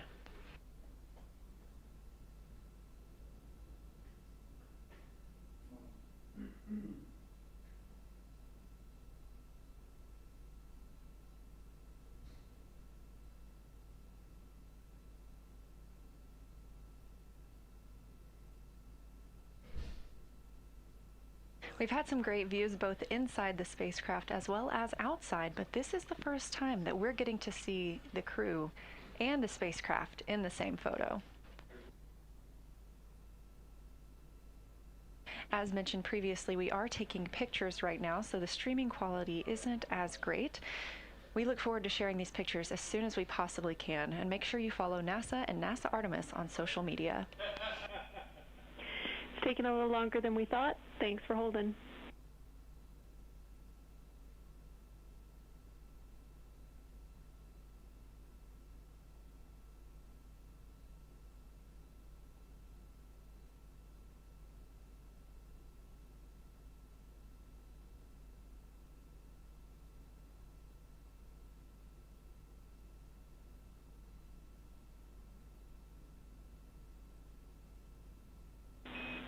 All right, everybody can relax. That was great. Thank you so much. We all look forward to getting your Christmas card come December. Thanks.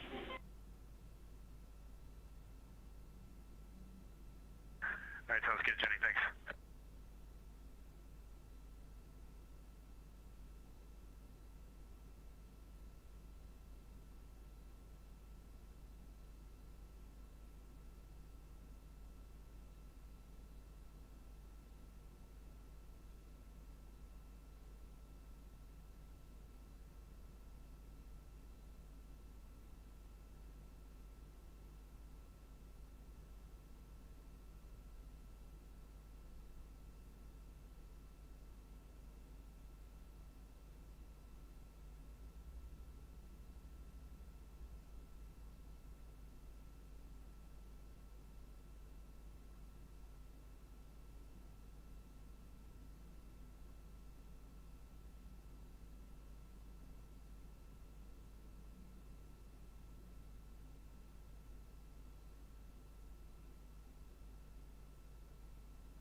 As you heard from Capcom Jenny Gibbons, we got the pictures we're looking for.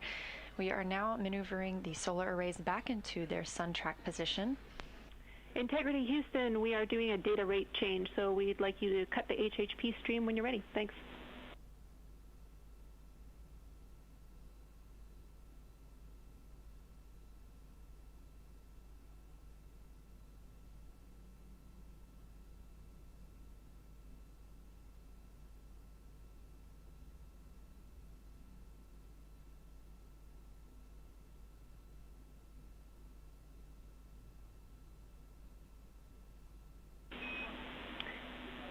And Integrity Houston, just to remind you, that was our last moment where we could not perform a CCU dump, so if you need to do a dump for the rest of the day until crew sleep, you are go.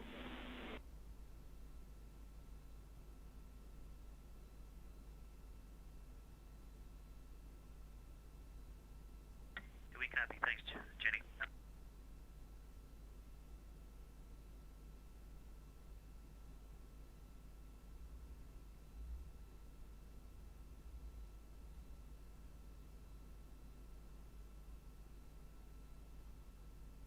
This is Artemis Mission Control. You're looking at a live view inside the flight control room. This is the Orbit 1 team under direction of Flight Director Jeff Radigan.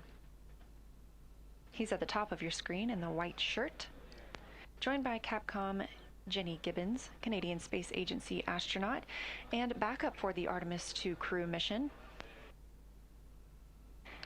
Gibbons is talking to fellow Capcom Matthew Dunn. This view coming from outside the capsule as the solar arrays are reconfigured into their sun track position. Just before the crew turned off the camera inside the cabin, we could see they were getting ready for their midday meal. Some of the items on the menu today include sweet and sour pork, rice, broccoli, fiesta chicken, tortillas, berries, cashews, chicken and peanut sauce, pasta and shrimp, and a lemon curd cake. Sounds pretty good to me.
This is Artemis Mission Control here at Johnson Space Center in Houston, Texas. We are coming up on MET 3 days and 1 hour into the flight of Orion. I'm joined here today by Dr. Jacob Richardson. He is the Deputy Lead for Artemis II Lunar Science. Thanks for joining us. It's lovely to be here. So can you tell me about your role and about the team members who make up the Lunar Science team? Yeah, so I'm only one of many people here. I'm the Deputy Lead of Lunar Science. Somewhere behind me is our Lunar Science Lead, Kelsey Young, and she is right now sitting here as our Science Officer on shift. We also have about 40, 50 different people who are a range of different scientists and visualization specialists, engineers, people who love and know about the moon, and are here to support this really wild mission to go and look at the far side of the moon. Fantastic. Well, we're very excited about that as well. So we have two rooms here, the Science Evaluation Room and the Science Mission Operations Room. What work happens in each of those and how are they different?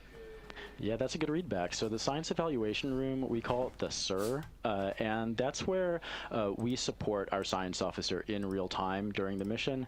Up there right now, we're actually finalizing our plan as we speak to send up to the crew on what they're actually going to be looking at the moon. Now that we've launched, we know exactly what moon they're going to see, and that means that we can plan everything